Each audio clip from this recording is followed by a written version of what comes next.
Listen up, anime-only warriors. If that insane season finale left you craving more of our glorious king, you're in the right place. We're picking up exactly where the anime ended and diving straight into full manhwa chaos. Drop a like, subscribe, and brace yourself. This is the next level of solo leveling madness. Let's go.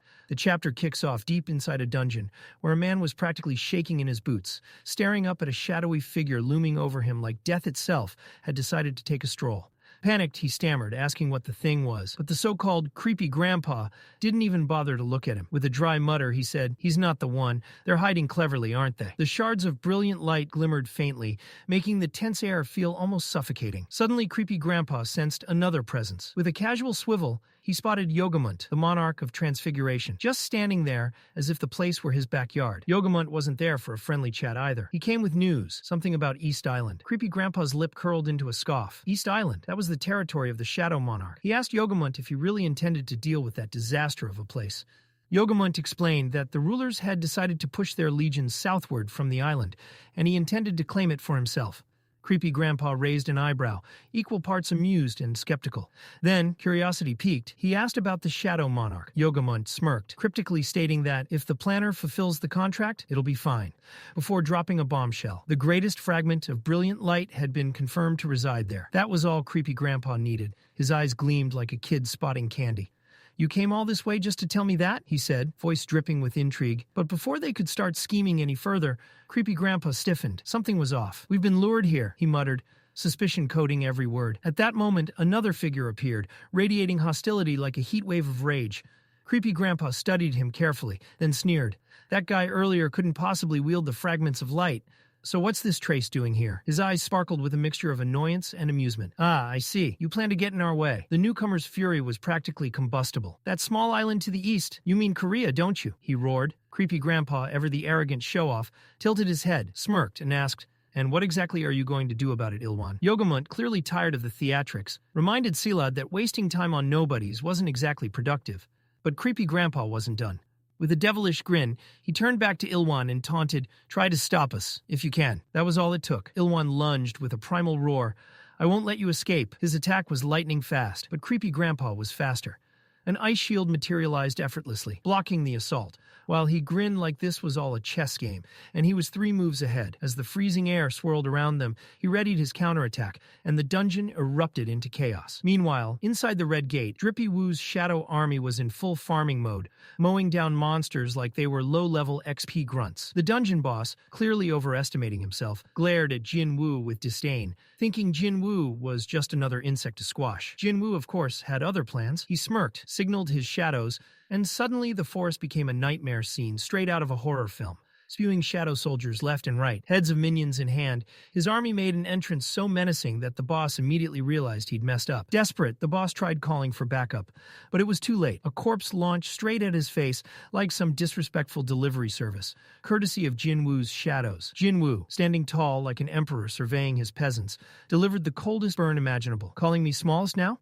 Panic set in, and the boss screamed at his henchmen to do something, anything, but the shadow army was already cutting through them like butter.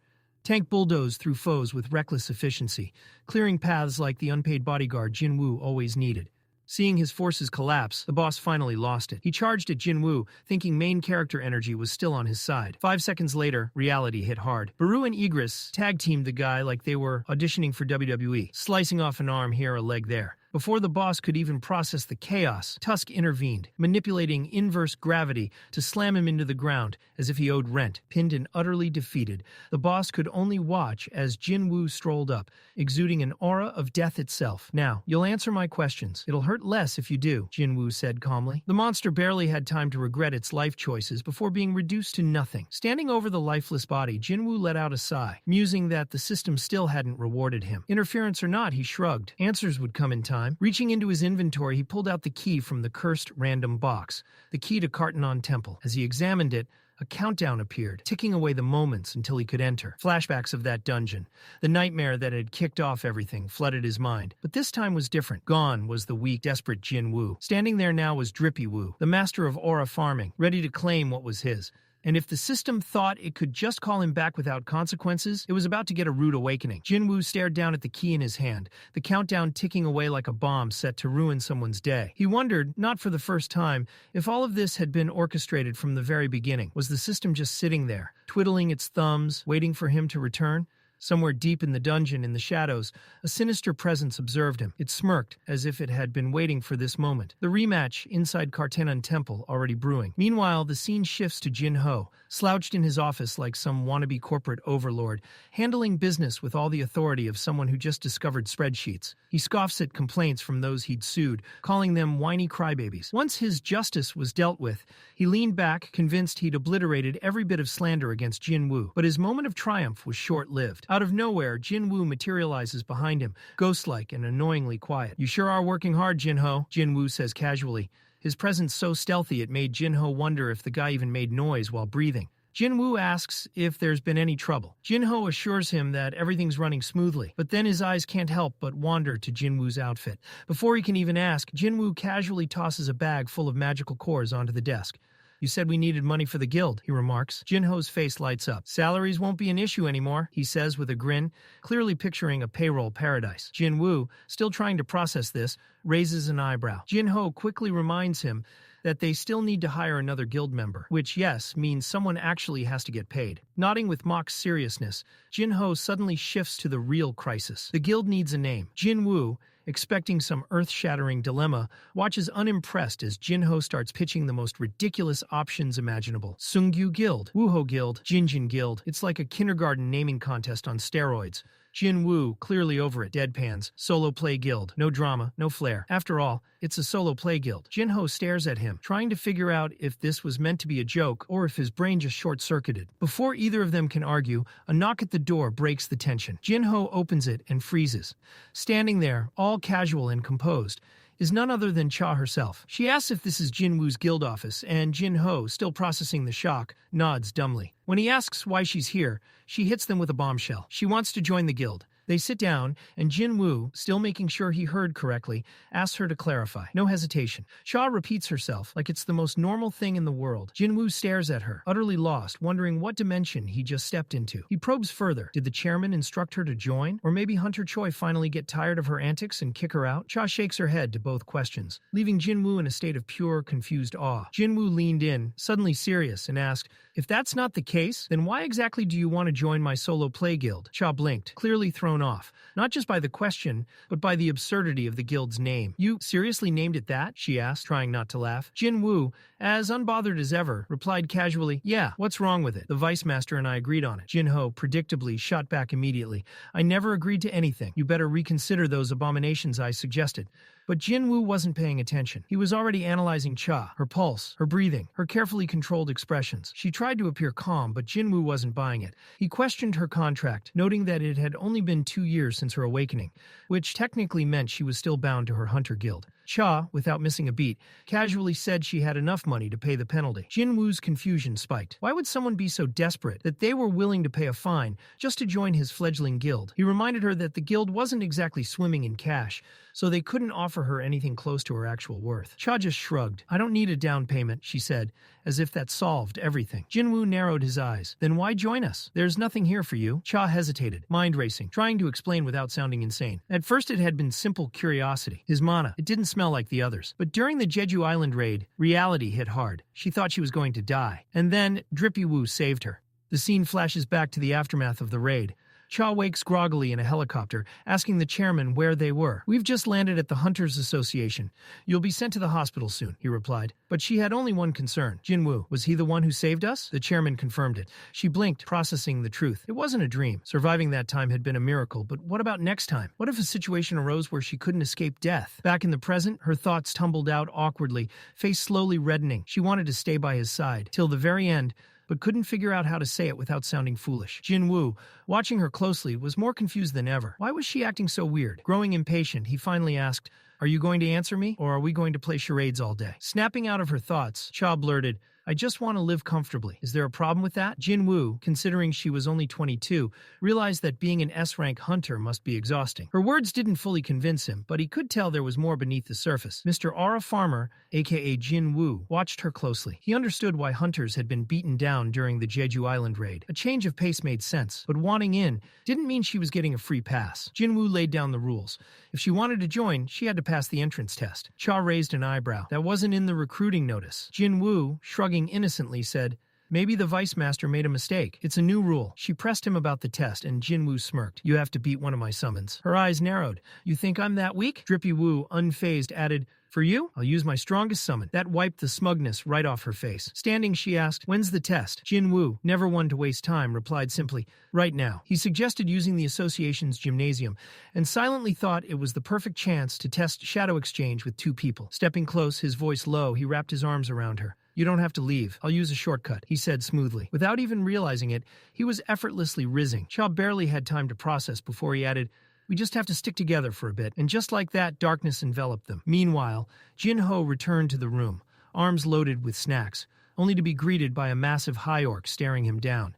They locked eyes in pure confusion. The orc, totally unfazed, casually snatched a snack from Jin-Ho's hands and devoured it in a single bite. Back in the gymnasium, Cha spun around, shocked. How had Jinwoo done that? Internally, Drippy Woo was celebrating a small victory. His experiment had proven that shadow exchange worked like a gateway, letting him transport others with him. Shifting focus, he told Cha, "Game time." Cha frowned, clearly annoyed. "I don't have a weapon," she said. Jinwoo's eyes glimmered with mischief. "Are you talking about the pickaxe?" he asked. She looked at him, cheeks tinged with embarrassment. "No, that's not my weapon," she muttered. Sighing in exasperation, Cha headed to the storage room. She scanned the collection. Nothing fancy, but good enough to get the job done.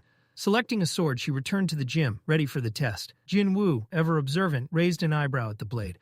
"Are you sure about this? That's not your usual weapon," he noted. Cha didn't even hesitate. "Doesn't matter. Monsters never fight on our terms anyway," she replied.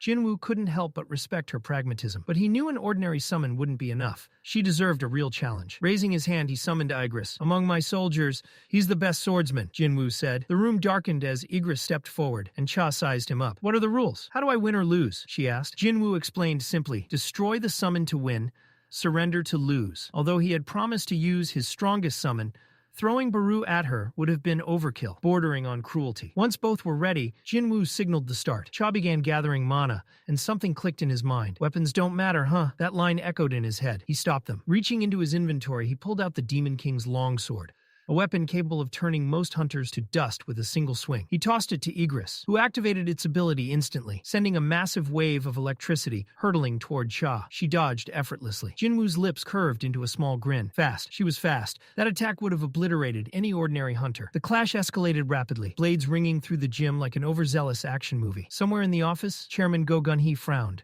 No one was supposed to be in the gym today. He called up the CCTV feed, only to see Mr. Aura Farmer and Cha going full-on demolition mode. A memory flashed through his mind. Cha's face when she realized Jinwoo had saved her. He chuckled at his own blindness, then ordered the cameras shut off and the logs altered. Let chaos reign. Back in the gym, Jinwoo's eyes widened. Cha had just beaten Igris and was standing there victorious. Dusting herself off, she looked at Jinwoo expectantly. "Is this really your strongest shadow?" she asked, knowing he was holding back. Jinwoo's expression darkened as shadows began swirling behind him.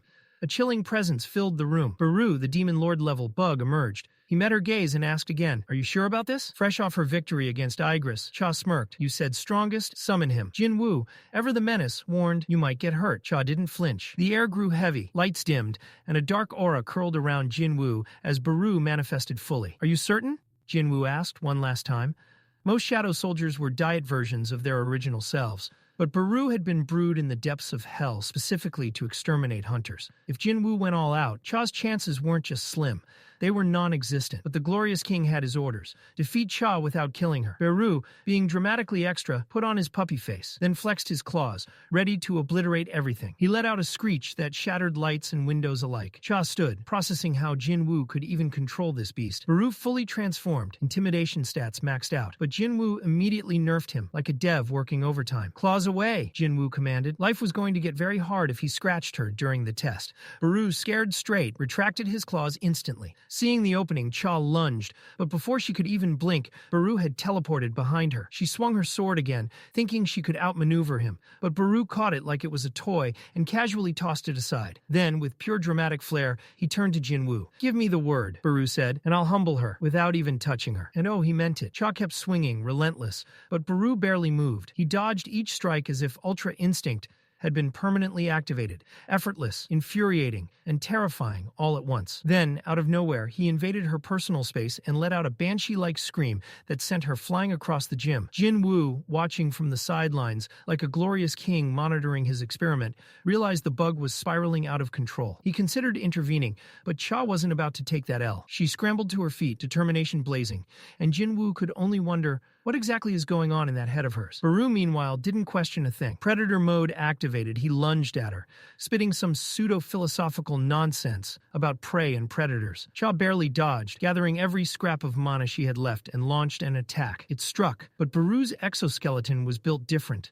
Her sword shattered like cheap plastic, exactly as she intended. It was bait. Using her skill, Sword of Light, she finally pierced through his armor. Victory should have followed, but instead it triggered Baru's old Queen-issued programming. Loyalty to Jinwoo? Ignored. The bug muttered, "This woman is my enemy," and suddenly things got very, very serious. His aura flared and he went in for the kill.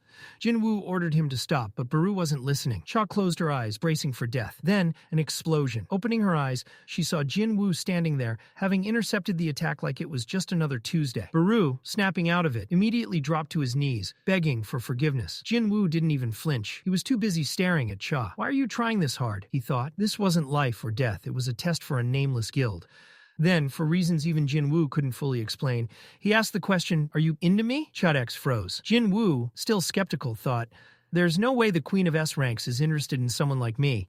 But before he could overthink it, she quietly, softly muttered, "I think that might be the case." Meanwhile, across the globe in America, Michael Connor and Mrs. Sellner met with David, director of the Federal Bureau of Hunters. David, looking like he'd just realized he'd forgotten his own birthday, asked why they failed to recruit Jinwoo. Michael, still reeling, explained that according to Mrs. Sellner's observations, Jinwoo, the glorious king, was one of the top dogs. David raised an eyebrow. "You mean national-level hunter status?" Mrs. Sellner sighed, beginning her explanation. "Normally, awakened hunters borrow power from a place called the other side," she said, "and I can sense that connection. Some shine like beacons, radiating power so intense I call them kings. But Jinwoo, he has no connection. When I looked into his eyes, the abyss stared back. He isn't connected to darkness. He is the darkness." David, gulping nervously, asked hesitantly, "So, is he evil?" Mrs. Sellner shook her head. "No, just different. Every other hunter borrows power. Jinwoo is power. He's not bound by external limitations. There's literally no cap to his growth." Michael, sweating bullets, muttered, "So, no cap? At all?" Mrs. Sellner nodded. David inhaled deeply, thanked her,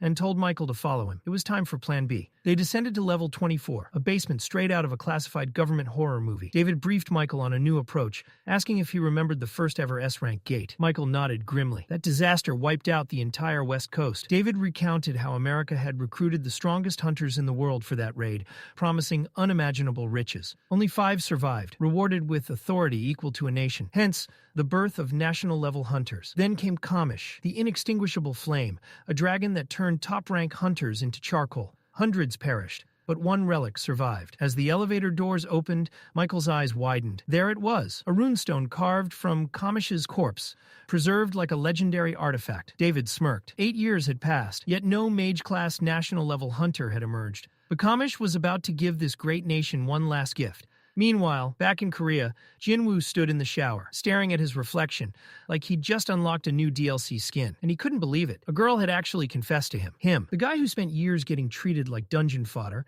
and not just any girl, someone like Cha, suddenly found himself analyzing his own glow-up. Height shot up, muscles chiseled, skin cleared up like he'd unlocked some K-beauty speedrun achievement. Maybe it was all those survival buffs from Will to Survive, he wondered. Lost in thought, inspiration struck. Jinwoo marched straight into Jin-Ho's room, blasting "How would you rape me?" through the speakers. Without looking up, Jin-Ho asked, "In what?" Jinwoo, dead serious, replied, "My attractiveness." That finally got her to look, and she burst out laughing. She teased him, asking where this sudden confidence came from, saying that in her eyes, he'd still look like a bum. Ouch. Jinwoo's ego took a solid hit. Not missing a beat, he dropped a bombshell. He was planning to start his own guild. Eyebrows raised, Jin-Ho asked if he was going to be the big boss now, already texting her friend about about this breaking news. Jinwoo, stone-faced, asked her opinion on the name Solo Play Guild. Jinho's look was pure disappointment. "What were you thinking, dumbass?" she asked. Jinwoo, for once, considered her point. He asked for suggestions, and she offered Asian Guild, explaining that A meant I and Jin meant to move forward. Jinwoo mulled it over, secretly liking the sound. Meanwhile, across town, Cha was spiraling. She flopped on her bed like a panicked fish, replaying the day's events. She just confessed, basically, to Jinwoo. What if he thought she was insane? But then she reasoned, he did save my life. Naturally, I'd be interested. Yeah, she was doomed. In the middle of her spiral, a memory clicked. While unconscious, she'd seen a hand reaching out,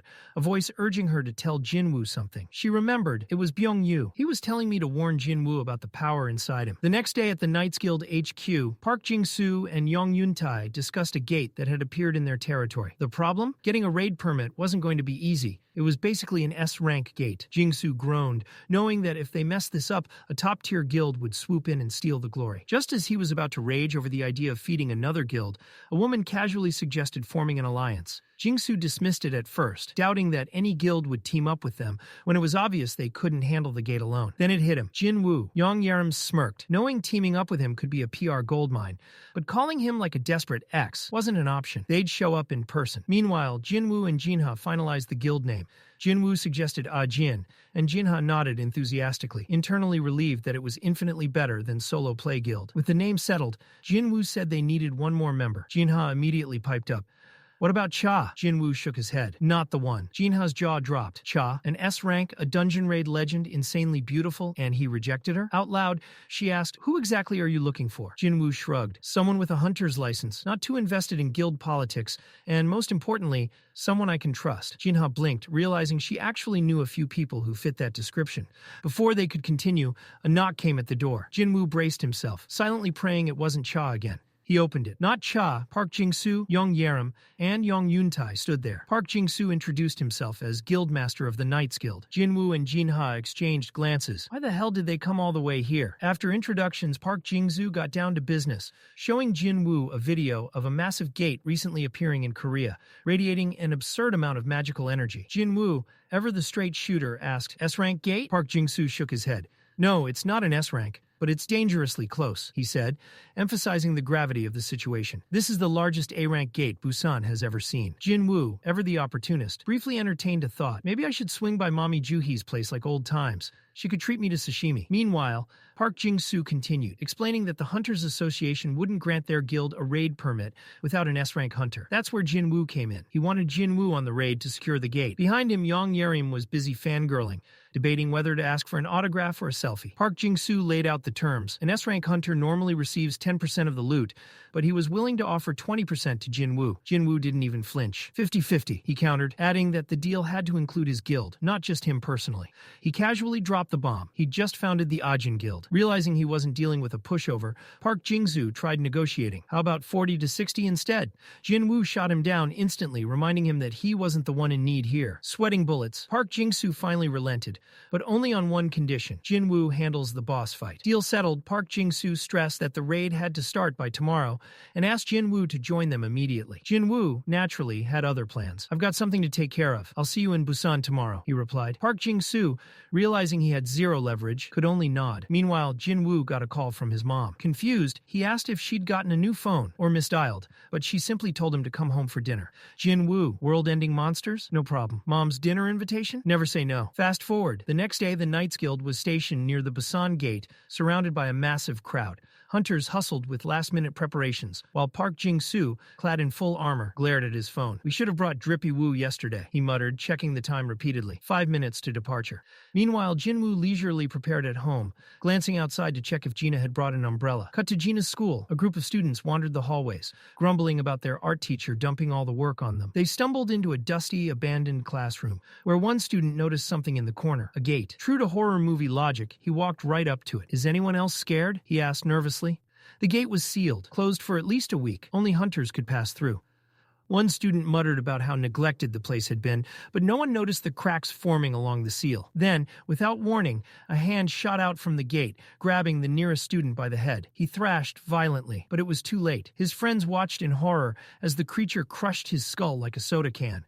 Monsters began crawling out of the gate, buzzing with bloodlust, but these two were just scouts. One sniffed the air, locking onto the humans inside the building. "This place is built like a damn fortress," he muttered to his companion. Then, turning to the other scout, he said, "Call the others. I'll start the early feast." With that, he stepped out, eyes already fixed on the unlucky students. Before they could react, doom had arrived. Jinwoo arrived at the scene, casually taking in the colossal gate. His eyes scanned over the assembled squad. A mix of minors, collectors, 13 A ranks, and 20 B ranks. A part of him raised an eyebrow at the number of A ranks, but in classic Jinwoo fashion, he just shrugged. Expected, they're one of the top 5 guilds after all. No sooner had he taken a breath than hunters swarmed him, bombarding him with questions like he was some kind of celebrity. "Are you leading the raid? Do we follow you? Are you real?" Jinwoo blinked, utterly confused. He hadn't signed up for a press conference. Enter young Yurim, stepping in like a teacher breaking up an overexcited classroom. "I'm A-rank healer Yurim from the Knights Guild," she said politely, giving him a nod, while the other hunters continued staring like he was a rare Pokemon. Then Park Yong-soo announced that he'd be leading the raid. The guild members whispered among themselves, side-eyeing each other, wondering why Jinwoo, the S-rank powerhouse, wasn't taking charge. Yong-soo shut them down, assigning Jinwoo to the back as a safety net. Every A-rank in the room felt personally insulted. One scoffed, "We don't need a babysitter. We're plenty strong." Yong-soo, realizing he might have just poked the pride bear, tried to smooth things over. Jinwoo just shrugged, silently noting how confident these hunters were. With that settled, the group moved into the dungeon, cut to the Hunter Association's emergency call center. A phone operator picked up a trembling distress call. A girl's shaky voice reported the situation, barely holding it together. "Where are you?" the operator asked urgently. Hiding in a bathroom, the girl whispered that she and her friend were trapped, but her friend had been killed. The operator tried to calm her, promising hunters were on the way. "Describe the monsters," the operator pressed. The girl hesitated. "They're green. I saw them on TV before." Her words made the operator's blood run cold. Green skin, orcs. Things had just gone from bad to straight up hell. The operator ordered the girl to run, but it was too late. A guttural scream ripped through the line as an orc grabbed her. The line went dead, leaving the operator frozen in horror. Back at the school, chaos reigned. Surviving students scrambled for exits while orcs methodically hunted down the trapped ones. One grumbled about half of the prey escaping, but there were still plenty to terrorize. The orcs, feeling cocky, blocked all exits to make the massacre extra painful. Students attempted a last-ditch barricade, stacking tables and chairs like it would stop literal monsters. An orc kicked down the door as if collecting overdue rent, stepping in drenched in blood, ready to make it rain. One desperate student made a run for the window, thinking he could anime protagonist his way out. 2 glowing red eyes locked onto him. Before he could react, an axe smacked his skull. Game over in a single brutal second. More orcs poured in, surrounding the remaining students like wolves in a pen. One sniffed the air, locking onto Song-yi. "Target her first," he said. Gina and Han Song-yi were cornered. Gina called desperately for her brother. Han Song-yi braced herself, thinking, "Even if I'm E-rank, I'm still awakened." She was stepping up to fight. The orc eyed Han Song-yi, mildly disappointed. His partner shook his head. No, something stronger was nearby. Their gaze fell on Gina. The smell's coming from her. She must die. The orc swung his axe, but impact never came. Gina opened her eyes to see a massive high orc blocking the blow. Like it was nothing. Her brain short-circuited before realization hit. Her brother had arrived, stationing soldiers to protect her. With a single punch, the high orc sent the attacker flying through the ceiling. Every living being in the room, monsters included, gawked in shock. 3 more snarling orcs turned their attention to Gina. The real fight was about to begin. Meanwhile, in the dungeon, Park Yong-soo barely had time to yell, "It's an ogre," before the squad confronted a towering 2-headed monstrosity. Upper body maxed, lower body apparently skipped leg day. The beast swung its weapon like swatting flies, but Yong-soo threw up a barrier just in time. The ogre slammed into it with full force. The shield held. Yuntai, riding a sudden surge of main character energy, sprinted up the monster's axe like a parkour course, blinded one head, and shouted, "Go nuts, everyone!" Blades and spells flew, and the 2-headed ogre was quickly reduced to a well-done steak. Once the dust settled, Yong-soo called for a regroup, visibly stressed. Starting the raid with a 2-headed ogre? Not ideal. He turned to Jinwoo like a teacher quizzing a student. "Do you know their other name?" Unfazed, Jinwoo replied, "Gravekeepers." Yong-soo's face fell. That meant an undead army wasn't far behind. Before he could finish, the undead squad rolled up, but strangely they didn't attack. They just stood there like NPCs, whose programming glitched. Hunter stepped back, whispering in disbelief. Jinwoo sighed, disappointment heavy in his chest. A dungeon of this size should have been brimming with challenge, but so far it was a letdown. Something felt off, and it didn't take him long to realize exactly what it was. He turned to Yong-soo, expression calm. "Something urgent came up. I have to go." Yong-soo's face went pale. "Bro, you can't just leave us here. We might die without you." Jinwoo smirked, completely unbothered. "Relax. I'm leaving someone just as reliable." Before anyone could even ask what he meant, a familiar, terrifying presence materialized. Beirut, the Jeju Island raid MVP himself. The hunters froze, recognition dawning immediately. Jinwoo's tone was casual. No introductions necessary. He's in charge now. He'll protect you. Beirut, thrilled to stretch his claws, let out a deafening roar that echoed through the dungeon before launching into a massacre. Shadows rippled behind Jinwoo as he summoned more of his soldiers. Turning to the huntress, he said, "These guys will help you. 20 should be enough for this dungeon." Then, without hesitation, he began to leave. Panic erupted among the hunters. "Wait, you're really leaving after letting all these shadows loose?" Young-soo yelled. Jinwoo's eyes darkened, a death glare piercing through the group. "I can dismiss them if you want," he said, voice dripping with annoyance. Checking his shadow exchange cooldown, 1 hour and 42 minutes remaining. He sprinted toward the exit. Young-soo and the others could only stare in disbelief as he disappeared. As he ran, Jinwoo's instincts flared. Signals from his soldiers near Gina screamed danger. His gut twisted with unease. Suddenly a wall of undead blocked his path. That was the last straw. He roared, ordering them aside, and to his shock they obeyed. They knelt like subjects before their king. Jinwoo blinked, wondering if he had some hidden passive. Am I a high-class necromancer? A ruler passive? There was no time to theorize. Ignoring the kneeling zombies, he leaped over them and called, "Kaizel!" The wyvern appeared instantly. The dungeon seemed to buzz with recognition at Jinwoo's signature ride. He commanded full speed and, just to be extra, buffed Kaizel's stats by 50%. Faster flight, stronger endurance. Inside, shadow orcs were already mopping up the remaining monsters like highly trained janitors. The students witnessing this looked at the orcs as if they were NPCs that had glitched out of villain mode. Gina, powered purely by little sister energy, sprinted toward one of the orcs, calling for Jinwoo. The orc responded with the silent protagonist treatment.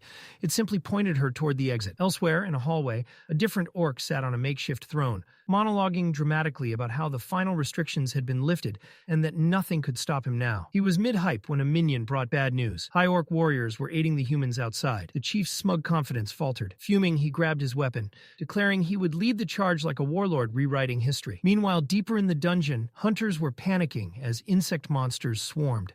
Park Jong-soo tried to maintain composure. Public perception mattered. Retreat was not an option. Suddenly, Baru teleported directly in front of him so quickly it was impossible to track. Without a word, Baru tossed the severed head of a death knight toward Jong-soo. Jong-soo's eyes widened. Shock, horror, disbelief. Baru hadn't just defeated the monster. He had annihilated it in the blink of an eye. Back at the school, shadow-high orcs tried to hold the line against the chief, who was built completely differently. He flexed, boasting that his tattoos were proof of victories over weaker opponents, his form of intimidation. Then he attacked, slicing through one high orc with ease. For a brief moment he smirked, thinking he was unstoppable. But the shadow soldiers regenerated instantly, undoing his perfect strike. The chief froze, confusion and rage crossing his face. His existential crisis had begun. For the first time, he realized he wasn't the apex predator he thought he was. The battle that was supposed to be his moment of glory was slipping from his grasp. No matter how much the orc chief cut down his enemies, they kept rising. The whispers in his head, the voices telling him to slaughter humans, grew louder and more insistent. Something was off. If these monsters were moving because of magic, then all he had to do was find the source and end it. His eyes landed on Gina, hiding behind the high orcs. There, the orc chief zeroed in, swarming the shadows with his minions just long enough to snatch her up, claws like steel trapping her in a nightmare. He could sense the magic power radiating from her, certain he'd found the source. But just as he raised his weapon to strike, something outside the window caught his attention, his expression twisted in pure disbelief. The real nightmare had arrived. The aura alone slammed into him like a debt collector, kicking down his door. He trembled, unable to speak beyond a stammered warning to his minions. Something terrifying was coming. The orcs barely had time to react before Jinwoo and Kaizel crashed through the building, the impact sending the chief flying like a ragdoll. The sheer presence of Jinwoo turned the air suffocating, heavier than any attack the orc had faced. Without a word, Jinwoo walked to Gina. Just a gentle pat on her head, but it radiated absolute calm and control. The classic anime protagonist, everything is fine now move. Drippy Woo's aura alone could have crushed them all. It was suffocating, a silent command that could not be ignored. The orc chief, once all talk and swagger, was now drenched in sweat, his mind racing through 1,000 ways he could die. Summoning whatever courage he had left, he tried to stand tall and speak, to reassert some dignity. Jinwoo's glare cut him off instantly. "Shut up, wait." Jinwoo turned to his little sister, who was trembling, still trying to process the nightmare. He pulled her into a tight hug, whispering apologies for being late, grounding her. Then he turned to the other students, checking if they were okay. Next, Jinwoo's eyes found Song Yi, her expression frozen in sheer terror. Seeing the red mark on Gina's face, his aura shifted from protective to murderous. Without hesitation, he summoned the real aura farmer, Igris, ordering him to shield Gina. Then to the rest of his soldiers, he commanded, Take the students to safety. One foolish orc dared to move. Jinwoo's voice cut through the room like a death sentence. The orc froze, overwhelmed by the raw power emanating from him. The shadow soldiers began escorting the students down the hallway Jinwoo had just cleared, using Kaizel as a makeshift lift. The chief stepped up, trying to salvage some bravado. So those immortal high orcs are your soldiers? Who are you, and why do you speak our language? Jinwoo didn't answer. His glare alone spoke volumes. The orc realized in that instant that this was a one-sided execution. Desperation took over. The chief ordered his minions to attack. One swung an axe, only for Jinwoo to catch the hand and crush it like a soda can, slamming the orc to the floor before stomping its head into paste. The other orcs tried to swarm him, but Jinwoo used Dominator's touch, suspending them midair. With a casual squeeze, they popped like overripe tomatoes, and then the massacre began. Jinwoo moved with lethal efficiency, deleting orc after orc from existence. Only one remained, trembling and terrified. Jinwoo approached, Dominator's touch ready, pinning it to the wall by its mouth. He surveyed the hallway littered with fallen monsters. Then he asked, voice low and dangerous, "Why are your kind so hell-bent on killing humans?" The orc whimpered, muttering about voices in its head, whispers compelling them to slaughter. Jinwoo's eyes glowed darker. Leaning closer, he asked, "Do those voices tell you to kill me too?" The orc couldn't answer.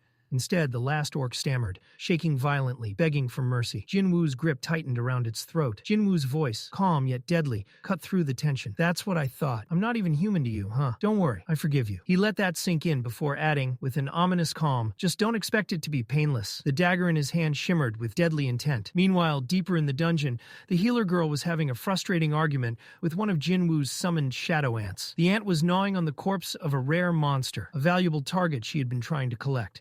She yanked at it like a parent snatching candy from a child. "That's expensive. Don't you know how much vampires sell for?" The ant didn't care. Annoyed by her interference, it scratched her shoulder. She stumbled to the ground, frustrated and helpless, just in time for Baru to descend with a commanding screech. The shadow ant immediately backed off, and Baru casually healed her injuries with precision that made her gape. How does a summoned creature have better healing magic than me? She wondered, stunned. Before she could recover, the party entered the boss room, where a floating, horrifying archlich awaited, surrounded by 10 death knights. The sheer presence of the undead sent chills down the hunters' spines. Park Jong-soo visibly paled, remembering the guild that had been wiped out by a monster of this caliber. As if on cue, more undead began pouring in from the back entrance. Quick on his feet, Jong-soo turned to the healer. "Seal the entrance," he barked. Without hesitation, she conjured a radiant holy shield, blocking the way. Yurim gripped the barrier tightly. "I can only hold this for 5 minutes," she warned. Before the hunters could strategize, Baru strutted in, exuding confidence, like he owned the place. The archlich's aura faltered instantly. Why are you here?" it demanded, panic lacing its voice. Baru, flexing like a third grader showing off his new toy, shrugged. "Simple. We were picked by Jinwoo. You? You weren't." The archlich flailed in denial, pleading for a meeting with Jinwoo, insisting there must be some misunderstanding. Baru laughed, unimpressed. "You talk way too much for someone about to go 6 feet under." He lunged forward, pinned the monster to the ground, and ripped the glowing essence from its chest. The lich barely managed to scream before Baru crushed it like an insect.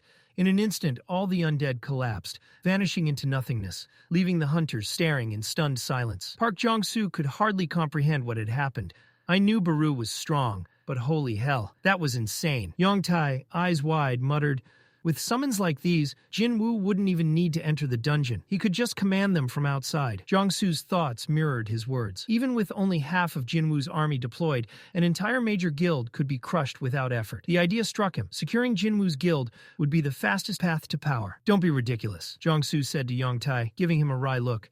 "Even if Jinwoo is all-powerful, he still has to follow the rules. Sure, he could clear a dungeon alone, but the Hunters Association requires a minimum number of hunters to officially enter." Yongtai nodded slowly, the gears in his mind turning. An alliance, not subjugation. That was the only realistic way forward. With a new guild founded by the world's top hunter and the Knights Guild, one of the 5 major guilds joining forces, the name of such an alliance would carry weight that no one could ignore. Back at the school, the aftermath was chaos incarnate. The Hunter Association was on site, trying to manage the cleanup and rescue operations, but the scene looked like a war zone. Parents clashed with authorities, desperate to get inside and find their children, but hunters blocked them firmly. One of the overseeing hunters was speaking quietly with a colleague when he gestured, confirming that no students remained inside. Meanwhile, Drippy Woo sat in a sleek black car with Chairman Go Gun-hee. The old man's face was grim as he briefed him.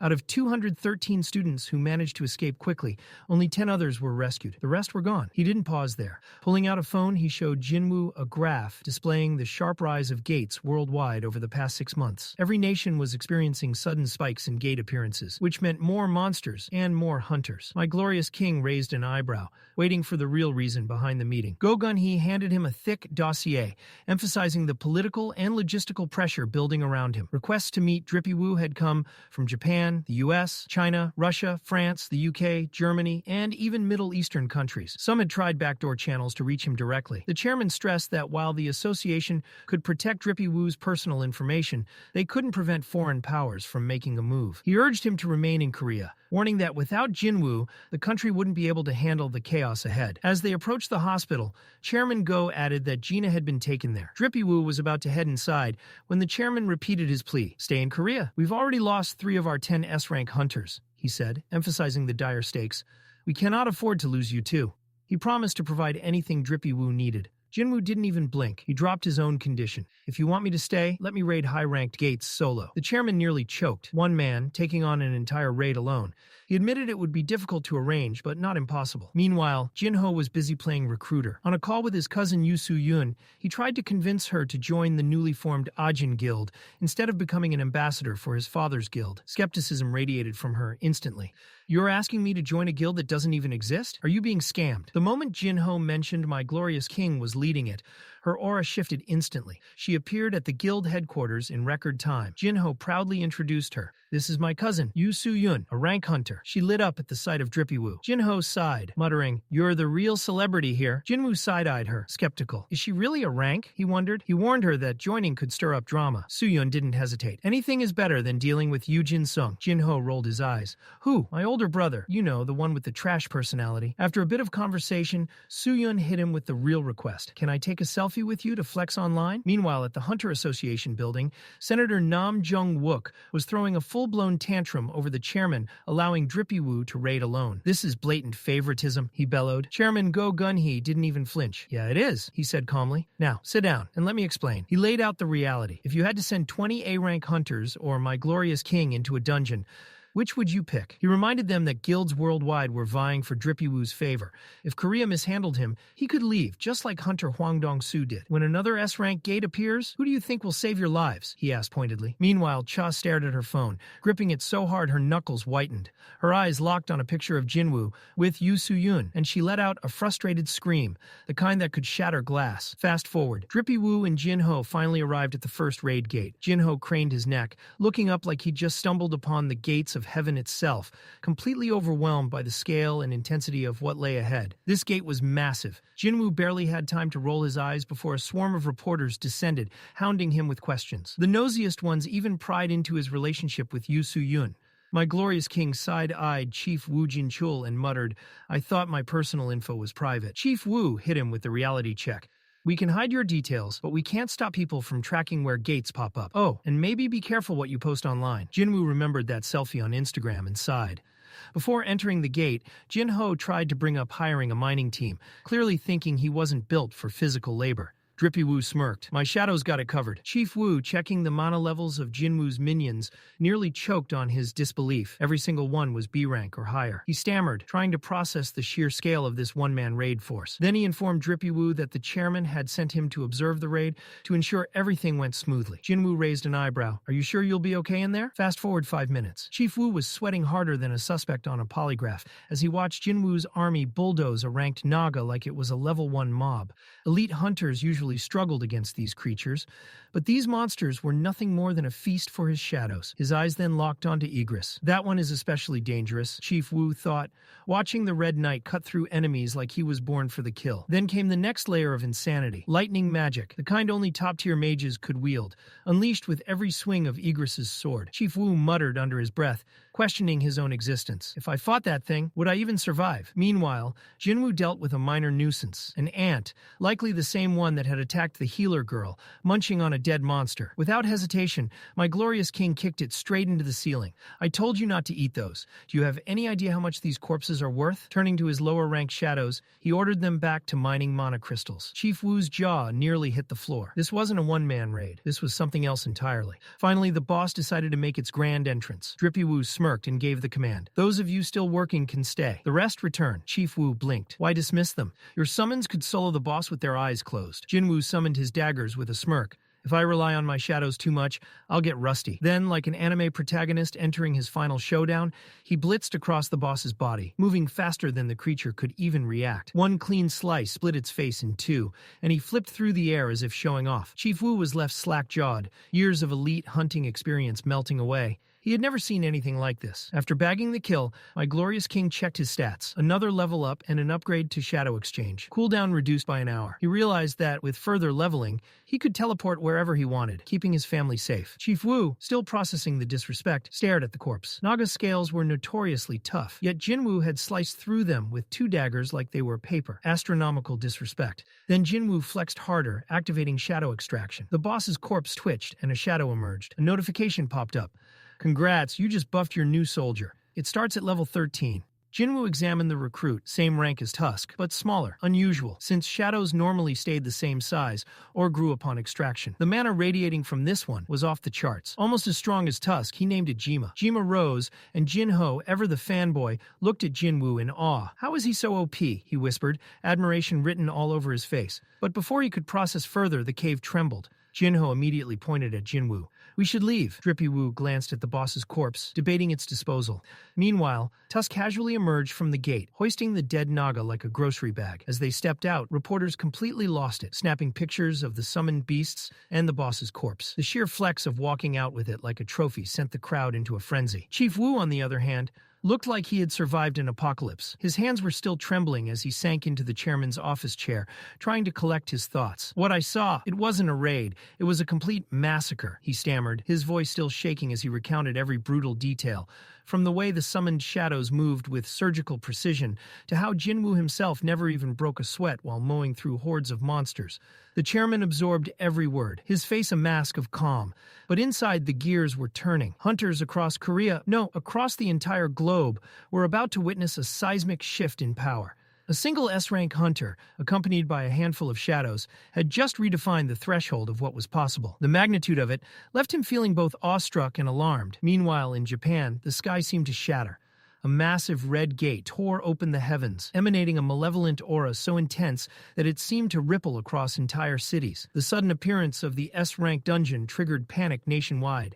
Every major guild received emergency summons, and the streets were filled with whispers of impending doom. Even veteran guild members of the Draw Sword Guild, known for their stoicism, looked tense as they made their way to the meeting room. As they entered, low murmurs swirled about President Matsumoto Shigeo's inability to handle the situation without Goto Ryuji. People found the president's floundering strangely amusing. The Hunters Association had long monopolized S-rank hunters, and now for once they were exposed to the same vulnerability as everyone else. Rumors quickly began circulating that the guild could lose its top ranking in Japan. Sugimoto overheard the chatter, his eyes narrowing into death rays that made even the most reckless whisperers rethink their life choices. The instant his glare landed on them, the whisperers froze mid-step, backing away like children caught in a lightning storm. Minoru exhaled heavily, muttering about how no one dared to speak like this when Goto Fraud had been alive. Kanai leaned over and noted that the Black Tiger Guild and Snow Cloud Guild were rumored to be merging, potentially creating a team with 4 S-rank hunters, capable of rivaling draw sword numbers. Sugimoto remained unimpressed, dismissing the notion with a flick of his hand. Weaklings with S-rank titles are still weak, he muttered. Across the government, the scene was chaos. Officials demanded answers for why the Hunters Association hadn't acted swiftly on the S-rank gate in Tokyo. Was there a plan, or were they just letting the country get annihilated? Matsumoto Shigeo had no choice but to admit that the existing S-rank hunters were insufficient to handle an S-rank gate without mobilizing national-level forces. Someone quickly suggested calling Thomas Andre the American national-level hunter, but the financial cost was astronomical. On top of that, the worldwide spike in gates meant every nation was hoarding mercenary hunters for themselves, leaving Japan completely short on options. The room went silent, tension thick enough to choke on, until Sugimoto casually mentioned one man who might help. for the right price. Meanwhile, Drippy-Woo, chilling in his car, was already calculating stats like a true min-maxer. Level 101. He'd unlocked the key to the Kartanon Temple at level 100, and now all his job-specific skills had received a significant power boost. Naturally, his mind was racing ahead, already scheming for what level 102 might bring. Every calculation, every stat increase, was another step closer to making his family untouchable. As he stepped from his car, Mommy Cha appeared in the parking lot. The moment she spotted him, she spun on her heel and started walking away. Without missing a beat, Jinwoo blinked out of existence and reappeared next to her, the teleportation signature instantly recognizable. "Where are you running?" he asked, his tone calm but pointed. "If you didn't want to deal with me, why even come to my office?" Flustered, Mommy Cha stammered an excuse about her car still being parked there. But Drippy-Woo knew better. He remembered how last time he had yanked her across the city via shadow exchange, preventing her from taking it. She then got serious, lowering her voice and asking if he had time to talk. "What about?" he asked casually. She mentioned a message left by Min Byung-gu. Drippy-Woo's eyes narrowed immediately. The mention of that name always drew attention. She explained that while she was unconscious on Jeju Island, drifting in darkness, a hand had reached out to pull her from the void. It had been Min Byung-gu. They spoke briefly. He remarked on his new position as Drippy-Woo's subordinate, and then warned Mommy Cha about the true extent of Drippy-Woo's powers. Overwhelming, frightening, and far beyond anything Jinwoo could yet comprehend. He had tried to elaborate on the true nature of Drippy-Woo's army, but vanished before finishing his warning. Later, Drippy-Woo sat alone in a dungeon, deep in thought, the weight of every warning pressing down. The power he now wielded wasn't just immense, it was unprecedented. Understanding the source, the scope, and the consequences of his abilities wasn't just a matter of curiosity, it was necessary. Every new shadow, every stat increase, every ability unlocked was another step toward ensuring he and his family could survive the chaos that was rapidly approaching. And somewhere in the back of his mind, one chilling truth remained. This was only the beginning. This wasn't just about grinding levels anymore. Whatever Jinwoo was standing on now went far beyond simple numbers and stat screens. Jin-Ho, sitting beside him, clearly didn't share that realization yet. He groaned like a bored kid stuck on a road trip, whining about why they even bothered showing up in person when the Shadow Army could bulldoze everything without breaking a sweat. Drippy-Woo shook his head slowly, already used to this nonsense. "These idiots need supervision," he replied flatly, making it clear that unattended shadows plus clueless humans was a disaster waiting to happen. Jin-Ho shifted gears and asked about his sister. Rizzy-Woo explained that Gina was doing fine after the school dungeon break, but the doctors had insisted she take proper rest. Naturally, Jinwoo didn't trust proper rest to chance, so he stationed his most trusted shadows to guard her around the clock. That last level up hadn't just been a stat boost either. One of the upgrades was shared senses, a terrifyingly convenient ability that allowed Jinwoo to see, hear, and perceive the world directly through his shadows. Curious, he activated shadow vision. His perspective instantly switched to Baru's eyes, and what he saw made him sigh deeply. Baru was sprawled out like he paid rent, watching TV while Gina slept peacefully on the couch. My glorious king stared, unimpressed, wondering if this was really Baru's taste in entertainment. Of course it had to be some over-the-top historical drama. He squinted at the screen. Is this why that dramatic aunt started talking like she's from the Joseon era? Deciding that was enough of that, he checked on the others. His mother was out grocery shopping, perfectly safe. Baek Yoon-ho and Choi Jong-in were bickering like an old married couple, as usual. Then he switched to Mommy Cha and immediately regretted it. She was in the shower. Sung Pervy-Woo instantly cut the connection like his life depended on it. Jin-Ho, completely unaware of the crime he had just narrowly avoided witnessing, asked if Jinwoo had nodded off. Rizzy-Woo didn't answer. He was too busy mentally screaming and scheduling an apology in advance. Maybe lunch, a really expensive lunch. Trying to change the subject before his brain imploded, Jin-Ho asked if Jinwoo had heard about the massive S-rank gate that popped up in Shinjuku. Less than 3 days until a dungeon break. The Japanese government was in full panic mode, calling in anyone with a pulse and a license. Jin-Ho asked if they had contacted him. Drippy-Woo nodded. They had. But he had something far more important to deal with. Before Jin-Ho could ask what that meant, Jinwoo's gaze drifted to the key in his hand. The truth behind his power was close. Uncomfortably close. With only 1 day left on the timer, answers were coming whether he liked it or not. Meanwhile, over in Japan, the circus had already begun. Yuri Orlov, Russia's strongest hunter, introduced himself to Sugimoto like he owned the building. From the moment he opened his mouth, arrogance poured out nonstop. He proudly declared himself the greatest support-type hunter in the world, then mocked the Draw Sword Guild's situation. He asked bluntly if Japan really only had 6 S-rank hunters to deal with this disaster. Sugimoto confirmed it. Most of their high-rank hunters were stretched thin handling A-rank gates nationwide. Even Draw Sword had been forced to send 3 and leave 1 behind. Yuri scoffed, calling it pathetic, before casually dropping his price. He would hold the gate back for $3.6 billion a year, $10 million a day. Sugimoto froze. Yuri just smirked and added that compared to Thomas Andre's absurd 36 trillion price tag, he was practically a bargain. Minoru leaned toward Kinzaki and whispered what the hell the drunk was saying. Kinzaki, who actually understood Russian, hesitated before admitting that, whatever it was, it definitely wasn't good. Yuri then twisted the knife further, asking if Japan was trying to save their country or just protect their wallets. He added a few extra insults for flavor. Minoru snapped, asking if he'd just been disrespected. Kinzaki confirmed that even without understanding every word, the message was painfully clear. Before anyone could react, a magical barrier slammed down around them. They couldn't move. Yuri grinned, telling them they wouldn't be taking a single step without his permission. Minoru struggled, stunned. How was an S-rank hunter like him getting locked down this easily? Yuri turned back to Sugimoto and promised to stop the S-rank gate. He'd even release them afterward, free of charge. Sugimoto had no choice. He agreed, but insisted on making one phone call first. Back in Korea, my glorious king was preparing to enter the double dungeon.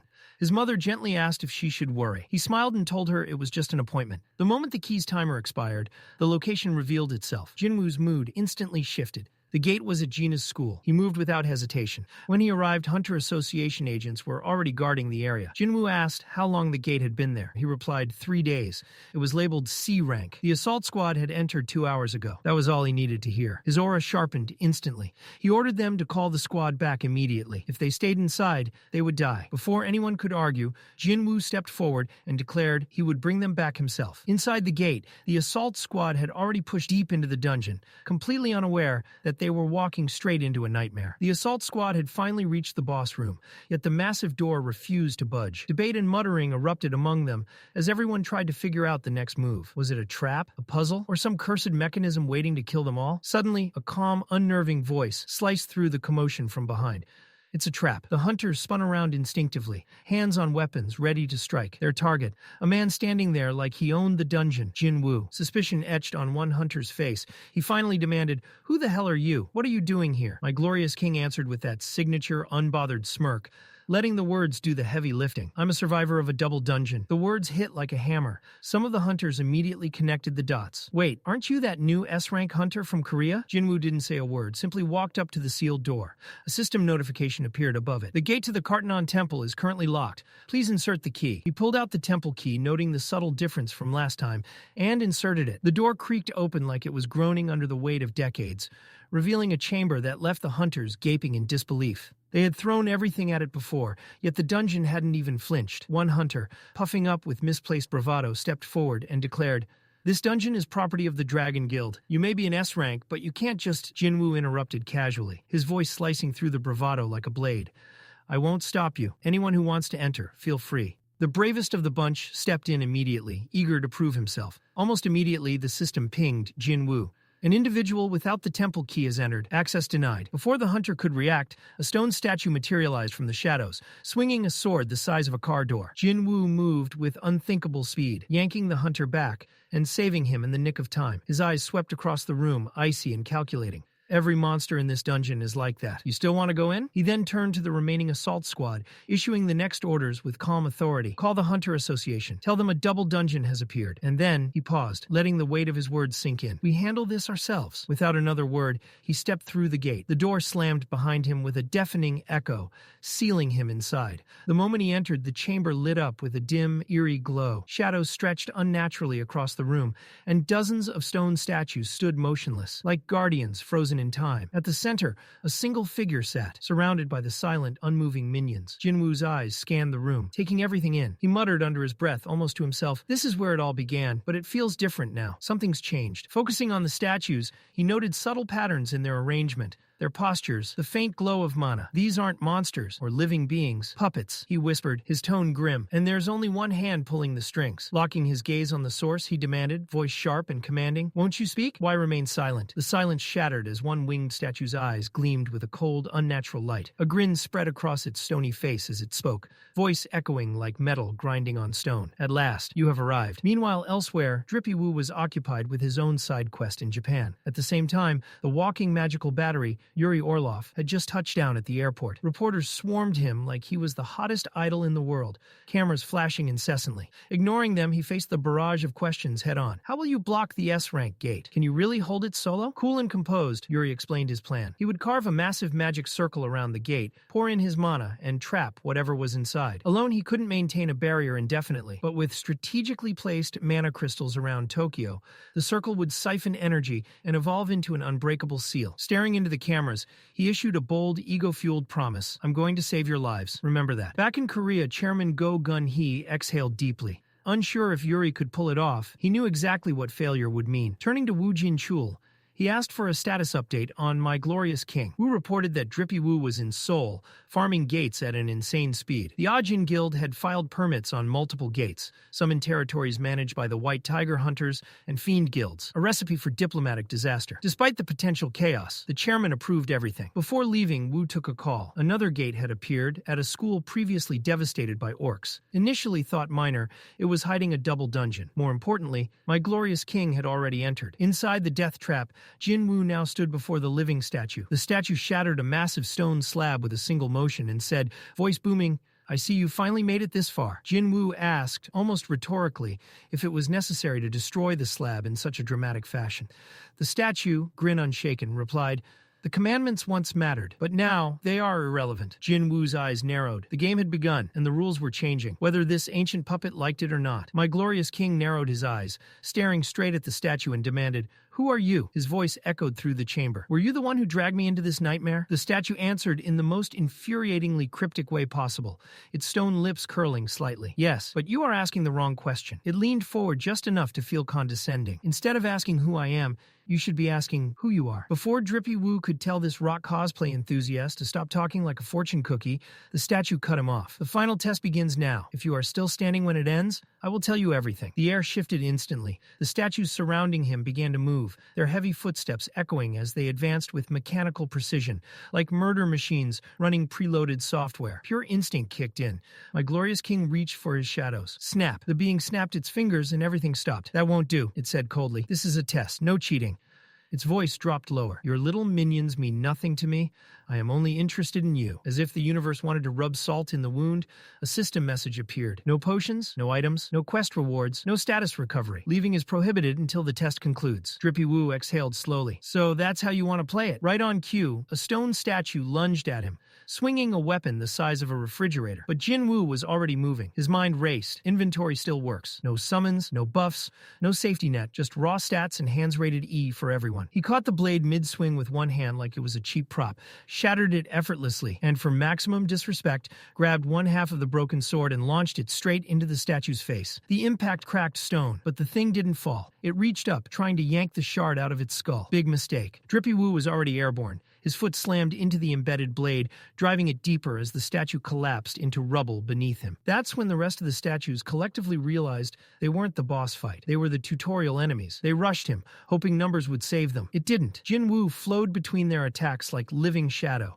Every movement sharp, efficient, and brutal. He leapt, dagger flashing, and drove it clean through another statue's head, reducing it to debris. His gaze snapped toward an archer statue foolish enough to believe distance meant safety. An arrow screamed through the air. He sliced it in half mid-flight. Then, because why not, kicked one of the broken pieces straight back. It smashed through the archer's face, detonating stone everywhere. Every strike was deliberate, every kill surgical. From above, the floating entity observed silently before speaking again. To achieve this much with the body of a human, impressive. Jinwoo didn't slow down. What once looked like teleportation was now just controlled dominance. He could keep going. He would keep going.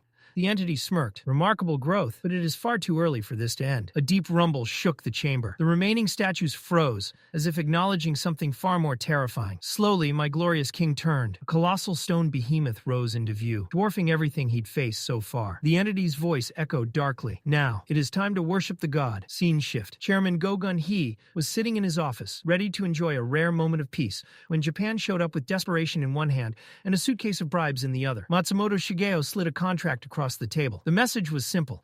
Take all the Jeju Island essence stones. We're broke. We're terrified. Please send the aura farmer. Gun-hee skimmed it once and shut it down immediately. Sung Jinwoo is not affiliated with the Hunter Association. You can't order him. Matsumoto nodded. I know. I only want you to arrange a meeting. Gun-hee almost laughed. No nation throws this much money around just to talk. Then it clicked. Goto Ryuji was dead. Japan's defenses were now made of hopes and prayers. Matsumoto tried to keep up appearances, but Gun-hee had no patience left. He dismissed the translators, switched to fluent Japanese, and leaned forward. Drop the act. You think I don't know the Blade Guild ghosted you? The words landed hard. After Goto died, they stopped taking your money and went independent. He tapped the paperwork. Your entire system is collapsing. Your grip on your hunters is weaker than a level 1 stepping into an S-rank dungeon. Then Gun-hee made it personal. He placed a recording device on the table, the same type used by Goto's team. This has been feeding intel straight to you. His aura flared as he interrogated Matsumoto, whose expression now looked like someone just leaked his entire search history. Gun-hee crushed the device in one hand. The table shattered beneath it. For a moment, it looked like he might test how durable Matsumoto's spine was. Instead, he leaned in and said quietly, if Tokyo gets wiped by that gate, your head will roll. And when the world asks who ruined Japan, the answer will be you. But Gun-hee wasn't about to get petty for petty's sake. One man's blunder wasn't going to burn down an entire country. He silently thanked the aura farmer for keeping Asia from turning into a dumpster fire of mana and chaos. Meanwhile, inside the dungeon, Jinwoo wasn't taking a breather. Stone statues continued marching like they were auditioning for a demolition crew, each one swinging massive limbs and weapons that could crush a car. The big guy at the back, eyes glowing red, wasn't even subtle. It charged like the embodiment of a boss fight warning, beams slicing the air with enough force to vaporize a minor city. Jinwoo analyzed instantly. Dodge wasn't an option. Instead, he used Commander's touch, lifting a couple of statues to build a makeshift meat shield. The beam tore through like paper. The floor under him cracked under the shockwave, barely giving him a moment to breathe. A direct hit? BBQ'd Wu, no question. Commander's authority received its final upgrade mid-chaos, but he barely had time to appreciate it. He glanced at the towering menace and decided first the god, then the rest. Drippy Wu dipped forward, feet slamming the stone floor so hard it fractured like credit scores during tax season. The statue paused, smug, thinking it had him cornered. But before it could finish charging, Jinwoo blinked and reappeared behind it with Monarch's domain layered on top. Gravity bent to his will like a piece of clay. He barely even touched his mana pool, but the results were catastrophic. Mountains could have been tossed as easily as pebbles. He unleashed mutilation, dagger first, aiming for its face. The Demon King daggers barely nicked the stone, and his frustration bubbled over. No finesse, no subtlety, pure raw muscle. He slammed his fist down at a vulnerable crack in the head, hammering like he was trying to split a coconut for the entire kingdom to see. The statue flinched as if it had just realized its insurance premium had doubled overnight. From above, the winged floating entity gawked. He went caveman on my precious stone buddy. And it works? Incredible. Jinwoo didn't stop. He turned the oversized statue into rubble, slammed it into the floor, and immediately jumped into the swarm of baby statues. Dominator's touch flattened them like pancakes in one devastating sweep. Dust settled. He turned, eyes locking on the floating problem above. Who thought they could slow clap in his dungeon? After wiping out the stone army, he expected dialogue, or at least some kind of acknowledgement. But Bird Boy, the so-called architect, smiled smugly. Not done yet. Final test timer, 10 minutes. Fail, and your heart stops. The air grew thick. Jinwoo's aura flared. Who even are you? The emo pigeon descended, wings folding into grotesque fist-like shapes. I am the architect of the system. Satisfied? Outside, Wu Jin-Chul arrived like Fast and Furious. S-rank edition, 7 elite hunters in tow. But the second they stepped near the gate, the mana hit them like a tidal wave. Cold, ancient, and almost alive. Wu paused, looked at his men, and asked, "Y'all feel that? This isn't normal. This is god level." The Hunter Guild lineup was ready, with names that could make kingdoms quake. Mami Cha, Choi, Choi Jong, all primed for war. Inside the dungeon, Jinwoo, still covered in sweat and swag, wasn't getting a breather. The emo cherub himself, the architect, launched him backward like a ragdoll mod. His feathery wings warped and twisted, reshaping into arms and fists that fired off faster than common sense. Jinwoo braced himself because apparently today was punch day. The architect chased him down with a flurry of blows like Jinwoo owed the system 3 years of unpaid child support. Yet even while on the defensive, Jinwoo didn't crumble. That alone made the architect freeze mid-combo, eyes wide like, hold on, that wasn't in the code. Jinwoo returned the favor by blasting him back with a brutal counterpunch. One so disrespectful, it sent the architect recoiling like he'd just opened an IRS audit notice addressed to him. Instead of getting mad or scared, the architect giggled like a malfunctioning supervillain. Well, maybe humans aren't complete garbage, he purred. Jinwoo immediately clocked that this celestial goth genuinely underestimated him. You thought he'd crash at level 100? Buddy, this isn't a mobile game. Hungry for answers, Jinwoo demanded to know why he'd been chosen, why the system existed, and what brand of apocalypse was preparing to stroll through the world. The architect just smirked and dropped a line colder than outer space. Maybe you think killing me will cost you those answers. He slowly walked forward. Jinwoo took distance, activating Commander's touch, hoping for ranged control. But the architect read him like a grocery list and detonated an AoE blast that screamed, "No zoning allowed." Turns out this Mothman possessed the same hacks as the king, meaning ranged combat was basically disabled. The winged psycho encouraged him to go all out, promising that killing him wouldn't stop the truth. "You'll receive the answers either way," he boasted. Jinwoo demanded to know how he could design something like the system, and why Jinwoo was the chosen one. But then came the twist. "I didn't choose you," the architect confessed. "I was against it from the beginning. The system chose you itself." 6 minutes left on the death timer. No more warm-up punches. The architect floated upward, ascending like a divine raid boss, about to switch to Phase 2. Jinwoo's instincts exploded awake. His body moved before thought, Ultra Instinct-style dodges, weaving through blows like he'd trained for this moment his whole life. The architect, stunned, whispered internally, "How? I'm using full force, and he's not just blocking, he's countering." Then came the disrespect. Jinwoo sliced clean through the architect's arm without hesitation. The architect stuttered, shocked that despite inhabiting a constructed body, the pain still hit. And worse, the thing buried inside Jinwoo, the reason he had been selected, began stirring. The architect exploded in rage. "How dare a human injure me?" With a scream, he summoned every stone soldier in sight. Black Friday rushed toward aisle 5. 3 minutes left. Jinwoo surged forward, shadows bursting, weapons tearing through the air, authority warping space. This wasn't a test anymore. This was a battlefield. A stone fist the size of a delivery truck missed Jinwoo by a pixel. He slipped past reality and decapitated another arm like a Fruit Ninja combo streak. The architect hurled him into a wall, but Jinwoo barely flinched. That was because his old trauma lumbered into view. The same stone guardian that once put him in a coma had returned. Jinwoo greeted it with unfiltered revenge. One devastating blow obliterated it, crushing stone and ego alike. 2 minutes on the clock. Jinwoo turned toward the architect, channeling every last ounce of power into a final assault. The explosion that followed looked like Michael Bay gained access to divine special effects. When the dust cleared, the architect lay collapsed. Jinwoo stood firm, radiating final boss energy. The architect rasped that Jinwoo's answers lay within himself. Jinwoo internally grumbled, "Great, a cryptic fortune cookie quest." A system prompt appeared. Retrieve data? He hesitated, but clicked yes. Reality warped. His consciousness dissolved. Light twisted. Space folded.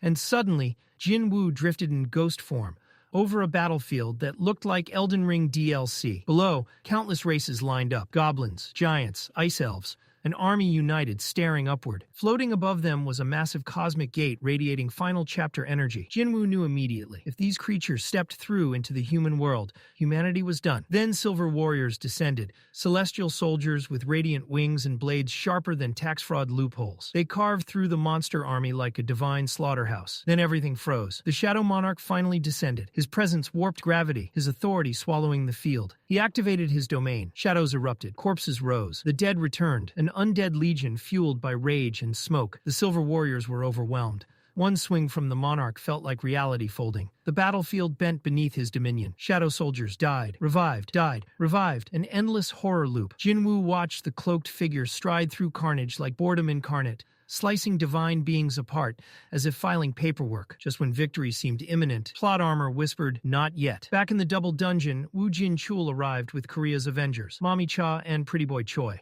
But the second they sensed the mana leaking from the chamber, everyone froze. Cha's instincts flared. This energy wasn't Jinwoo's. Inside, shattered stone statues lay scattered across the room like divine leftovers from a tantrum. Jin-Chul stared, remembering Jinwoo's warnings about the double dungeon, whispering, trembling. So, it was all real. A chilling voice seeped through the air. "I don't recall inviting humans into this place." The hunters snapped their attention upward, shocked that a monster could speak human language, and now understood this was no ordinary dungeon. The architect waltzed in like he was auditioning for the villain lead in a Broadway musical, and immediately snapped, "Quiet, how dare you wake the king from his nap?" The hunters froze mid-breath, blinking at each other, wondering which king this dude was talking about.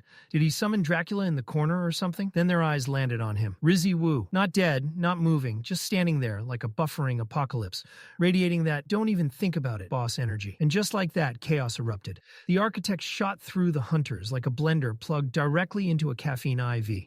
Two unlucky souls didn't make it past the opening credits. He yelled something about humans being perfect offerings, and suddenly everyone remembered they'd skipped their will writing appointments. Meanwhile, Rizzy-Woo was off in his own cinematic universe. His mind had gone full Netflix original, watching portals open like VIP entrances, and the council of villains marching in with monarch armies as if this were the halftime show of hell.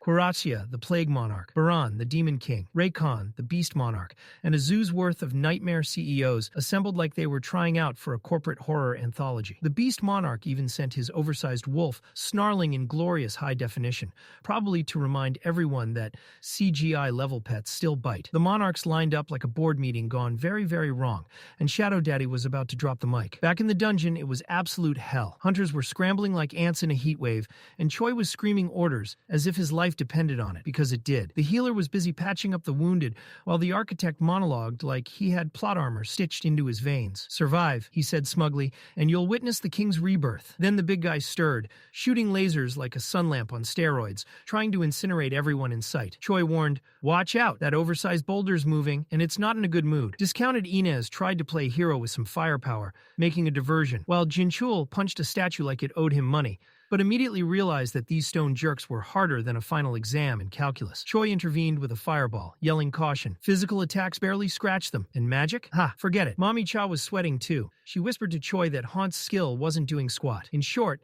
nothing in their arsenal was working. Yep, they'd hit the ultimate try everything, fail everything checkpoint. Discounted Inez, realizing they were basically auditioning for the role of Snack in this horror show, thought maybe it was time to wake Jinwoo, their only hope of surviving this nightmare. But the stone statues had other ideas, stopping the fireball mid-flight. Then one flexed its aura and charged at Choi, all offended that someone dared attack the king while he was sleeping. The hunters told Mommy Cha to try holding the line while she woke their king, because clearly this was a multitasking day. Meanwhile, Jinwoo was still in the dream realm, watching Shadow Daddy go full action hero. Comparing himself to this guy? Forget it. He didn't even register on the same power scale. Shadow Daddy was moving like he had a cheat code plugged in, obliterating monsters and silver soldiers alike, and Jinwoo was trying to take notes, mentally screaming, "How the hell am I supposed to compete with this?" Then realization hit like a truck. The silver soldiers in play had betrayed Shadow Daddy. Oh boy. Humans, monsters, and betrayal. Today's forecast was guaranteed chaos. Shadow Daddy stormed up to Baran, the Demon King,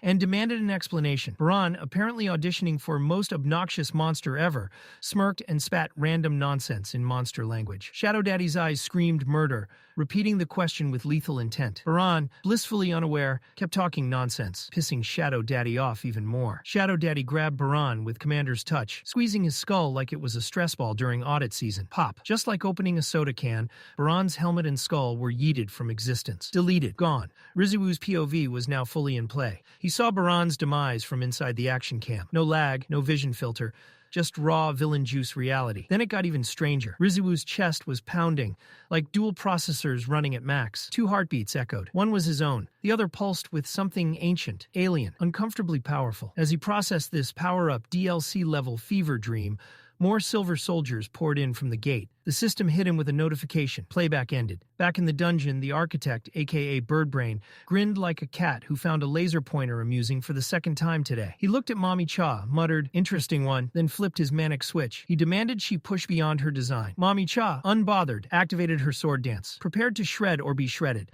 Birdbrain lost it immediately. Clashing swords with Mommy Cha, she stepped back, impressed she hadn't lost a limb yet. He pointed his blade and taunted, "Is that all you've got?" Then he dropped a line so extra even Aizen would blink. "Everything is going according to plan." Choi wanted to rush over and protect her, but Birdbrain was busy bragging about his system, claiming it could predict and counter everything. Basically, Big Brother meets villain cosplay. Watching the hunters flail like penguins in a tornado, the architect scoffed, "Pathetic. You think your little toys and sad attempts can dismantle my masterpiece?" By now, he'd gotten bored enough to actually step in himself. He fired off a fireball, which landed about as impressively as a wet balloon in a hurricane, and yelled at Mommy Cha that if they wanted to leave in one piece, they had better wake up my glorious king pronto. Birdbrain's attention snapped toward her like a cat spotting a laser pointer, and Mommy Cha sprinted to wake her husband. The architect, not even noticing Choi standing there, immediately went after her. He slammed the floor with enough force to make tectonic plates nervous. Mommy Cha barely dodged, and even bruised and battered, she pulled it off. The architect blinked. Impressed? Slightly. That's when he noticed a shadow lurking beside her. Rules of the dungeon meant it couldn't fully emerge, but the existence alone piqued his curiosity. "What's your relationship with my glorious king?" he asked Mommy Cha, intrigued. Without missing a beat, she replied, "Friend, I came to save him." Fearless and utterly unflinching, her answer made the architect smirk. This one was ripe for a lifetime of trauma. "Today," he said, voice dripping with glee, "a great monarch shall descend upon this world. You will witness it, assuming everyone here dies first." By now, the giant stone statues had crushed most of the hunters, and the scene looked grim. He opened his beak for another dramatic speech, but finally the king had had enough. From the shadows, Jinwoo rose, hard, pulverizing. He punched Birdbrain with enough force to make next Tuesday worry about its structural integrity. The architect slammed into the ground, and Jinwoo demanded answers about what the hell had been done to his body. The other hunters gawked, mouths open like they'd stumbled onto a live-action tutorial in god-tier beatdowns. Even Mommy Cha's cheeks were faintly red. Embarrassment? Awe? Probably both. Jinwoo pinned Birdbrain, pressing a foot onto his smug little beak until it shattered like cheap porcelain. The architect gasped, horror spreading across his twisted features. You're not the king I expected." Jinwoo said nothing, letting the silence speak volumes. The architect, desperate for any shred of control, asked how Jinwoo had regained consciousness with a black heart embedded in him. Jinwoo, feeling the god-tier mana surging through every vein, realized the truth. This was the Black Heart's doing. A system panel confirmed it casually, as if announcing the weather. Mana, plus 100,000. Birdbrain's face contorted in panic. Jinwoo, recalling the system's recall data, realized the jigsaw puzzle was still missing pieces. He demanded answers. What was a player? What had Birdbrain's twisted plan actually been? But the architect was busy losing his mind, screaming about how Shadow Daddy had double-crossed him. Done with the theatrics, Jinwoo summoned his daggers, pinning Birdbrain further into the ground. The architect, attempting a last-ditch smug moment, sneered, "If you kill me, your statues won't stop." Jinwoo, dead-eyed and exasperated, replied simply, "Then I'll kill your statues too." Birdbrain sputtered, claiming he was essential to the system. But Jinwoo shut him down cold. One moron's death wouldn't collapse the system. Without hesitation, Jinwoo seized control of the system. Birdbrain, horrified, tried to use his admin access, but the system ignored him. Jinwoo now commanded it. Watching the architect's dignity evaporate, Jinwoo smirked. "Once I thought I needed the system as much as it needed me. Now, I'll devour it whole." He mocked Birdbrain one final time. "Your design? Flawed." Then, activating Mutilate, Jinwoo diced the architect into tiny pieces. Each slice a symphony of absolute dominance. Bleeding out, Birdbrain croaked one last prophecy about fiery pillars and Jinwoo's death. "Jinwoo?" He smiled. "Bring it on," he said, utterly unbothered. Outside, the association members waited. The elite hunters had been in the dungeon for an hour, and the silence was stretching longer than a filler arc in One Piece. Just as the tension was about to warrant group therapy, the hunters staggered back, looking like they'd been run through a meat grinder on expert difficulty. Even the elite squads appeared one sneeze from collapse. Officials blinked, thinking, wait, what the actual hell happened in there? Jin-Chul marched up to the Bravery Guild members. "Move the bodies," he said. Shocked, traumatized, and far too busy questioning life choices, they complied like NPCs accepting a quest they didn't want. Through the chaos, Jinwoo emerged, calm, lost in thought. The system architect was gone, but the answers he sought still hadn't arrived. Jin-Chul pulled him aside, explaining that nearly 20 top-ranked hunters had been turned into human-bagged corpses today. If this had been a dungeon break, the city would have been serving monster meat for breakfast. He asked how Jinwoo even knew about the double dungeon. Jinwoo shrugged. "It summoned me," he said, as casually as if explaining the weather. Finding Jinwoo's answer odd, Jin-Chul squinted at him. "Wait, you mean to say this message only exists in your head?" Jinwoo shrugged, clearly not impressed with human limitations, and told him that, yes, unfortunately, telepathy hadn't made it to S-rank hunters yet. Jin-Chul, wisely deciding not to dig further, just nodded. Sometimes curiosity is deadly. It was clear to everyone now. Jinwoo wasn't fabricating stories. Mommy Cha slid into view, concern plastered across her face, checking if the king was okay. "I'm fine," Jinwoo mumbled. But the combined exhaustion of everything, Shadow Daddy, the architect, and every godforsaken statue, hit him like a truck. He collapsed, landing in a heap that might have qualified as a softcore seismic event. Meanwhile, across the sea in Japan, a completely different brand of chaos was setting up. Trucks stacked high with mana crystals were barreling toward the S-rank gate, like someone had decided to summon Cthulhu using Amazon Prime same-day delivery. Yuri Orlov, standing there with the smug arrogance of a man who's never had a deadline or consequence, announced that 200,000 tons of mana crystals should be enough to fire up the magic circle he'd so painstakingly crafted. The moment the circle activated, the barrier began slurping up magic like a vacuum in overdrive. But Yuri paused. Something was off. One of his lackeys asked if everything was okay. Yuri gave them the kind of smirk that screamed, "Everything's fine, except the end of humanity might be in 5 minutes." When they pressed for clarification on who might be the problem, Yuri casually said, "I never said it was a person." From a nearby rooftop, a figure observed the scene like the early spawn of a final boss, Song Il-hwan. His smirk practically radiated, knowing disaster was assembling itself with all the elegance of a bull in a china shop. Down below, Kenna whispered nervously to Sugimoto, asking why the military was deploying tanks when bullets were about as effective against monsters as a wet tissue. Sugimoto, staring at the gate like it personally owed him money, deadpanned, "If Yuri fails, these pawns, soldiers, need to stall the monsters just long enough for the hunters to prep." Kana realized the grim truth. The soldiers weren't a fighting force. They were bait, sacrificial lambs for a dinner table of monsters. Sugimoto, eyes locked on the gate, muttered grimly, "This isn't a battle. It's a funeral march where humanity flexes just how fragile it really is." Probably prompting God to mutter, "Good luck, idiots." Meanwhile, Yuri Orlov, drunk on his own hubris, was busy convincing himself that he could solo an S-rank gate. His little superhero alter ego even had a name picked out, the man who cleared an S-rank gate alone. He popped open a bottle with the kind of swagger reserved for someone pretending they aren't internally wetting themselves. Just as he raised it in a self-congratulatory toast, the man behind him, whose only function seemed to be stating obvious warnings, muttered, "Might not be the wisest choice, sir." Yuri waved him off, promising the best show this side of hell. "By the way," he asked casually, "how many S-rank hunters do we have on standby?" The agent replied, 15. Yuri nodded as if 15 hunters were enough to casually run interference for a literal apocalypse. And then the gate cracked. The Japanese S-rank gate began to fracture as if whispering, "Not today, Yuri." Back in Korea, Jinwoo snapped awake in a hospital bed, every muscle screaming rebellion, and his body felt heavier than existential dread at 3 a.m. He blinked groggily, eyes landing on Jin-Ho, who immediately burst into tears. Jinwoo,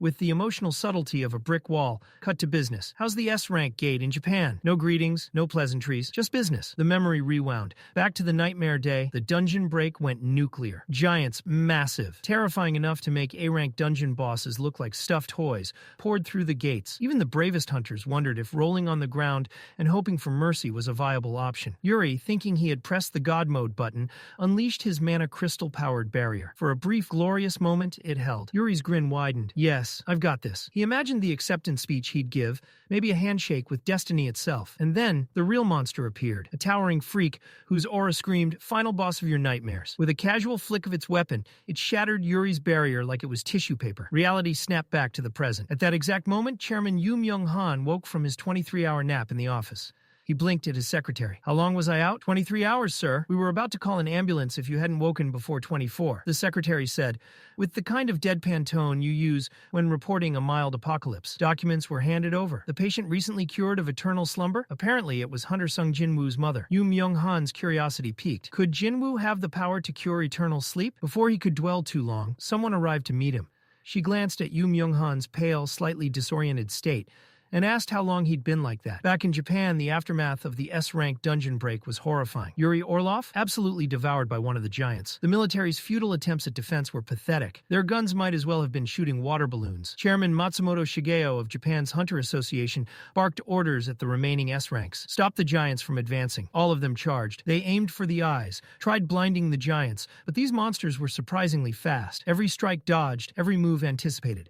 Humanity's last hope was looking more like a scene from a disaster movie, and yes, someone definitely forgot the script. Hunter Kanai Tawada blinked, absolutely flabbergasted, wondering how the hell these skyscraper-sized monsters could move faster than his morning coffee kicked in. Meanwhile, back in Korea, my glorious king was lounging in his room, watching live feeds of the chaos in Japan, sipping his thoughts like a fine whiskey. His mind wandered back to the Jeju Island raid. If things kept going at this rate, all of Asia might be in danger again. He considered just teleporting over himself, because honestly, who else could handle this mess? But before he could even pack his favorite hoodie, a voice stopped him. Turning around, he found his younger sister Gina, standing there with that mix of concern and "I'm not letting you do something stupid again." "Look, what's wrong?" Jinwoo asked. "I know you're planning to go," she said simply. Jinwoo raised an eyebrow. "I'm not going anywhere. Been grinding too hard lately. Just resting a bit. Don't worry." Gina frowned, unconvinced, but didn't argue further. Some battles didn't need words. Some battles just needed a sister to glare hard enough to dent your soul. Later, we see him outside, sitting on a park bench, like a king waiting for a coffee refill from fate itself. Summoning Baru, he asks casually about Gina. "Anything off with her?" Baru shakes his head. "Nothing abnormal." Jinwoo, however, isn't convinced. Trauma has a funny way of sneaking in silently. She'd never tried to stop him before, not since that first raid 4 years ago. He wonders quietly what he should do. As if on cue, a black sedan screeches to a stop in front of him. Fast forward. Jinwoo is now in the sleek, intimidating office of Yujin Construction Guild. CEO Yu Myung-han greets him with a smile that says, "I own more money than your brain cells combined," and slides a blank check across the desk. "I'm not arrogant enough to believe money can buy everything," he says, voice measured. "But when speaking to an S-rank hunter, consider this a token of my sincerity." Jinwoo's instincts tingle. Whatever comes next, confidential. Definitely not a casual guild invite. "What exactly do you want from me?" Yu Myung-han leans in, eyes serious. "I suffer from the same illness that afflicted your mother, eternal slumber." Jinwoo's brow furrows. "Does Jin-Ho know?" "Only my physician and 3 others are aware." Yu replies carefully. "I've searched everywhere for a cure. The only person ever to recover? Your mother. I don't believe that's coincidence. I need your help, and I won't forget your kindness." Jinwoo's mind drifts to Gina. Today, he realizes he has to make a choice. Fast forward to Japan. Reporters hover above like it's a live tourist attraction, while titanic monstrosities stomp around below, making Godzilla look like a cute chihuahua. One reporter squawks into a mic. "What happens if these titans get pissed and charge?" His coworker hits him with the classic trust the science line. "They'll be fine, as long as you stay far away." Cameras zoom on a megaboss standing at the gate like it's waiting for a royal invitation to throw hands. The cameraman whispers, "Is that thing even alive?" "It's just standing there." Reporter, "Yes, alive. And only 2 of the 30 giants have been killed in 2 days. If this continues, Earth might just get wiped off the map." Back in Korea, Jinwoo lounges in his office when Jin-Ho bursts in, panic written across his face. Unlike Jeju Island, this is next-level catastrophe. These monsters are built like skyscrapers on steroids. Jinwoo, calm as ever. "If I pull this off, the Jin Guild goes global," he mutters, like casually ordering coffee. He notices Jin-Ho hesitating, which is rare. Usually Jin-Ho worships the ground Jinwoo walks on. "I'll go, but I'm coming with you," he says. "I'm tired of being the background NPC," Jin-Ho reminds him. Every near-death experience Jinwoo has had one thing in common. Jin-Ho was conveniently missing. The man's only skill? Following like a golden retriever on caffeine. And he takes pride in it. Jinwoo chuckles internally. A rich kid talking about pride like he's not made of money. "I'll follow you anywhere," Jin-Ho says. "If you're safe, I'm safe." Jinwoo stands, feigning authority. "Ha ha. Gotcha. Now go home, sidekick." But as soon as Jin-Ho leaves, Jinwoo's mind drifts back to that creepy architect from the Double Dungeon. If the guy really exists, then Jinwoo is still a mid-tier player in a high-stakes game. Monsters stronger than him? Check. No choice but to keep leveling up? Absolutely. He heads home to find his mom waiting with dinner. He asks about Gina, locked in her room, skipping meals. The incident had hit her hard. While eating, Jinwoo ponders Jin-Ho's dad, allegedly cursed with eternal nap mode. Real or excused to avoid meetings forever? Doesn't matter. Limited magic healing juice means strategic choices. After dinner, he checks on Gina. Silent, stone-cold quiet. He tells her he almost died again. Happens often, but this time really felt like game over. "I made it back. Thank you." He pats her head. "I'll come back again. And thanks for stopping me from doing something stupid this time, too." Tears in her eyes, Gina fires the classic little sister guilt trip. "You would have dipped no matter what." Jinwoo just smiles. "Yeah, but I always come back." Then press conference time. Chairman Go Gun-hee tries to calm the masses, while Jinwoo is already packing bags like he's about to solo an entire country. Cut to Japan. Full panic mode. Military squads scramble through smoking rubble, dragging civilians away from collapsed buildings while skyscraper-sized giants stomp around like toddlers discovering Godzilla roleplay. One soldier yells at survivors to stop sobbing and move faster unless they want to be redecorated by a giant footprint. Just when hope hits rock bottom, one of the giants suddenly gets skewered across the street by a massive trident, impaled like somebody hit delete enemy from long range. Soldiers freeze and look up like, who just did that? The camera pans dramatically. King Sung himself arrives. Riziwoo materialized like a thunderstorm wrapped in drip.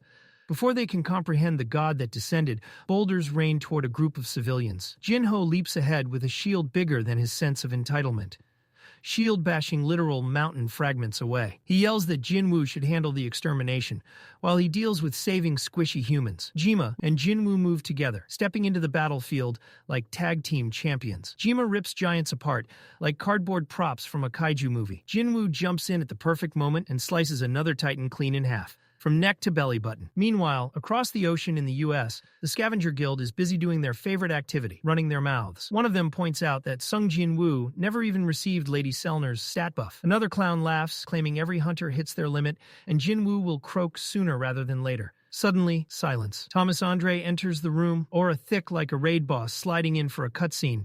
He casually bets the entire guild headquarters that Sung will survive Japan. Then he tells them to stop doom-scrolling Tokyo footage and pay attention to the S-rank gate forming right in their backyard, implying the US is about to have its own funeral procession. Back in Japan, cameras captured Jinwoo's shadow army, transforming the battlefield into a brutal buffet. Baru's buggy squad peels apart a giant, like it owes them 2 years of unpaid taxes. Another giant chases a little girl. Seconds before she becomes a chew toy, a shadow knight appears and slices off the giant's reaching hand. Egress glides in like a gothic prince, scoops the girl out of danger, and keeps moving without theatrics. The giant glances at its missing hand before Iron body slams into frame and crushes its skull like it's a prop watermelon at WrestleMania. Iron flexes dramatically over the corpse, while Egress stares like he regrets being part of the same union. Jinwoo watches proudly. Finally, he thinks, Iron isn't useless anymore. Then a soldier runs up to Jinwoo, tears streaming, babbling Japanese gratitude, bowing so deep his spine whines. Jinwoo does not understand a single syllable, but offers a thumbs up and compliments the brave warrior energy. He orders Jin-Ho to continue evacuations while he stands before the giant corpse, ready for shadow extraction. Another monster unwillingly joins the Rizzi-Woo army, like an unwilling Pokemon. At Japan Hunter HQ, Chairman Matsumoto finally realizes Jinwoo truly might be the force Goto Ryuji warned him about. Reports say entire city sectors are being reclaimed. Matsumoto flashbacks to the conversation where Ryuji cautioned him to be wary of Sung Jinwoo, because this hunter wasn't like the others. He recalls when Jinwoo first arrived, and Matsumoto asked him politely, demanded politely, to defend Osaka with the rest of the hunters. Matsumoto assumed defending against 30 giants required a squad. Jinwoo calmly declined teamwork, essentially saying, "Nah, I'll solo it," and then he walked straight into hell like he was punching a time card. Later, Jinwoo continues expanding his shadow roster. He tries naming each new summon, but quickly gets bored and switches to numbers like they're disposable NPCs in a mobile RPG. Baru drops another corpse at his feet, like a puppy presenting a stick. Without even glancing, Jinwoo calls the new shadow number 6. He orders Jin-Ho to take a break, reminding him politely that he is not equipped for main character duties. But although the shadows are dominating, Jinwoo can feel it. Things have been too easy. A chill creeps up. This is only Act 1.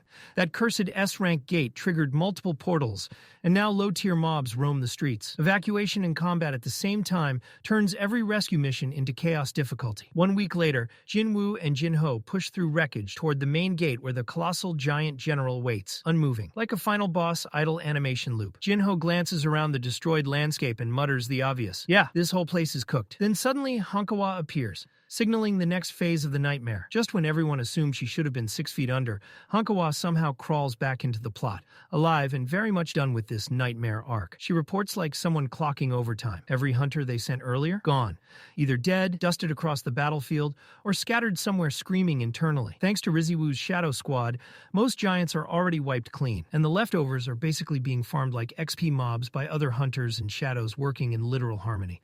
Hearing that news, Rizzi-Woo knows the finale is queued up. Only one enemy remains, the last raid boss. He surveys the ruined city around him. Debris, corpses, structures collapsed like broken Lego builds, and he suddenly gets a deja vu flashback. This carnage looks eerily similar to Demon Castle.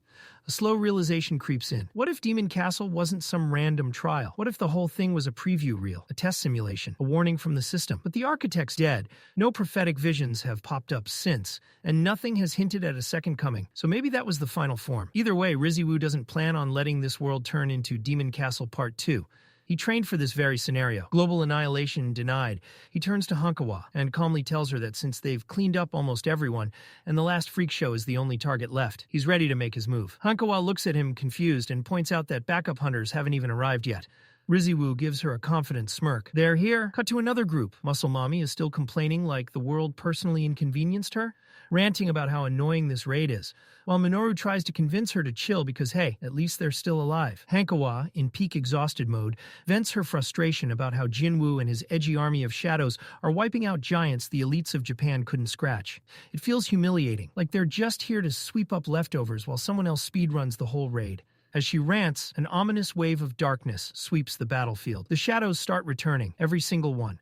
Old recruits like Tusk, Igris, and Iron march in, alongside the fresh giant shadows and Jima, looking ready to unleash hell on command. Then the real diva himself appears, Baru. He kneels before Jinwoo like a loyal knight seeking approval. The Mana Farmer King praises him, and Baru bows like a kid who finally got his gold star. Jinwoo then orders Jin-Ho to escort Hankawa away to safety. With the civilians out of the splash zone, Jinwoo begins the ritual. Shadow extraction on every fallen giant. More monstrous shadows rise, swelling the army. Once satisfied with his new roster, Jinwoo issues the final command. All shadow soldiers, charge the massive giant guarding the S-rank gate. While the army rushes into battle like a black tidal wave, Jinwoo watches from a distance, arms crossed, expression unreadable. The giant senses incoming death and responds with a massive mana pulse that cuts down shadows like tissue paper. Jinwoo pauses. Okay, that's new. This giant isn't just big, it's juiced with absurd magic output. One swing equals 100 shadow soldiers evaporating. Even Jinwoo feels the overwhelming pressure, admitting mentally that for a second, his instincts wanted to retreat. But he forces himself to stay. There are only two choices: flee like a coward, or erase the source of that pressure. Despite being surrounded, the giant doesn't panic.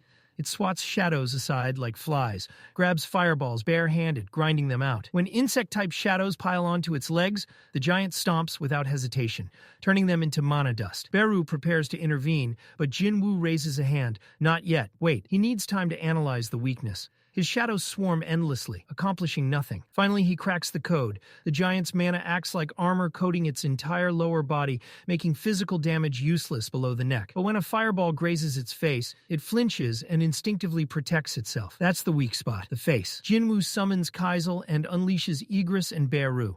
Baru blitzes toward the head with insane speed, but the giant dodges. Meanwhile, riding atop Kaisel, Igris fires bolts of lightning from above. The giant avoids them narrowly, but Jinwoo confirms his theory. Its mana armor doesn't cover the head. Igris charges again, drawing the giant's attention just long enough for Jinwoo to dive in and slam an attack straight into the face. The giant roars in agony. Baru takes advantage and lunges again, forcing the giant to defend itself. Jinwoo reveals his trump card, a barrage of daggers propelled by ruler's authority. The blades hammer into its face repeatedly. From the sidelines, Jin-Ho and Hankawa watch like spectators who didn't pay for tickets. Hankawa remarks, "This fight has turned into monsters versus monsters. Hunters don't even matter here." Jinwoo lands a vicious slash, obliterating one of the giant's eyes. As it screams, Baru dives straight into the empty socket, tearing it apart from the inside. Jinwoo keeps attacking externally while Baru shreds from within. The giant collapses, finally overwhelmed. A system notification appears. Enemy defeated. Jinwoo stands over the corpse, but his instincts scream something's wrong. The message confirms a kill, but there's no system alert for dungeon boss defeat, and the gate isn't collapsing. Jin-Ho approaches like an excited fanboy, but Jinwoo's expression remains cold. Something is off. If the gate remains open, then the real boss is still alive. That was when things went sideways. The victory lap lasted about half a second before reality slapped Jinwoo in the face.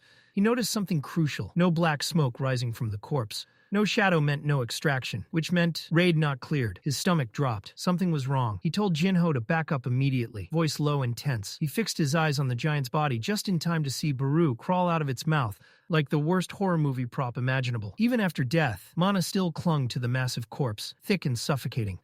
Baru's presence barely dented that pressure. Then the S-rank gate pulsed with blinding light, powering up like a reactor about to explode. Jinwoo felt it. This wasn't normal magic. The mana density twisted the air, sharp enough to cut skin. He saw Igris move instinctively, shielding Jin-Ho, which made the whole situation even more alarming. Then things got weird. The gate began drawing in the giant's leftover magic like a vacuum cleaner on steroids.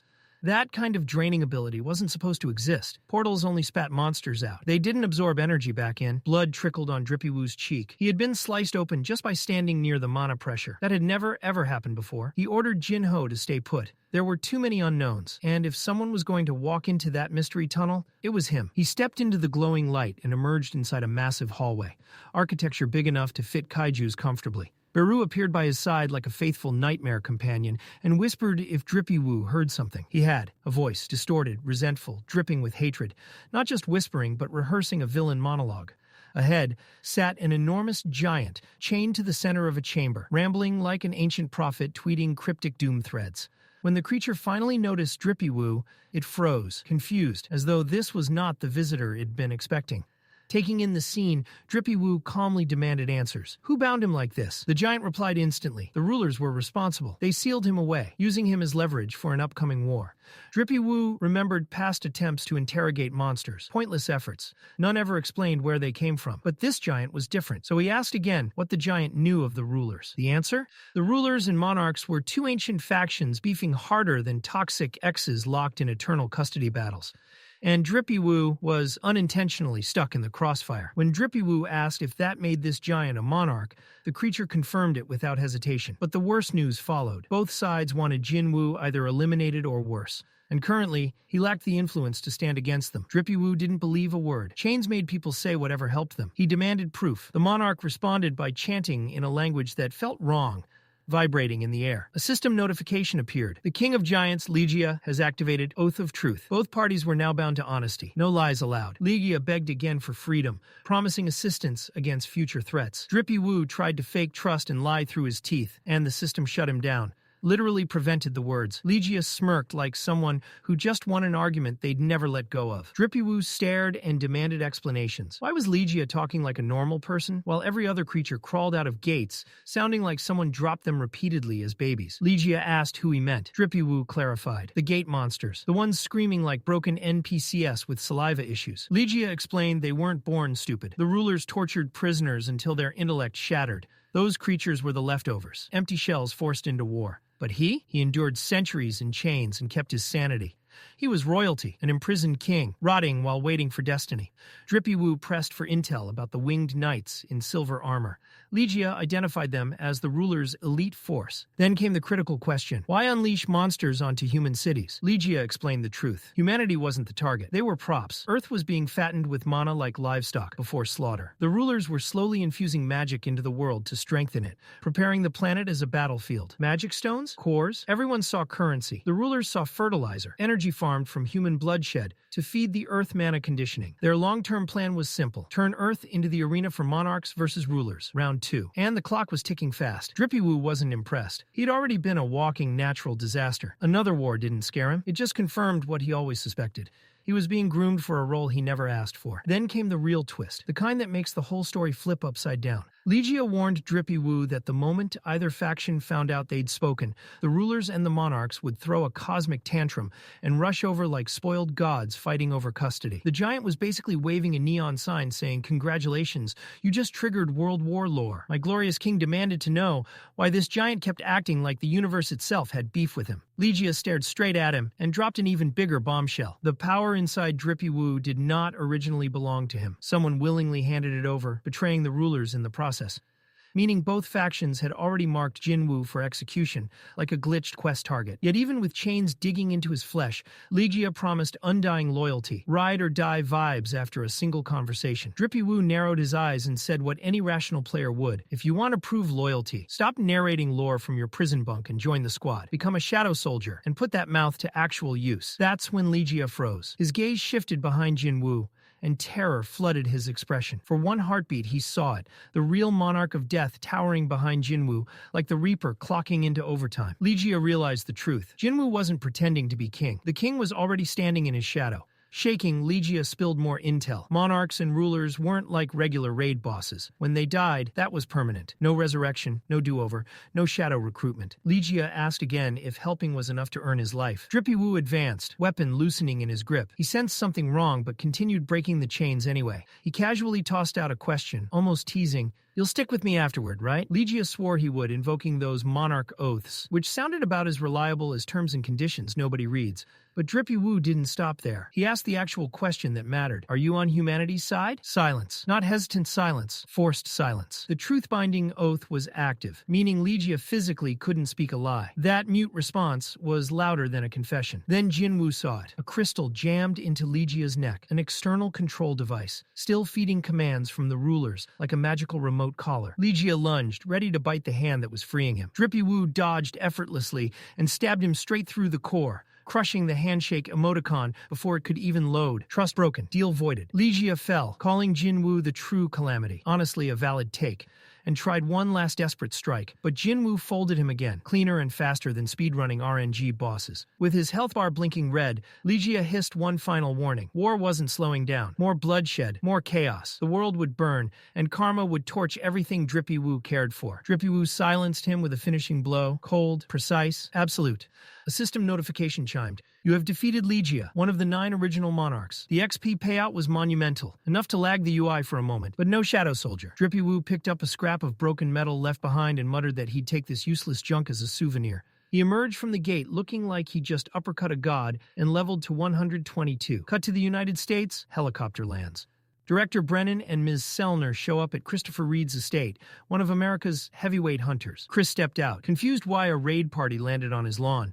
Brennan told him to sit and listen. Then Sellner dropped a prophecy bomb, telling him someone was planning to assassinate him. Reed scoffed, flexing ego steroids. Nobody could take him. National-level hunter privilege. Said killing S-rank monsters was cardio. Sellner didn't flinch. She told him she dreamed of him surrounded by men. Not the good kind, and dying. That killed the smirk. Chris asked who could possibly protect him. Sellner answered calmly. There was only one man alive who slaughters monarchs like killstreak achievements. Jinwoo. Back in Japan, Drippy Woo exited the dungeon, thinking about how he'd just murdered the king of giants. Even chained and weakened, that presence had been suffocating. One mistake, and it would have been game over. News spread instantly. Giants across Japan? Gone. Wiped like browser history. Rumors exploded online about a new national-level hunter.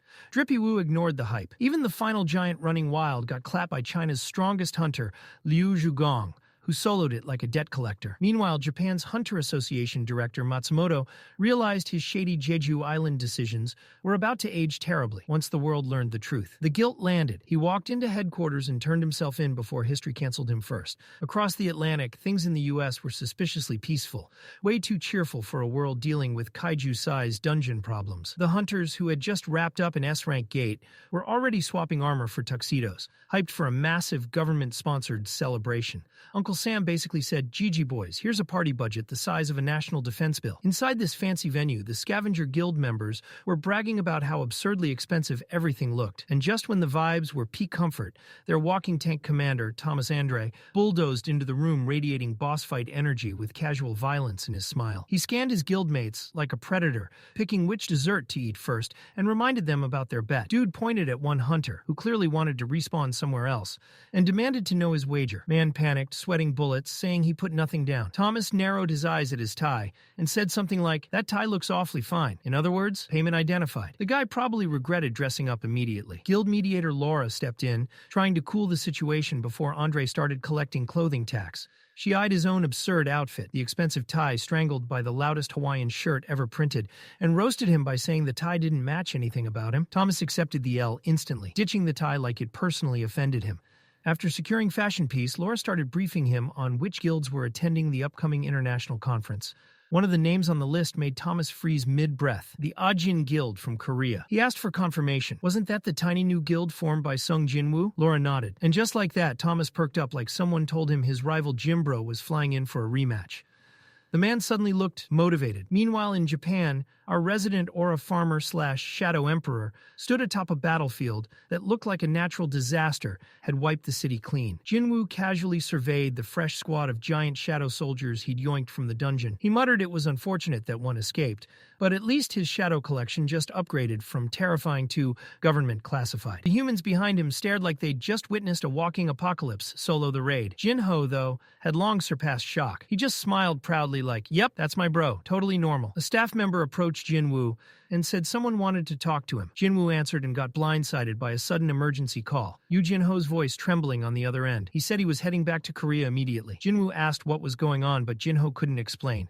Just a gut-deep dread that something terrible happened. He heard his mother's voice shaking earlier, something she never did. As soon as Jin-Ho landed, one of the Yu family assistants was already waiting with a private car like a cutscene NPC.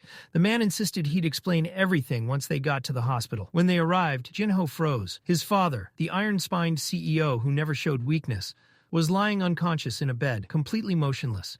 Jin-Ho tried to rush in, but the assistant stopped him, warning that an awakened hunter losing control could trigger an accident. He handed Jin-Ho a notebook instead, something the chairman had been writing before collapsing. He said he'd been keeping it safe, waiting for the day the old man woke and asked for it, but now it belonged in Jin-Ho's hands. Jin-Ho opened it, and tears welled before he could process it. Inside were countless clippings, articles, reports, headlines, not only about Jin-Ho's achievements, but ones featuring My Glorious King too. His father had kept everything like a scrapbook addict. Jin-Ho smiled sadly, whispering that his dad still had that weird hobby of hoarding newspaper pieces. The assistant explained softly that it wasn't just recent stuff.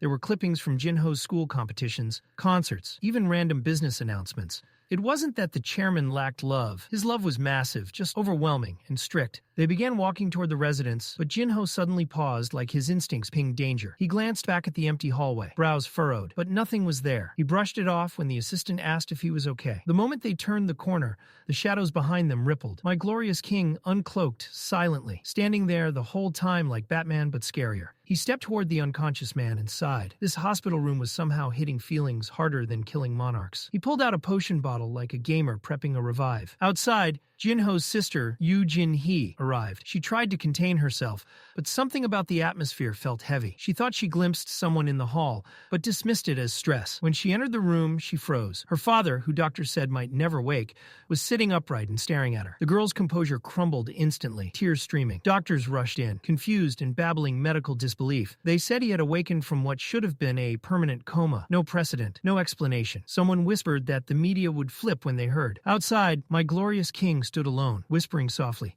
"Happy birthday." He commented that Jin-Ho came a bit early, then started planning his return to Japan. He tried using Shadow Exchange, but saw he still had nearly 2 hours of cooldown left. He wondered how to kill time, and then a thought popped up. Maybe go see Mommy Cha, just for a visit, obviously. Not suspicious at all. He shoved that impulsive thought of visiting Cha Hae-In straight into the trash bin and decided the safer, far healthier choice was mass dungeon homicide. When in doubt, slaughter monsters, not flirt. Meanwhile in America, Christopher Reed, Mr. National-level ego himself, was sleeping in his luxurious mansion like nothing bad ever happens to strong people. Then suddenly, he jolted awake, confused and tense. Something in the air felt off, like someone muted reality. The hallway was so silent it felt dead. To test it, he grabbed a wine glass and casually yeeted it across the room. The glass shattered, but bizarrely there was no sound. Not even a tiny tink. Yep, that was the sign. Something supernatural was messing with his sound settings in real life. He remembered Michael Connor's mysterious card and Selner's prophecy-level warning. If the vibes ever shift, call ASAP. Well, the vibes weren't just shifted. They were vaporized. Before he could process, a strange man materialized out of nowhere with other shadowy figures stacked behind him like a horror movie entourage. Christopher demanded answers, but the leader started speaking theatrically, claiming Reed would lose everything if he continued treating humans with mercy. He referred to Christopher as a fragment of light, like they were in some cosmic poetry slam. When Christopher tried to rebuttal, the intruder ignored him entirely and spoke towards some unseen higher entity connected to Reed instead. Basically saying, "I ain't talking to you. I'm talking to the divine Wi-Fi router you're linked to." That was the last straw. Christopher activated his spiritualization and transformed, promising one of them was dying tonight. No threats, just a scheduled murder appointment. The intruders recoiled in disbelief. A human pulled off spiritualization? That wasn't supposed to be on the skill tree. A brawl erupted instantly, violent and intense. Back in Japan, My Glorious King rode toward the airport like a celebrity farewell tour was happening. Streets filled with crowds, massive crowds, waves of people gathering just to witness the hunter who saved their nation.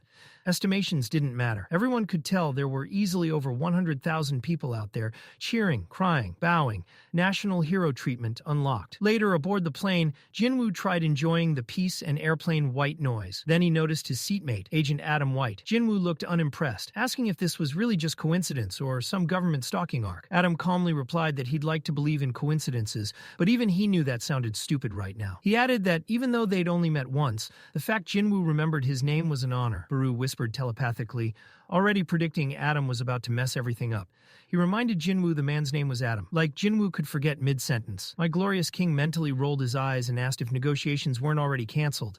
Adam admitted his approach wasn't normal, but said he came with urgent news. Jinwoo immediately guessed the U.S. failed to stop the S-rank gate. Adam shook his head. Nope, that was handled. Then he pulled out footage, a house engulfed in flames that firefighters and elite hunters couldn't extinguish. The audio crackled. "This fire isn't natural, nothing's working." Jinwoo narrowed his eyes. "Okay, so what am I looking at?" Adam sighed and delivered the bomb. Christopher Reed caused the fire, and despite sending 1,800 firefighters and 14 elite hunters, it still wasn't contained. Jinwoo, now serious, asked if Reed lost a fight. Adam confirmed, shockingly, Christopher Reed was already dead. He passed Jinwoo a photo of the assumed killer, and instantly Jinwoo snapped. Adam lifted into the air, crushed by Jinwoo's invisible grip. The cabin froze as Jinwoo growled, voice heavy with threat. "You think this is a joke? You think you're walking out after dropping that on me? Adam motioned to stop the armed agents from attacking, desperate to finish before he died. He explained the man in the photo had crawled out of a dungeon, meaning they weren't certain he was human. His aura felt monstrous. He'd also assaulted an S rank during interrogation. Oh, and he was connected to the Hunter Bureau explosion a few months back. Jinwoo released Adam, letting him crash like dropped luggage, glaring while asking if they suspected the case was tied to his father.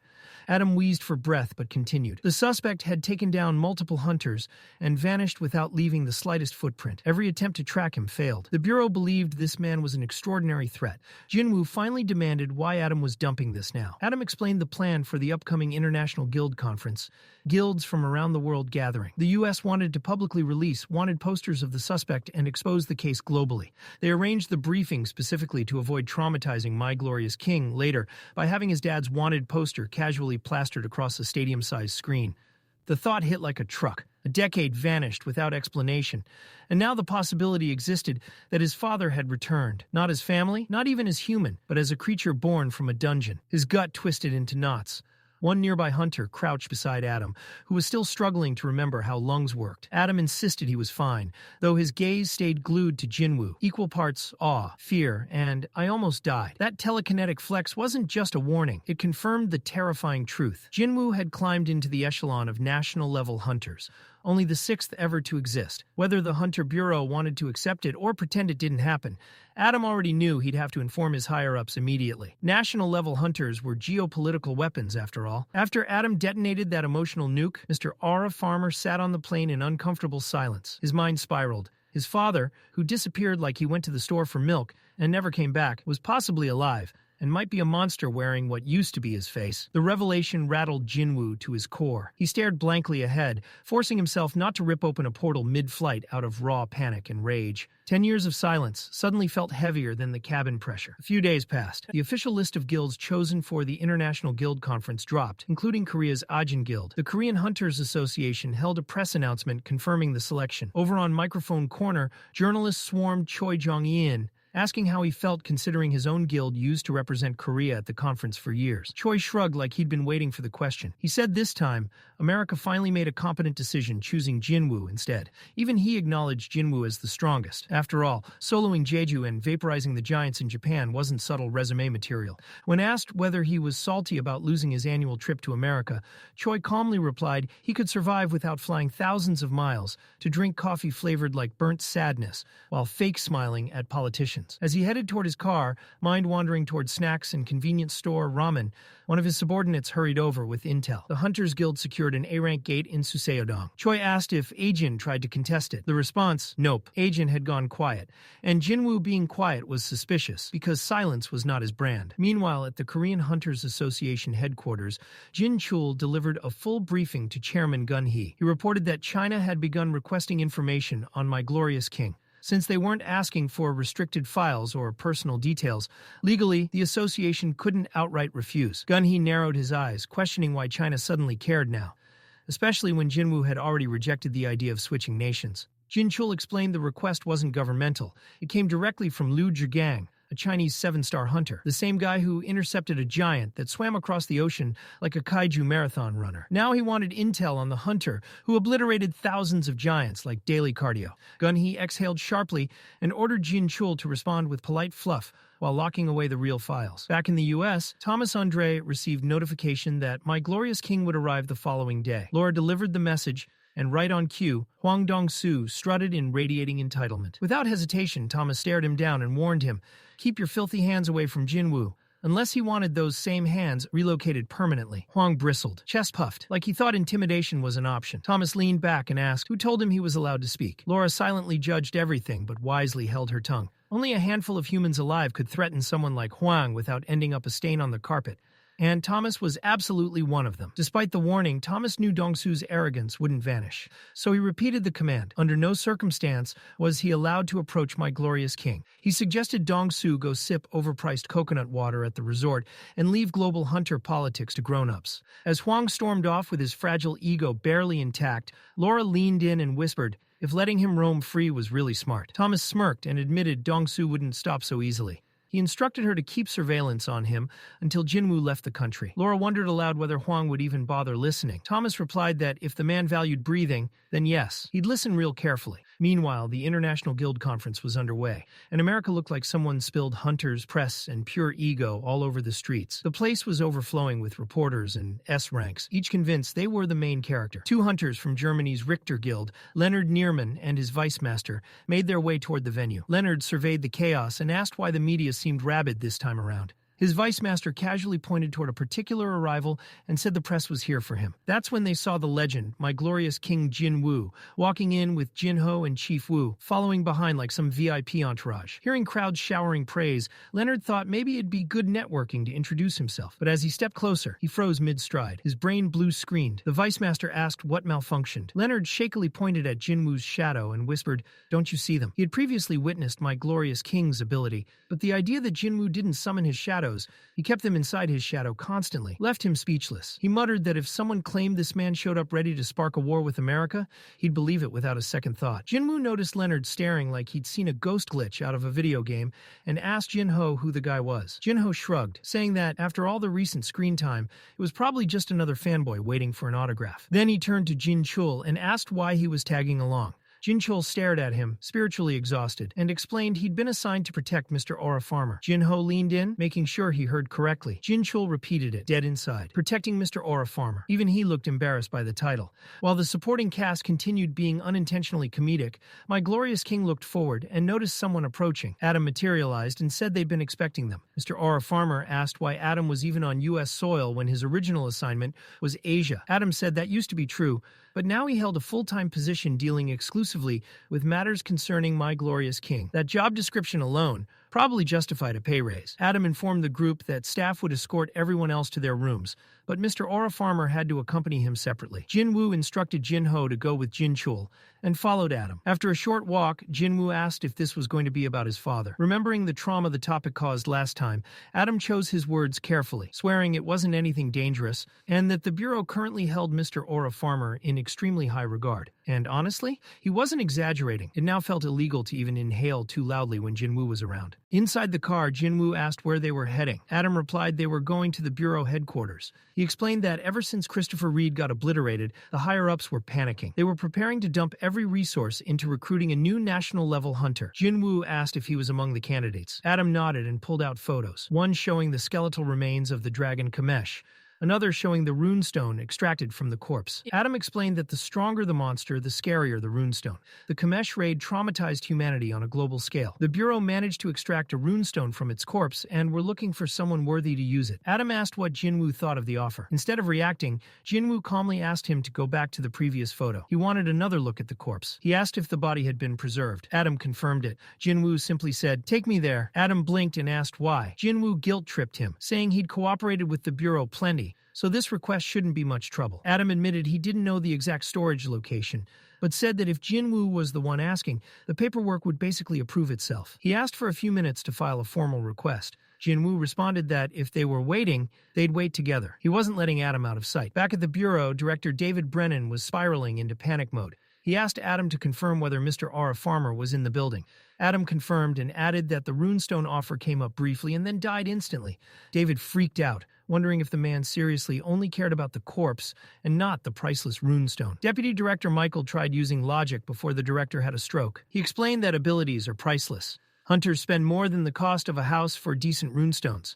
So maybe Jinwoo saw greater value in the corpse itself. Then a horrifying realization hit. David asked the real question. Was Jinwoo's power limited only to monsters he personally killed? Michael froze. His brain connected the terrifying possibility. What if Jinwoo didn't need to kill the target first? What if he could make anything dead into a shadow, as long as it was intact? If that was true, then my glorious king might be planning to turn the Kamesh dragon into yet another one of his shadow soldiers. David stared into existential dread and whispered that no one should be allowed to wield that kind of power.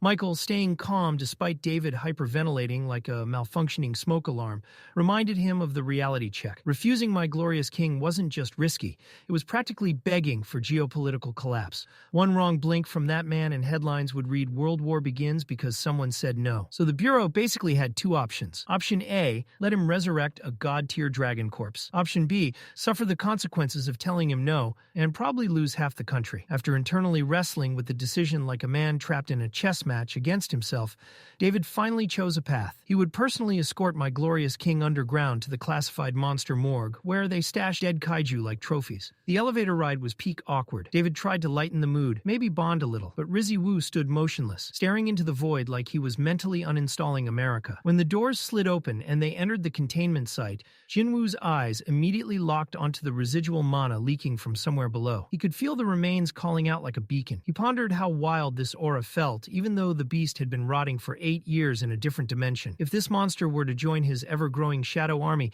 difficulty settings in life would vanish completely. Humanity could kiss balance goodbye. They soon stood before the giant reptile skeleton.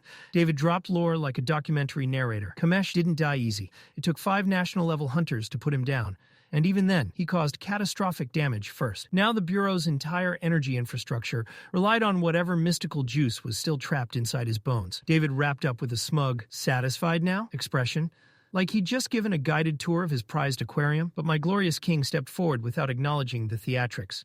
He instructed the side characters to move back, and David echoed it for everyone else. The first shadow extraction attempt fizzled, but attempt number 2, that one blew the roof metaphorically and almost literally. The environment went haywire, smoke surged, bones lifted like puppets possessed, and the remains twisted together, recreating the Calamity Dragon himself. The building trembled, reinforced glass shattered, alarms screamed, and David's voice cracked mid-sentence as he shrieked warnings about breath attacks and imminent cremation. Then, Kamesh locked eyes with his new king. My glorious king simply commanded him to calm down. Instant tone shift. The dragon dropped the aggression instantly, like a switch flipped from apocalypse engine to oversized obedient pet. The staff watched in stunned confusion as Kamesh bowed, practically wagging his bony metaphorical tail. Kamesh proclaimed that he once served a dragon monarch and now pledged loyalty to the new sovereign. Jinwoo analyzed the creature, realizing that Kamesh held rage hotter than magma, yet also enough discipline to become an invaluable shadow. This wasn't just another summon. This monster had individuality and terrifying potential. As he processed it, puzzle pieces from the system aligned. Monarch of Destruction, Monarch of Giants, Monarch of the Beginning. The villains weren't random. They were part of a larger hierarchy,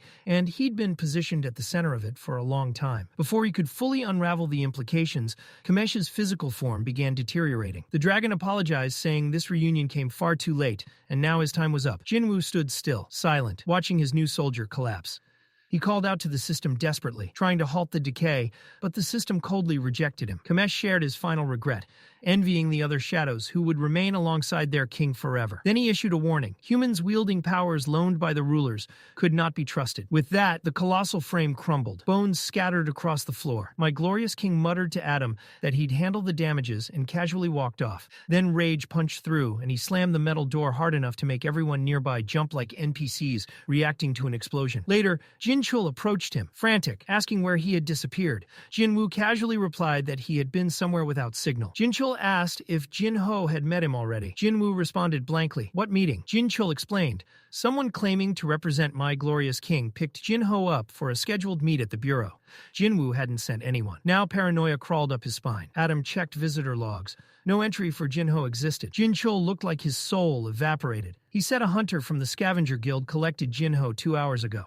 Adam snapped into crisis mode instantly. Scavenger headquarters stood just blocks away, but they did not have jurisdiction to make moves like this. Adam phoned Laura, and she instantly sensed trouble. She asked if Jinwoo knew. Adam said Jin-Chul mentioned it. Laura said they'd look into it. But when Adam turned around, Jinwoo was gone. He disappeared faster than a dad who swears he's just going to buy milk. Cut to my glorious king perched somewhere high, shadows sweeping the city like a surveillance network. He realized he made a critical misplay. He hadn't planted a shadow on Jin-Ho back at the hospital when he saved that old man. Now that same ominous instinct he once felt with his sister crawled back. He summoned every shadow soldier, and scattered them across the city to track Jin-Ho down. Elsewhere, Thomas Andre stormed around demanding to find Hwang Dong-soo, radiating murderous intent. Inside a dim warehouse, Dong-soo stood over a brutalized Jin-Ho, barely clinging to consciousness. Back on the rooftops, my glorious king strained to hear any whispers, scanning every direction, desperate to locate anything that would lead him to Jin-Ho before it was too late. My glorious king scanned every street, every rooftop,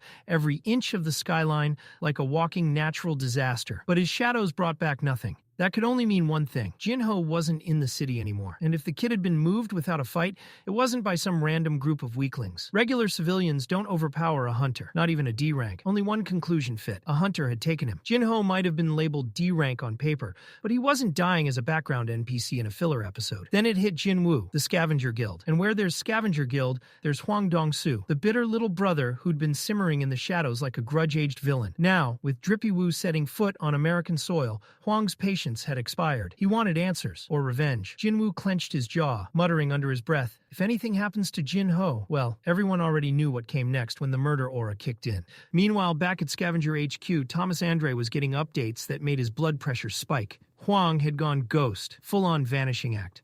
Thomas shook his head, wondering how a clown like that could be so bold unless he was counting on Thomas to clean up his mess. He called Laura, mentally kicking himself for letting his hunters run wild like unsupervised middle schoolers.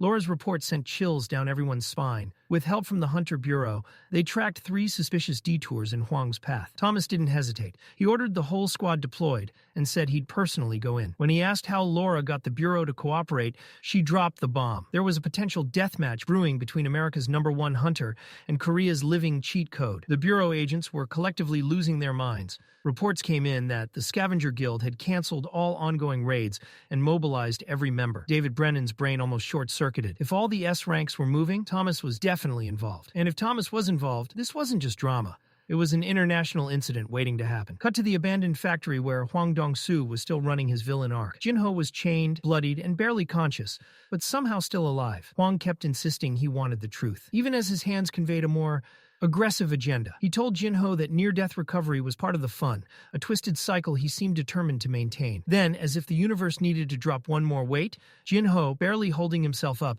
gave Hwang a full middle finger. No words, no dialogue, just the single most defiant act of the arc. That small gesture alone cracked Hwang's composure. He snapped, hurling Jin-Ho into concrete with bone-rattling force and declaring the fun had only just begun. One of Hwang's goons noticed a silent figure lurking in the shadows. Hwang squinted, immediately assuming it was some orc from a dungeon break. He readied himself, flipping his jacket like he was about to throw hands with a generic NPC. He had no idea he was about to face a shadow soldier. Back in Korea, peace was pretending to exist. Drippy Woo's mother sipped her tea, watching the news, blissfully unaware she'd birthed a literal walking genocide button. Baru lingered nearby, respecting the space, but thinking to himself, if there's anything my king can't survive, the planet might as well uninstall itself. Then, the broadcast hit. My glorious king had touched down in America. Baru immediately felt it. The shift in the air, the palpable pressure. His internal prayer was simple. Anyone on the wrong side of this king's wrath was about to meet their end. Across the states, Scavenger Guild convoys tore through city streets. Thomas Andre in the lead car sensed it too. That aura, that murderous presence. He told the driver to stop with the commentary. It had already begun. He kicked open the door and ordered the others to catch up. One of the men muttered under his breath, guests were filing another round of insurance claims. Meanwhile, in the torture basement, Hwang's ribs just got sent to another dimension. Drippy Woo arrived in true fashion, Shadow Exchange flipping him across the map like a boss-level teleport. He punched Hwang so hard the factory itself might need therapy.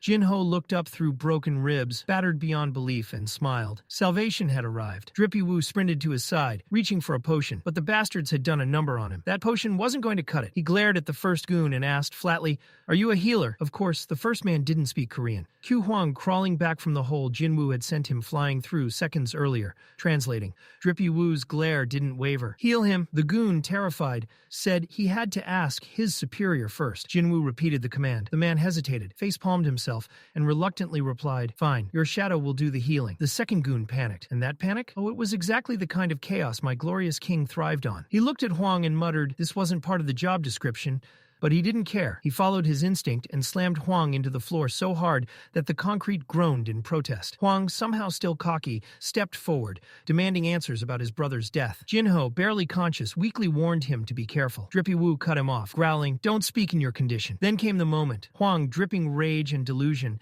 spat out the question. Had Drippy Woo killed his brother and the other hunters? Jinwoo didn't even flinch. He delivered the coldest line in Manhwa history. "Go ask your brother yourself." No yelling, no flair, just truth wrapped in absolute indifference. Huang snapped and charged, but he was a lifetime too slow. Drippy Woo sidestepped, countered, and sent him flying again. Before he could even land properly, Huang looked up and saw Drippy Woo already planted next to him. Another swing, another fold. Jinwoo grabbed Huang by the head, smashing him into the pavement like he was trying to delete him from existence. And then Thomas Andre arrived. He stood there, calm but furious, ordering Jinwoo to stop. Turning to Huang, Thomas barked a warning. "I told you not to mess with him." Then he turned to Jinwoo. "Is he still breathing?" Jinwoo met his gaze coldly. "Not done yet." Thomas clenched his jaw. One last warning. Let Huang go, and he'd pretend none of this happened. Jinwoo's calm reply. "And if I say no?" Thomas froze. Then he said the words that meant war. "Then it's not a request anymore." Without hesitation, Jinwoo yeeted Huang into the sky. The man flailed, praying silently for Thomas to intervene, for someone to save his pride. Jinwoo turned his attention fully to Thomas. The main event had arrived. Thomas tried the classic ego play. "You don't know who you're talking to." Jinwoo cut him off cold. "Doesn't matter." Deep down, Thomas knew he was staring at a man who understood exactly who he was and didn't care. Flashback. Thomas's villain origin. Born into a poor immigrant family, raised on scraps, but with hands that could turn fists into currency. Power, wealth, respect, earned through violence. He became CEO of punching people into submission, thinking he was king material, until he ran into my glorious king. Back in the present, his scavenger guild showed up, hoping to back him up. But before they could blink, Thomas himself got launched like a ragdoll across the block. Dust settled. Thomas rose, bruised, silent, signaling them to stay back. He strode toward Jinwoo with purpose, shadowed by rage and pride. His squad panicked and scrambled behind him, fully aware they were about to witness carnage. Meanwhile, Drippy Woo casually ordered a shadow operative. "Get Jin-Ho to the hospital. Use anything. No hesitation." Then came the fun part. Jinwoo turned to Thomas and the rest of the scavenger guild and revealed the real threat. His shadow army, an entire battlefield's worth of monsters lined up and ready to annihilate. Thomas grinned, a mix of madness and exhilaration. Finally, a fight worthy of him. Deep down, though, he knew it was already chaos in the trash. All he wanted was to reclaim his ego by beating Jinwoo. He tried one last bluff. "Back off and apologize." Jinwoo didn't flinch. He flipped him off, unmoved by the devastation unfolding around them. That broke Thomas. He roared, transforming with sheer force, promising regret, but Jinwoo didn't budge. He commanded his shadows to charge. Thomas yelled for his people to get in the way. The battlefield erupted. Tanks tried to erect barriers with flashy skills, only to watch them crumble like paper. Shadows smashed forward, chaos reigning supreme. Thomas, in a last-ditch effort, wiped out an entire squad by himself. He looked up and saw Tusk casting protection, trying to block him. Thomas bulldozed straight through the magic shield, smashing Tusk square in the face. He moved through the carnage, thinking of his surviving guild members. None would make it if he didn't intervene personally. He reached the center and saw it. My glorious king, mid-fight, handling chaos like side quests, utterly untouchable. Thomas lunged forward like a man who clearly had no concept of personal space or survival instincts. But alas, iron decided to politely insert itself between them. Thomas bellowed, swinging a fist that slammed Jinwoo into the floor so hard even the concrete groaned, probably filing a formal complaint. Before Thomas could savor the moment, Jinwoo blinked, because of course he did. And bam. Suddenly, he was right in Thomas's personal bubble, the one where all bad ideas live. Jinwoo whipped out a dagger and slashed like a villain in a budget movie, except nothing happened. Yup, zero damage. Thomas, feeling rather smug for a moment, proceeded to punch Jinwoo with all the self-assuredness of someone who clearly believed physics was negotiable. Jinwoo got tossed like a disposable side character in a chaotic RPG cutscene, while Thomas smugly narrated the entire flight, explaining, "Feel the difference, pleb. This is the raw power of a national-level hunter." Jinwoo was so done. Mid-flight, he casually activated Ruler's authority like flicking a light switch. Thomas froze mid-motion. Not a twitch, not a blink. Completely locked in place. Realization hit him like a ton of bricks. Apparently being a national-level hunter doesn't mean jack when your opponent's literally bending reality for fun. Jinwoo stepped forward and delivered a single strike so devastating it made Thomas cough up blood like a fountain. He collapsed to the floor, but naturally forced himself upright because drama. Jinwoo didn't stop. He charged, raining strikes and side comments like an infuriatingly polite hurricane. Strength, despair, obedience, you're welcome. Thomas tried to block, But the combo was cleaner than a Michelin-starred kitchen, leaving him shouting in frustration while activating his reinforcement skill like, "This should help." Spoiler, it did not. Meanwhile, the Hunter Bureau decided, in their infinite wisdom, that rolling up to this apocalypse might be a good idea. Adam White, calmly riding in a car, got bombarded with the all-important question: what the hell is happening? His only response? No time for that. Maybe try surviving instead. Another agent added, if we get any closer, it's an instant Darwin Award. Yup, the city was officially a live-action disaster movie, and my glorious king was farming bodies like it was Monday morning chores. Back at the factory, Thomas had fully embraced his inner rage monster. Charging like a bull on energy drinks, he slammed the ground with enough force to give nearby tectonic plates existential dread. Jinwoo barely dodged the shockwave, thinking, yep, normal Tuesday. Thomas wasn't done. He unleashed a black hole-level skill, swallowing everything, including Jinwoo's shadows. Jinwoo squinted. Without ruler power, he'd have been shredded like a cheap printer document. Suddenly, boom, massive explosion.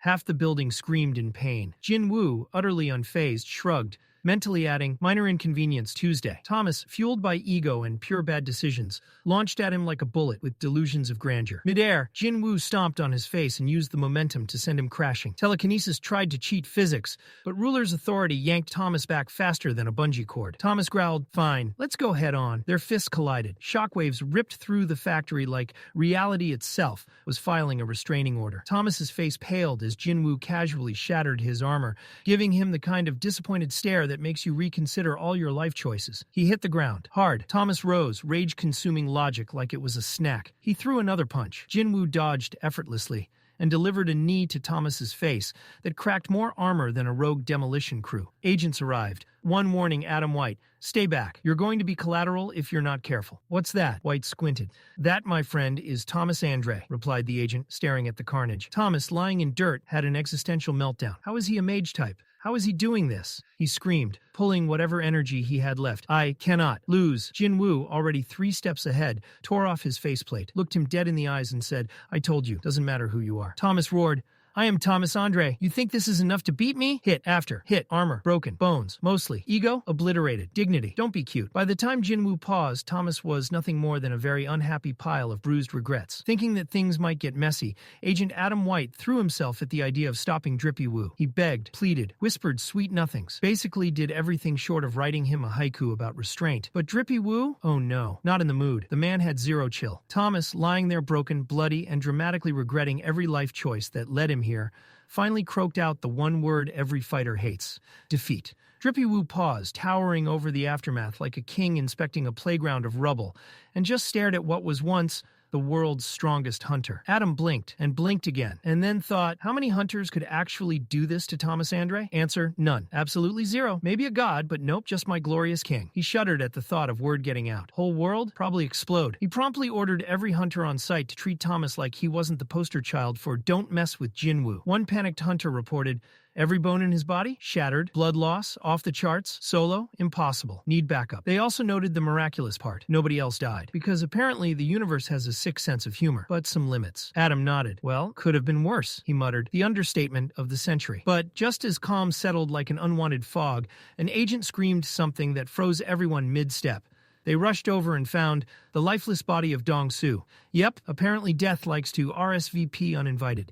And Drippy Woo? Gone. Poof. Ghost mode. Classic. Back in Korea, my glorious king was perched atop a building, looking like a bored deity who just got done with a cosmic sandbox session in America. After Thomas folded like a cheap lawn chair, Jinwoo had used Shadow Switch to dip out of the U.S., swapping places with Peru. Peru, loyal as a golden retriever on caffeine, was already at the hospital patching up Jin-Ho. Then a new shadow appeared, kneeling in all the melodramatic glory only a fully sentient shadow can muster. It was none other than the greedy little clown, Dong-Soo. Jinwoo squinted at him and quipped, you died chasing things you could never handle. From now on, your name is Greed. Then he told him to kiss the ground like a penitent NPC. Did Greed flinch? Nope, not even a twitch. Talk about commitment to bad decisions. The very next day, my glorious king arrived at the International Guild Conference in the U.S. Reporters swarmed like mosquitoes on steroids. He side-eyed Adam and asked why everyone suddenly cared about his arrival. Adam, with that calm while panicking tone only a seasoned agent can muster, said, "Media probably caught wind that you curb-stomped Thomas Andre." Yeah, subtlety was never on Jinwoo's agenda. He walked in with one mission: ask questions, get answers, and then ghost the place like a polite hurricane. Every guild leader worth their ego was packed into the room, and as soon as he entered, every eye in the building turned his way. Whispers exploded faster than firecrackers. That's the man who beat Thomas Andre within an inch of his life and saved Tokyo while doing it. The presentation kicked off. A frazzled scientist waddled onto the stage, presumably powered by sheer panic and zero caffeine. Dr. Belzer started explaining how gates were going haywire, tossing around phrases like magic storm forming over 9 points worldwide. Spoiler, Seoul was at the top of the list. Every head immediately pivoted toward Jinwoo, like he personally signed the apocalypse invitation. Dr. Belzer tried to calm them. If my glorious king had this much power, he'd already be beyond hunters. Jinwoo stayed silent, but in his head, he was already piecing together the 9 hotspots, rulers, and monarchs, like a walking conspiracy chart. Dr. Belzer wrapped up deadpan, saying, "No clue what's causing it. No idea how to stop it. World might be toast. Good luck." Then director David Brennan, looking like someone about to announce the obituary of humanity, stepped up. Flat, emotionless, he confirmed, Christopher Reed, one of the top national hunters, had been assassinated 2 weeks ago. No one knew who, and if the conference attendees weren't panicking already, this news guaranteed chaos. David played a video. Hunters went stone still. Christopher Reed, human apex predator, reduced to dust in the blink of an eye. Brain short-circuiting? Check. They tried rationalizing. National-level hunters? Untouchable. Until now. A few brave souls whispered the obvious. Wasn't this the guy who curb-stomped Thomas Andre yesterday? In the eye of the storm stood Mr. Aura Farmer, quiet as always, aura radiating, "Do not mess with me." While the room spun into full paranoia mode, David dropped the bomb. The bureau had a suspect. Codename, Suspect S. A photo hit the big screen. Chaos ensued. The guy looked exactly like my glorious king. Energy in the room shifted from shock to confusion, faster than a caffeinated squirrel on roller skates. And of course, someone had to say the dumbest thing possible. "Ah, Asians all look the same, right? Perfect. Someone always has to." Jinwoo's face remained stoic. Aura? Not so much. He internally battled the rising rage, mentally reviewing rulers, dungeons, and that giant lizard Kamish, lecturing him about monarchs and rulers. David continued, giving the official briefing. The man had been found in an American gate, spoke fluent Korean, and got interrogated by Hwang Dong-soo. Escalation? Naturally. Result? Furniture-level destruction. And apparently that same man might have deleted Christopher Reed too. The footage plays, and boom, clear as day, Sung Il-hwan looking Dong-soo dead in the face, basically telling him, "Step foot in Korea and you're done." Greed catches the clip too, and immediately confirms, "Yep, that's definitely Father Drippy himself." David continues the briefing, explaining they want guilds across the entire globe mobilized to hunt this mysterious figure. Someone nervously asks if the target is even human anymore, and the Bureau replies his mana level is so insane, it matches a monster's signature. Another hunter asks if this person used to be a hunter who disappeared into a gate, and David nods. Yep, that's exactly the case. So why was this guy's identity kept secret? Because he's related to someone who is currently sitting right here.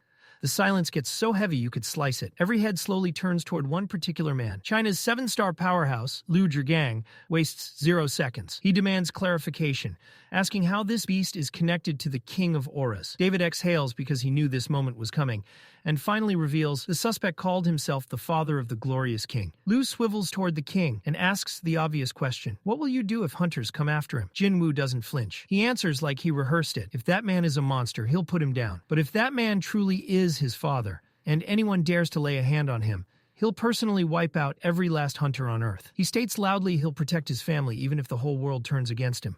Later, Adam White catches up to him outside and asks if he meant that statement. Jinwoo simply replies with a cold yes, wasting 0 breath. Adam smirks and says only one other mad lad would threaten the entire hunter community publicly like that. Jinwoo asks who. Adam gestures. Thomas Andre. Poor guy's still recovering in a hospital bed because even titans need a timeout after running into the king. Adam informs Jinwoo that the Hunter Bureau is hosting a fancy feast and invites him. Before the king even declines, Liu Zhigang rolls up with his squad speaking Mandarin. Jinwoo stands there like someone accidentally opened a foreign language audio track, while Adam translates. Liu explains he battled some gigantic sea monster offshore, the same creature Jinwoo previously spared. He admits the fight was brutal thanks to that watery battlefield, and confesses he's been eager to meet the hunter who treats world-ending monsters like morning exercise. Liu extends his hand respectfully, dead serious. Jinwoo takes note that he expected an angry brute, but this man might actually be chill beneath the grumpy aesthetic. back. As Liu turns to leave, Adam translates another message. Liu hopes that suspect S isn't truly kin to Jinwoo. Adam clarifies Liu meant no offense. Jinwoo just nods, accepts it, and moves along. Then director David Brennan swoops in, trying to talk, and suddenly Jinwoo finds himself seated across from Ms. Sellner. She greets him calmly, saying it's been a long time. Jinwoo wonders why the upgrader has reappeared in his life. He tells her he never expected to meet again, and she explains she's been trapped in recurring nightmares. She describes how her dreams lately show the strongest hunters being hunted down and killed, and those visions continue becoming reality. Jinwoo asks if she's referring to Christopher Reed, and David confirms it. They warned Reed beforehand, but he ignored them and was erased. Sellner explains the hunter executions aren't stopping. They're escalating. Jinwoo asks if she's here to warn him next, but she says no. Instead, she wants to ask him to protect the remaining hunters. She attempted to use her dreaming ability to identify which hunters were in danger, but the instant she tapped into that power, she was forcefully kicked out of the dream. Right before waking, she heard a voice. When Jinwoo asks what the voice said, she reports it commanded her to return and prepare for war. That phrase instantly triggers Jinwoo's memory of what the Giant King said about the looming war between rulers and monarchs. He begins wondering who is slaughtering hunters. He asks what this has to do with her request. She tells him the power hunting those hunters feels disturbingly similar to what she once sensed inside Jinwoo. He realizes she must have glimpsed the Shadow Monarch's overwhelming force during their previous encounter. David steps back into the conversation, saying they aren't asking just anyone for assistance, because this threat is beyond what human hunters can contend with. They need someone stronger. David admits they initially doubted Jinwoo, but after he folded Thomas Andre like a laundry shirt fresh out of the dryer, doubts evaporated. David promises the Bureau will grant Jinwoo anything he requests, even Koresh/Kamesh's runestone, because those blessed with power are the only barrier keeping humanity standing. If they fall, civilization collapses. But Jinwoo looks them dead in the eyes and refuses. He says he can't accept their request. Director Brennan, stunned, asks if this is because Jinwoo still holds a grudge against Thomas Andre. Jinwoo shoots that assumption down instantly, saying no. He just doesn't yet know who deserves his wrath. Basically, he hasn't decided who's first on his catch these hands list. He rises, all set to make a graceful exit, while Adam White is internally facepalming over the "family first, I'll kill every hunter on earth if needed" speech my glorious king just dropped. But just as Adam's about to breathe a sigh of relief, thinking the meeting is over, the king spins back like a plot twist in a soap opera. "I want the list," he says, deadpan. "Every hunter who needs protection, I want to meet them." Adam's expression softens like someone just offered him free chocolate. Damn, maybe this Shadow Monarch isn't only a walking war crime after all. He shuffles the papers over, like they're sacred scrolls. Cut to the final night of the International Guild Conference, aka Night of the Hunters. Drippywoo strolls in with Jin-Ho, who's walking around like a guy who just survived getting snapped in half last week. Totally casual. "Feeling okay?" Drippywoo asks. Jin-Ho, fresh as a mint in a toothpaste commercial, replies, "Better than ever." Meanwhile, the crowd whispers nervously like frightened alley cats because they can't even detect his presence. Apparently, he's operating on some cosmic untouchable tier. Someone points at Jin-Ho and says, "That guy? He fought Thomas Andre to save him." "Yep, that's the vice chairman of the year over there. Fully upgraded to assistant shadow CFO." As if on cue, a corporate suit slides over, waving a contract like it's the Holy Grail, pitching to buy all the giant corpses from Japan. Drippywoo doesn't even blink. "I slap monsters. Money?" Jin-Ho handles that. Jin-Ho, proud dad vibes, fully engaged, struts off, thinking, "Yeah, that's my boy, doing the VP thing right." White reappears, clutching the hunter list like it's the Ark of the Covenant, saying the rankings reflect both performance and contribution. Drippywoo peeks at it and casually asks where he stands. White hesitates, then says, "Given how many Titans you've bodied, probably third or fourth." Drippywoo wrinkles his nose. "Rankings? Pfft, too much admin." He decides the smarter, cleaner approach. Slap a shadow soldier on each hunter. Instant tracking system. Who's worth saving, who's about to flip, and who's about to get clapped next. Bonus, they double his phone lines to the rulers. While plotting this, Hunter Woo whispers a warning. Drippy Woo senses something off. Thomas Andre has arrived. One busted arm, still looking like a walking refrigerator in a suit. Thomas admits, grudgingly, that their fight left permanent damage. Even magic couldn't fix it. He also confesses Drippy Woo could have annihilated his entire guild, but didn't. Why? He asks. Drippy Woo shrugs. "You didn't do anything worth dying for." Thomas, still bruised ego intact, says Huang will get a proper funeral, even if he earned the fade he just took. Then he gestures, raising a hand like he's about to order room service. Once he's healed, he wants a meal, and for Drippy to pass his number to the manager. Laura slides in, face doing the whole try not to roll my eyes routine. "My boss is socially awkward. Roughness is his weird form of affection," she explains. "So anything you want is thanks?" Drippy Woo mulls 2 seconds. "Maybe a dagger. Something that doesn't snap the first time I swing it." Laura departs. White offers to escort him to meet the hunters on the list, Drippy Woo waves him off. Got it. But then, wait, something's off. His eyes narrow. Where's rank 6? White frowns. Lost contact a few days ago. Brazilian government still looking. Jinwoo stays quiet, but the gears in his head are grinding. 7 hunters left, one more wild card to plan for. Mr. Aura Farmer, standing nearby with White, asks Adam about rank 6's absence. Adam has nothing. Vanished before the conference. Even the secret agency in Brazil have no leads. 7 names left. 7 bullets in his mental target practice. Meanwhile, in Korea, Chairman Go Gyun-hee is in his office, clutching his chest like someone just spoiled the finale of your favorite drama ever. His heart's been temperamental for years, but lately the spasms are worse. Doctors say he has 6 months left unless he stops working. Already 2 years past that. Man was built different. He smiles, smug, thinking he's successfully cheated death longer than expected. Phone buzzes, wife calling. Apparently she can sense death through the line, because, of course. He says he's fine and hangs up. 2 seconds of peace. Then, bam, the room goes icy. Creepy grandpa appears, like a jump scare in a horror movie. Gyun-hee freezes. Not only did the man materialize from nowhere, but he also evaded all detection. Survival probability, 0. Before he can blink, a shard of ice punches into his gut. Yep, definitely not a dream. The chairman coughed up blood and fury, and demanded to know exactly who the hell this frosty intruder was. The old man just smirked with that "I'm too cool for name tags" arrogance, and implied that the chairman should recognize him. Then, without warning, he switched to full villain PowerPoint mode. Mana flooded the room, and he ordered the greatest fragment of brilliant light to reveal itself, like he was summoning a final boss cutscene. He insulted the human body, calling it a defective vessel, and then slapped the chairman again purely for entertainment value. But once the ice dust settled, surprise, the real Gyun-hee stepped out from the collapsing ice, glowing like a freshly awakened raid boss. His eyes lit up, aura crackling, every inch screaming, "I'm not done yet, you crusty refrigerator." The frozen geezer grinned, but deep down, he knew he just poked a lion with a toothpick. The chairman called him out. Frost Grandpa launched Monologue Part 2, rambling about 7 fragments, the 2 that were missing, and how he couldn't wait to grind their pride into fine powder. Now he was ready to finish the job. The chairman answered calmly. "Go ahead." The ice relic laughed, saying it was idiotic to fight inside a body he barely had control of, while the invader had full control over his body. Then the old man spread his arms and turned the room into Elsa's worst nightmare. Ice everywhere, freezing the world around them solid. But Gyun-hee wasn't here for this Disney reboot. He headbutted the frozen ground like it owed him rent, then launched himself straight toward the boa-wearing icicle. The intruder dodged and nearly kebabbed the chairman's head with a spike of ice. The chairman swung back, but the frost freak froze his arm mid-attack, blocking the punch. So the chairman just shattered the ice with brute strength and charged right again. Because why not? But his own body was burning out. He felt his heart screaming and his muscles tearing. He didn't have long. Whatever he planned to do, it had to be now. So he channeled everything, every drop of power, into one final blow. The frosty bastard erected a shield of ice, blocking the impact. But Gyun-hee's force was insane anyway. The impact launched the intruder like a cannonball across the room.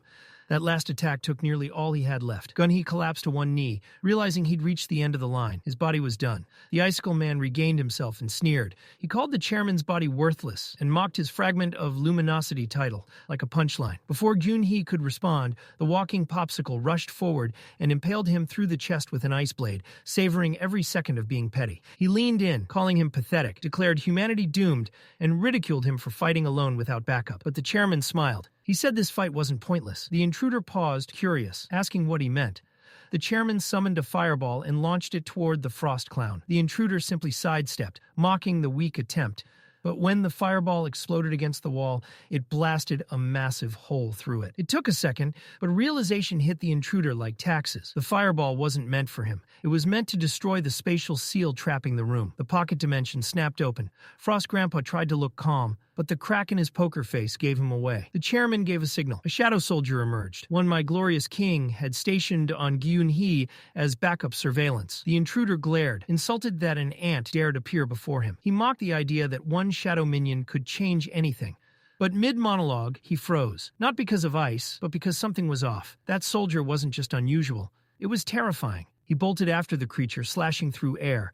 The attack landed, and then the blade stopped. Someone had caught it with bare hands. My glorious king had arrived. He grabbed the intruder by the throat and demanded to know who the hell he was. And the icicle bastard instantly understood who stood before him. He sensed the Shadow Monarch's power flowing through Jinwoo. Startled by the sheer army of shadows surrounding him, Creepy Grandpa squinted at Jinwoo, the quiet observer, and asked with a tone dripping disbelief why someone with that many soldiers hadn't crashed his front door before. Then his gaze shifted to Drippy Woo, like he just spotted the missing piece in some cosmic jigsaw puzzle. Naturally, the first instinct of this frosty menace? Try to freeze Drippy Woo's arm. Bold move. The Shadow Monarch didn't even flinch. With a casual flick, my glorious king drew his dagger and sliced through the ice like it was a dollar store snow globe. Realizing the situation was rapidly slipping into nope territory, Creepy Grandpa did what any rational villain would do in his position. Backpedal hard. He offered a cheeky, maybe we call it a day, insisting that he wasn't here for a fight to the death today. Drippy Woo raised a brow. Sure, coming in like a season finale boss battle, and then suddenly asking for a polite tea break? Makes perfect sense. Creepy Grandpa then pointed toward the chairman, who was barely clinging to life. A sick realization hit my glorious king like a truck. The ant soldier had been assigned to protect the chairman, but apparently the villain already had a plan B. In a swift motion, he conjured an ice blade and hurled it straight at the chairman's chest. Drippy Woo tried to use ruler's authority to intercept, but the system smacked him with a resounding, nope, too strong. Panic flickered in Drippy Woo's eyes. He tossed a dagger to block the incoming projectile. But naturally, the blade had a mind of its own and swerved midair like it had personal grudges to settle. No problem. He just decided to step in personally and shield the chairman with his own body. But by the time he turned around, Creepy Grandpa had already activated a portal and was ghosting out like a villain with a fade-to-black budget. Drippy Woo wasn't about to let him slip without a souvenir. He activated Dagger Rush, unleashing every single blade in his arsenal, like a storm of pointy reminders. One dagger clipped Creepy Grandpa in the shoulder. Cue chaos. The old man completely lost his cool. He unleashed every demonic insult and esoteric curse he had stored in his brain, and announced, with all the pomp of a melodrama, that Drippy Woo was a mere vessel, and how dare he dare injure him. Then, with a flourish worthy of any cliffhanger, he promised he would return, leaving the dying chairman behind like a particularly cruel parting gift. As the portal slammed shut, my glorious king sprinted to the chairman, cursing himself for not sensing the attack earlier. The wounds were far too severe for normal healing, and panic crept in. He summoned Baru, pleading for the shadow to fix the injuries, but nothing worked. Desperation rising, he reached for holy water. But the chairman, ever calm, waved him off. Don't waste it, he said, his voice a faint echo of authority. The chairman knew his time had come, but there was no bitterness. He smiled, faint but genuine, telling Drippy Woo that he was glad he was the one facing the monarchs, that the world would one day need hunters like him to pick a side. He expressed that he had always dreamed of fighting alongside hunters like Drippy Woo, and that leaving the world in the hands of such warriors allowed him to go without regrets. Then came the kicker. He whispered, barely audible, that his heart had kept beating all this time for this very moment, to meet Jinwoo, to witness his strength firsthand. And with that final breath, the corners of his mouth lifted in a faint smile. He was relieved and entrusted the future to Jinwoo. Fast forward to the next day. Shocking news dominates headlines worldwide. Brazil's top hunter, Jonas, is found dead in a nearby river. At the same time, the chairman of the Korean Hunter Association, Go Gun-hee, is confirmed brutally murdered, stabbed straight through the heart. The world instantly spirals into panic. When word spreads that absolute powerhouses were taken out without warning, people lose their minds. Even the U.S. Hunter Bureau is forced to make a public statement, something they only do when things are truly catastrophic. Ordinary civilians begin questioning their future. If the hunters meant to protect humanity aren't safe, what chance does anyone else have? Walking nuclear weapons are dropping dead, and no one knows how or why. A few days pass, and now our glorious king stands at Chairman Go Gun-hee's funeral. He turns to Jin-Chul, who looks like a man running on zero sleep and pure grief, and asks how he's holding up. Jin-Chul admits he hasn't been himself, then asks the million-dollar question. Was the thing that killed the chairman really that strong? Drippy Woo answers honestly. He was too late to do anything. Jin-Chul stares off into the distance, like his entire reality just shattered. He says none of this feels real. Just yesterday, the chairman was joking about his trip to the U.S. Now he's buried 6 feet under. Jin-Chul thanks Jinwoo for trying to save him, but Drippy Woo shuts that down immediately. No, he's not accepting any thanks. Not until that monster is dead. He swears it on his life. Then he tells Jin-Chul to call the press because he's about to raise absolute hell. At the press conference, Drippy Woo doesn't sugarcoat anything. He tells the world the truth. These monsters are hunting S ranks like it's a sport. Worse, they're intelligent, smarter than most humans. They trap people inside magical cages and pick them off one by one like it's nothing. He warns hunters who think they might be targets to stay close to people they trust. He also reveals the existence of the monster, who called itself the Monarch of Frost. That thing looked him dead in the eyes, and dipped before Drippy Woo could even flex. It was clear, even the strongest hunters wouldn't survive a one-on-one. He ends with one final message. If you don't have someone watching your back, contact him, or go through the Korean Hunter Association. The scene cuts to a dark cave where the monarchs are holding a full-blown evil group meeting. Creepy Grandpa breaks the silence, announcing that the Shadow Monarch is active. Yogamunt, sounding like a rejected Pokemon, questions how that's even possible. He insists no human could withstand that power. He even drags the Dragon King into it, claiming that Guy can't show up either for the same reason. Creepy Grandpa fires back, saying our glorious king is more dangerous than the fragments of brilliant light, and that he'll handle it himself. He asks if anyone wants to back him up. Tarnak immediately declines. He warns Silid that picking a fight with Drippy Woo is the fastest way to sign a death certificate. He reminds everyone that the Shadow Monarch is one of the 9. Instead of rushing in and getting folded like the last idiot, they should wait for the Dragon King. But Creepy Grandpa insists this is their best shot while Drippy Woo is still trapped in human form. If no one helps, he'll do it solo and erase him from the map. Tarnak and Yogamunt basically say, do whatever you want, because they're not trying to get cooked like the Monarch of White Flames. That's when Raken steps out of his furry little corner and volunteers. Tarnak side-eyes him and reminds him what happened to the Monarch of White Flames. Clapped, then permanently drafted into Team Drippy. Once Jinwoo beats you, there's no respawn, just eternal shadow service. Raken says relax. That only works if they're not in their real forms. The Shadow Monarch can't turn a full-power Monarch into a puppet, at least not yet. Tarnak drops one last bombshell. The Shadow Monarch is now working with the Architect. That means even original forms might not be safe. After that, he and Yogamunt dip. They want zero involvement in Drippy Woo's world domination arc. Once they're gone, Raken asks the real question. Is Drippy Woo even human anymore? Creepy Grandpa pulls out the dagger he used earlier and points out it was coated in poison. The original Shadow Monarch would never resort to cheap tricks like that. The Bug Lady actually listens. She agrees. If he were fully merged, he wouldn't need tactics. Creepy Grandpa asks her to join them, and she accepts. And just like that, Beast Boy, Bug Lady, and Creepy Grandpa head out to throw hands with our glorious king. Meanwhile, Drippy Woo stands atop a building, searching for Creepy Grandpa, but there's no magic signature anywhere. He recalls the fight. Creepy Grandpa had no shadow, and claimed he was in his true form. Something about that didn't sit right. Jinwoo recalls what the giant monarch told him back then, that rulers and monarchs in their original forms cannot be turned into shadows, which means whatever he fought that day wasn't a fake or a projection. It was the real deal. Back at the Hunter Association headquarters, the suits are deep in discussion. It's been a full week since Chairman Go Gun-hee passed, and without him, the guilds are starting to act up. No one's keeping them in check, and things are dangerously close to going sideways. Gun-hee being an S rank gave the chairman position weight, authority, fear, and now that weight is gone, they debate the danger of giving that kind of power to an outsider. One by one, the fingers slowly turn and land on Jin-Chul. Jin-Chul is visibly stunned. Why me? He asks. The directors explain it plainly. He worked closest with the chairman. He knows how to lead. He knows how to manage hunters. He doesn't need to be S rank. He just needs respect and fear. He has the connections. He has the reputation. No one else fits the role the way he does. They don't force the decision on him. They simply ask him to think about it. Jin-Chul nods quietly and agrees. Cut to the U.S. Thomas, Andre, and Laura ride an elevator deep underground into the Scavenger Guild's vault. Thomas remarks that it's been a while since he's been down here. As they walk, Laura asks the question she's clearly been holding in. Is he really planning to give that weapon away? Thomas answers calmly. Do you think the lives of me and my guild weren't worth it? Laura quickly clarifies. That's not what she meant.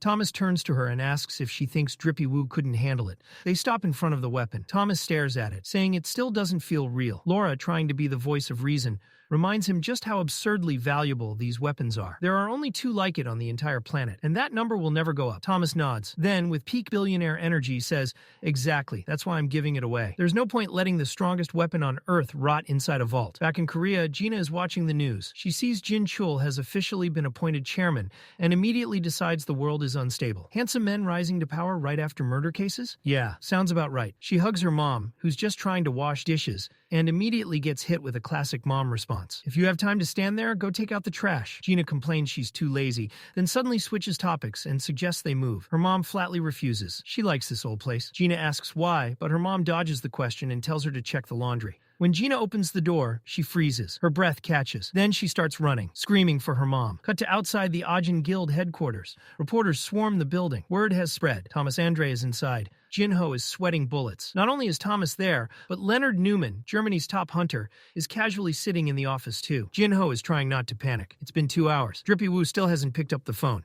Leonard feels the tension as well. Goliath himself is here, looking for Jinwoo. He wonders if today's finally the day they meet. Thomas asks a question. Laura, translating, is Drippy Woo on a raid, or does he just never show up to work? Jin-Ho awkwardly stammers out a yes, and right on cue, the main character finally walks in. Drippy Woo strolls into the office like he didn't just ghost everyone for 2 hours.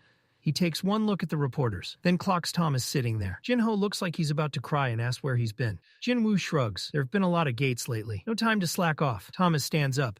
Long time no see. Jin-Ho freezes. Is this about to be a rematch? Jinwoo asks what brings Thomas to Korea. Thomas says they were supposed to eat together once his arm healed, and that he brought a gift. Jinwoo raises an eyebrow. Thomas adds that they should move somewhere else. The gift isn't safe to open here. Jinwoo immediately assumes this man brought a bomb. Jin-Ho is 2 seconds from calling security. Jinwoo then turns to the second man and asks who he is. Leonard introduces himself politely. Jinwoo assumes he wants protection. Before anything else happens, Thomas cuts in.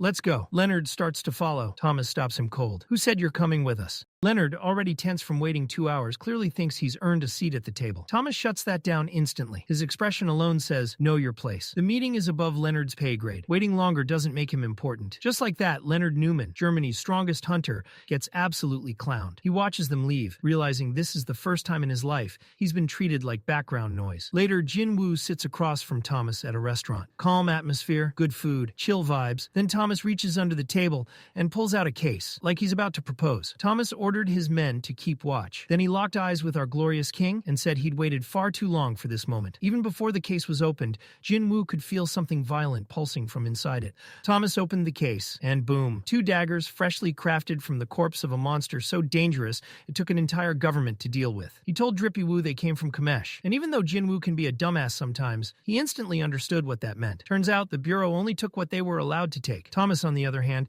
let Kamesh bite him like it was a petting zoo, and kept the damn tooth as a souvenir. He said the tooth was too stubby to make a sword, so he had it forged into daggers instead. Jinwoo picked one up and immediately saw the stats. Attack power, 1,500. He realized instantly that even the Demon King's daggers, forged from a monarch, couldn't come close to these monsters. Our glorious king was genuinely shook. Without hesitation, he tested the blade. Even Thomas warned him to be careful, saying that no matter what defensive skills he used, that dagger could still slice through them like butter. The mana responded instantly, wrapping around Jinwoo like it recognized its rightful owner. The pressure alone made the entire restaurant sweat. Laura looked like she was seconds away from snatching the weapons back. Thomas just smirked and asked if giving them away had been a mistake. Then he looked Jinwoo dead in the eye and said the gift was cheap compared to the lives that were saved. Before they could even finish eating, both of them froze. Something massive slammed into their senses. They stood up immediately. The air had changed. Jinwoo looked up, thinking, is this what the doctor mentioned in the report? Because whatever that presence was, it felt ancient, like something that had just woken up after a very long sleep. Thomas looked up and straight up lost it. He said he'd never seen one that big before. He even compared it to Kamesh's gate, and said this thing made Kamesh look like a baby deer. Then he dropped the existential bomb. If the world was pulling something like this out now, maybe humanity wasn't even smart enough to understand how screwed it already was. While they were having their crisis, civilians were doing what modern society does best. A massive gate tore the sky open, and instead of running, people pulled out their phones like it was some influencer stunt. Over in the US, Dr. Belzer was getting grilled by the suits. They demanded to know why Korea suddenly had a literal hole to hell floating over it. Belzer hit them with a hard, I told you so. He'd been warning them for days about the insane mana buildup, but nobody listened. And this was only the beginning. Gates like this were going to start appearing everywhere. Back in Korea, Mr. Aura Farmer was already airborne, riding Kaisel straight toward the massive gate. But the moment he tried to enter, he slammed into something invisible. No matter how much power he pushed, the gate wouldn't let him through. It felt like the gate itself was saying, not today, King. Jinwoo stared at it, realizing whatever was inside was on a completely different level, something even he might not be ready for. But beneath that gate was everything he cared about, and he wasn't letting anything crawl out and destroy it. Right then, Chairman Wu called. Jinwoo asked if they'd found anything. The chairman said they'd scanned the entire planet. Not a single other gate had appeared. This one was special. The plan was to evacuate civilians before whatever was inside decided to come out. He asked Jinwoo what he planned to do next. The next day at the Hunter Association Gymnasium, Mr. Aura Farmer was warming up, and by warming up, he meant turning Baru into a living punching bag. Baru came at him like his life depended on it, but nothing landed. Jinwoo blocked him with one hand like he was swatting flies, then casually asked if Baru was even trying. Baru immediately humbled himself, saying he would never dare hold back against his king. Jinwoo grinned and told him it was fine. All he wanted was a workout, and Baru was the only one who could even come close. That line alone filled Baru with fresh motivation. The drama queen went at it again, even harder, but Jinwoo dodged effortlessly. nervously. Still, he noticed something. Baru had leveled up since becoming a commander. Jinwoo warned him, though. There's only one commander. Once Igris and Greed reach general rank, they might start eyeing that throne. If Baru wanted to keep his crown, he'd better stay sharp. That fired Baru up completely. He charged in with everything he had, but Jinwoo just stood there thinking, this still isn't enough. Even his strongest shadow wasn't ready for what was coming. Baru lunged again. Jinwoo grabbed him mid-swing, slammed him into the ground, then smashed his ribs with a punch so hard it sent him flying into the wall. Baru got up anyway, rambling about how incredible his king's strength was. Jinwoo sighed, watching the destruction, and joked that he needed to block Baru from watching historical dramas before his delusions got worse. As cleanup crews rushed in, Jinwoo realized this might get him in trouble. So he casually messaged Chairman Wu, "Don't freak out, but I've got about 300 giant ants who know how to mop." Meanwhile, Thomas, Andre, and Laura stayed on standby. Laura asked Thomas if they were heading back to the States. Thomas didn't even hesitate. He turned to her and said, "Hell no." He said there was no way he was walking away from something this grand, this beautiful. Laura narrowed her eyes at the massive gate ripping the sky apart and asked how he could call that abomination beautiful. Thomas just smiled and said anything that makes the heart race is beautiful. Fire-breathing dragons, world-ending gates, drippy woo. Then he told her there was no point going back to the US anyway. No gates had appeared there. And seeing the concern on her face, Thomas added that the safest place left on the entire damn planet was right next to the man who breaks physics for fun. So as far as he was concerned, they were as safe as it got, and if my glorious king couldn't stop it here, there wouldn't be a later. The next day, evacuation orders went out. But over at Drippy Woo's house, Gina was absolutely not having it. She demanded to know why they weren't packing. Her mom calmly told her that if this place was going to become a battlefield, she wanted to choose where they died. Besides, their house was outside the evacuation zone. Gina lost it. She said she was about to be a college girl. She had plans, drinking, living alone, doing dumb stuff, and she was not about to die under some giant death cloud. Her mom just smiled and told her not to worry. Drippy Woo would protect them, just like her dad once did. Up on a rooftop, Jinwoo sat alone, eyes locked on the gate. He wondered if there was a way to close it without spilling blood. Then he pulled out his phone, thinking about who he'd want beside him if the world really did end. Somewhere else, Mommy Cha was deep in training. Her master watched her movements carefully and said her sword was hesitating. Maybe fear was creeping in. Before she could answer, her phone rang. Her master smiled knowingly and said he'd talked too much.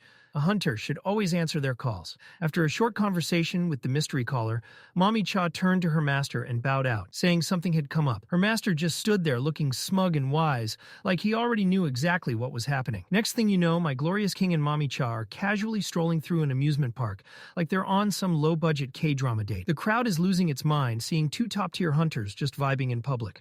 Drippy Woo glanced around and said there were more people than he expected, which is hilarious, considering the country was probably half on fire again. Cha asked if he liked places like this. He said not really, but he'd always wanted to check one out. When she asked why he brought her here, he dropped the friend card with zero warning. Told her she was the only friend he had. Her soul visibly left her body. He casually brought up the double dungeon, reminding her how she'd called them friends in front of that busted IKEA skeleton architect. She looked completely shook and asked if he actually heard that. He smirked like a menace and said his ears work better than his emotions. Mommy Cha started thinking about how it'd already been 2 years since she became a hunter, and how this was the first time in forever she felt like a person instead of a walking nuke. She looked at my glorious king and caught that familiar presence, an energy no one else in the world had. Then he asked if she wanted to try everything in the park. She smiled and said yes. They tried, and the rides were straight trash. Nothing scared them. Even the fake monsters were more terrified than the guests. Eventually, they sat down to eat. Jinwoo asked if she was having fun. She said yes, but he immediately called her out, asking why she hadn't screamed even once.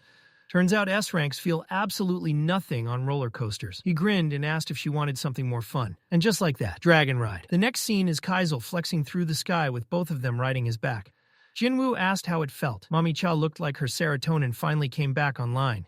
She said it was fast, high, beautiful. Then she asked why he even bothered with the amusement park if he had this. And that's when he dropped it. That park was built over the gate where his father disappeared. He just wanted to say goodbye properly. Mommy Cha looked at him like she finally understood everything. She thanked him for being kind, always. Then he said there was one last thing he wanted to show her. They ended the night sitting beneath an open sky, watching the stars.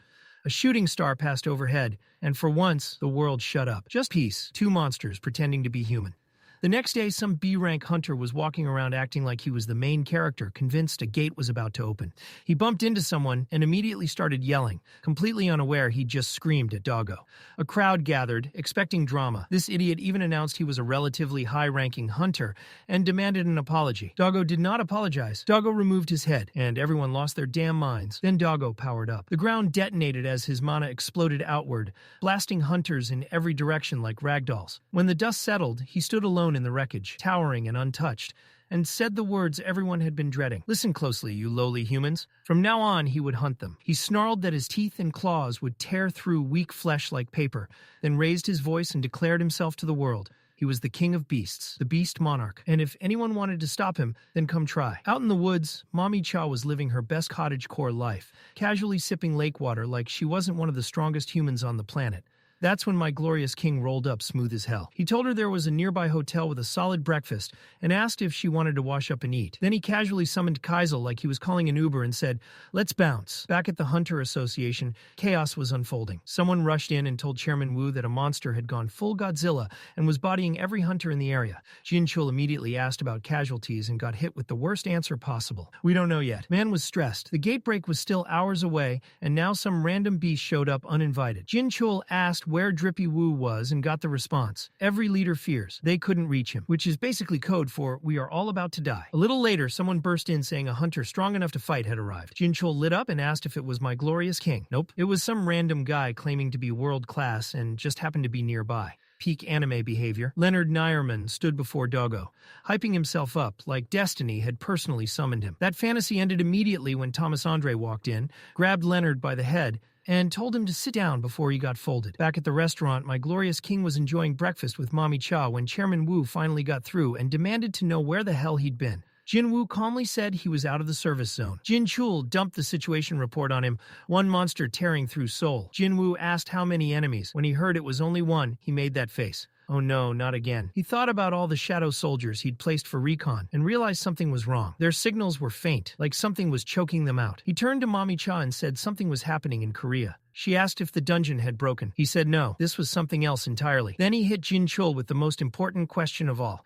Does the monster have a shadow? Because if it didn't, they were dealing with a whole invisible raid boss situation. Back on the battlefield, Leonard was calling out for Thomas like he was about to cry, while the other hunters cheered because the Goliath had arrived. Thomas looked at Doggo and said the beast clearly forgot its place. Both of them were leaking mana like broken faucets. Doggo charged first, but Thomas took the hit like it was a pillow fight and smashed Doggo across the face before pressing in. Doggo dodged, countered, and swung hard, but Thomas slammed him straight into the ground, proving that if anyone was getting hunted today, it wasn't him. Then Discount Eisen pulled up like he was about to save the day, and immediately realized he couldn't do anything. He just stood there asking for a situation report. Someone told him civilians were still running, and both the Fiend Guild and White Tiger Guild had already been deployed. Eisen felt the mana in the air and instantly knew something was off. Jinwoo had handled worse during the Jeju Island disaster, but this felt different. Nastier. He started wondering what kind of freak Thomas was fighting if that felt like a warm-up. Back in the brawl, Doggo went flying through the sky like a chew toy on fast forward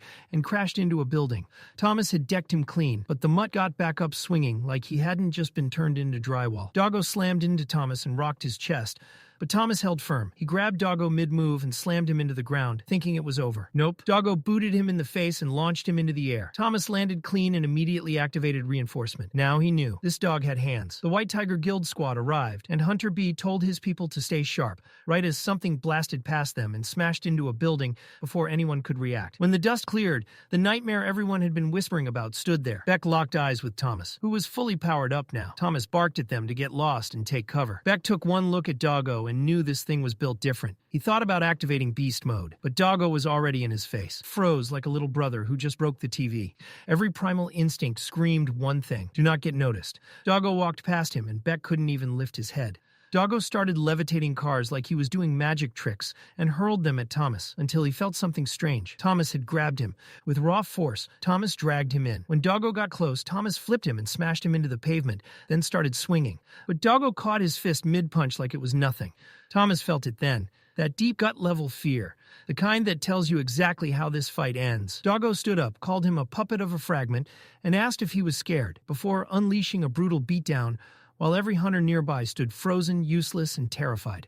Then mid-fight, Doggo suddenly stopped. He looked down, like he'd just noticed something crawling on his shoe. Doggo reached straight into Thomas's shadow and yanked out one of Mr. Aura Farmer's ant boys like he was pulling loose change from a pocket. He crushed it in his hand like it owed him money. Then he turned back to Thomas with maximum disrespect, grabbed him by the neck, and asked if they should keep going. He mocked him for pretending to be strong, but the moment he shattered the armor and realized there was nobody inside, his expression dropped. Thomas had played him. Before Doggo could process it, Thomas appeared behind him, grabbed him tight, and told him to shut the hell up before snapping his neck like bubble wrap. Doggo popped right back up like his spine hadn't just been rearranged and slammed Thomas face first into the ground, casually mentioning that he was feeling hungry again. Before he could take a bite, a massive mana blast sent him flying across the battlefield. He turned to see Leonard finally showing up, late, dramatic, and talking big about how he wouldn't let Doggo do whatever he wanted. Inside, Leonard was already shaking. Thomas yelled at him to run before he got folded too, but Leonard went full noble idiot,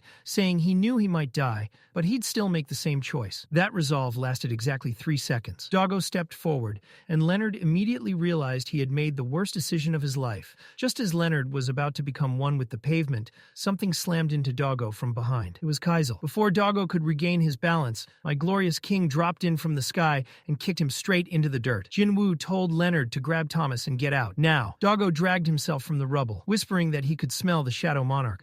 Jinwoo met his gaze, clocked the killing intent, and stayed calm. But that calm didn't last long. Behind him, Bug Lady pulled up, clearly starving for monarch meat, saying she'd always wondered what one of them tasted like. And that wasn't even the worst part. Creepy Grandpa arrived too. Now Jinwoo was surrounded. The mana in the air grew so dense it felt like the sky itself was holding its breath. Jinwoo summoned his entire shadow army for war. But Creepy Grandpa shut that down instantly, freezing every single one of them with a single breath. He told Jinwoo his soldiers were locked in place and couldn't do a damn thing. Bug Lady chimed in, salty as hell, complaining about how Jinwoo should have left her kids alone. She looked over the Shadow Army, called it pathetic, and said trying to stop them with this level of force was straight up disrespectful. Creepy Grandpa stared at Jinwoo like he was explaining something obvious to an intern.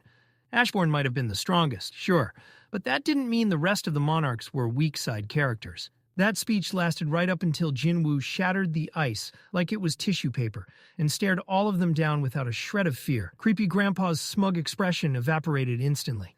The mask dropped. His face twisted like his entire plan just got nuked. Jinwoo didn't waste words. He pointed straight at the frozen fossil and made a promise with zero hesitation. He didn't care what happened next. He was killing at least that one. Creepy Grandpa responded by summoning his frosty Minecraft mobs, ready to throw hands. Bug Lady went back on her necromancer arc, raising dead hunters like this was a low-budget zombie apocalypse. They rushed Jinwoo all at once, but he moved through it all at terrifying speed, slipping past every attack and launching himself straight at Creepy Grandpa. Before the hit could land, Doggo intercepted him mid-air. The two started brawling, and Doggo had the audacity to roast Jinwoo's weapon, asking if he really thought some basic metal stick could hurt a monarch. The answer came instantly. Jinwoo chopped Doggo's hand clean off mid-sentence and told him that if it were normal metal, maybe not. But this wasn't that. Before he could finish the job, Bug Lady dragged Doggo out of the way. While they stalled, Doggo casually reattached his hand like it was a Lego piece. Now Jinwoo was officially surrounded. Minions everywhere. 3 monarchs watching him like dinner. Then the ice cracked. Baru burst out in full demon mode and charged straight at Bug Lady, screaming about how she dared lay a hand on his king. Creepy Grandpa and Doggo froze for real this time. Seeing a commander-class shadow under the control of a human shook them to their core. Bug Lady tried to play it cool, talking about how misbehaving children need discipline. But Baru sliced through her abilities like they didn't even exist. He dropped to one knee before Jinwoo, praising him with absolute loyalty.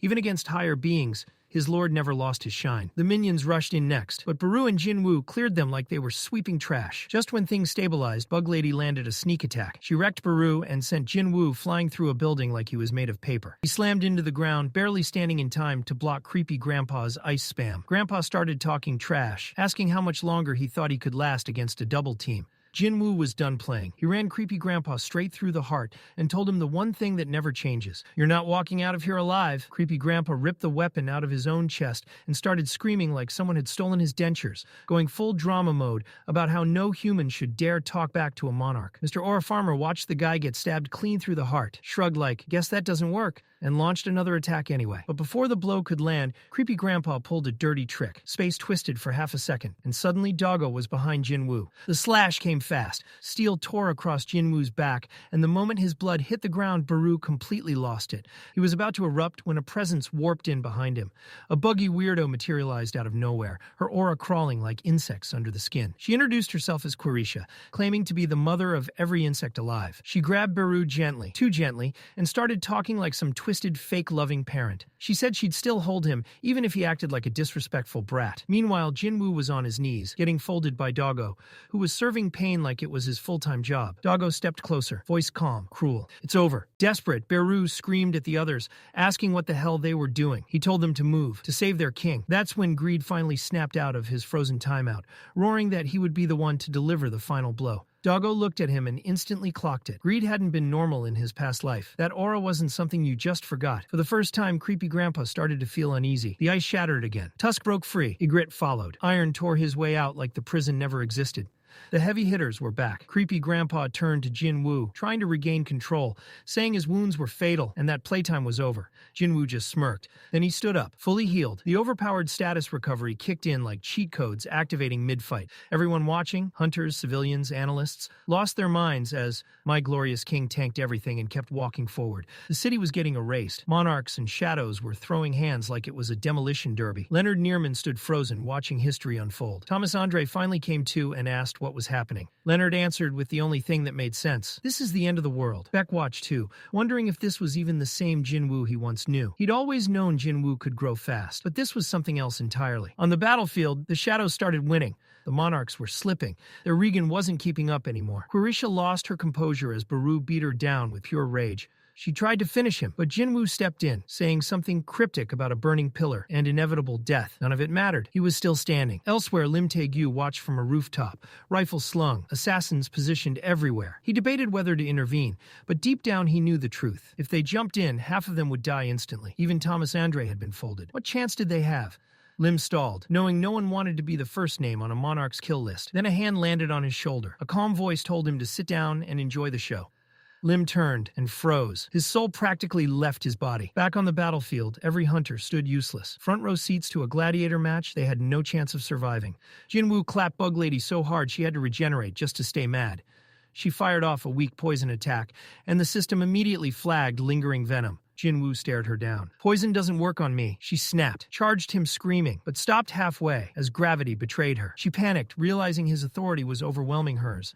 Jinwoo slammed her into the ground and tore her apart mid-sentence. Her body crumbled into dust as she muttered about death, how heavy it was, how it humbled even monsters. Then she vanished. Monarch of Plagues defeated. Creepy Grandpa watched in disbelief. He asked Doggo how Jinwoo could pull that off without even using the full Shadow Monarch powers. Doggo brushed it off, saying Jinwoo was exhausted. Then he grabbed Baru by the neck and started crushing him, mocking how weak monarchs relied on companions. Jinwoo felt it hit him. This was exactly what Doggo had done to Thomas Andre's shadow. He panicked, tried to unsummon Baru, but the system shut him down cold. You cannot retract the specified subject. Fury took over. Jinwoo lunged and bodied Doggo, saving Baru at the last possible second. He managed to recall him before he vanished completely, but the damage was done. Creepy Grandpa transformed fully, becoming an ice demon incarnate. He smiled and told Jinwoo that the strings holding his puppets together had just been cut. He planned to bind the shadows under his control, forcing them into an endless loop of healing and resurrection, slowly bleeding every last drop of my glorious king's mana dry. With that plan locked in, he unleashed a brutal assault, catching Drippy Woo by the arm and smashing him into the ground like a discarded toy, fully convinced the fight was finished. It wasn't. Drippy Woo forced himself back up and charged again, only to get cleanly dodged and hit so hard he was launched across the battlefield. He managed to land on his feet, but the damage was stacking fast. That's when Creepy Grandpa stepped in. He stared at Jinwoo for a long moment, analyzing him like a broken build, before casually pointing out that his stealth skill was probably eating through his mana.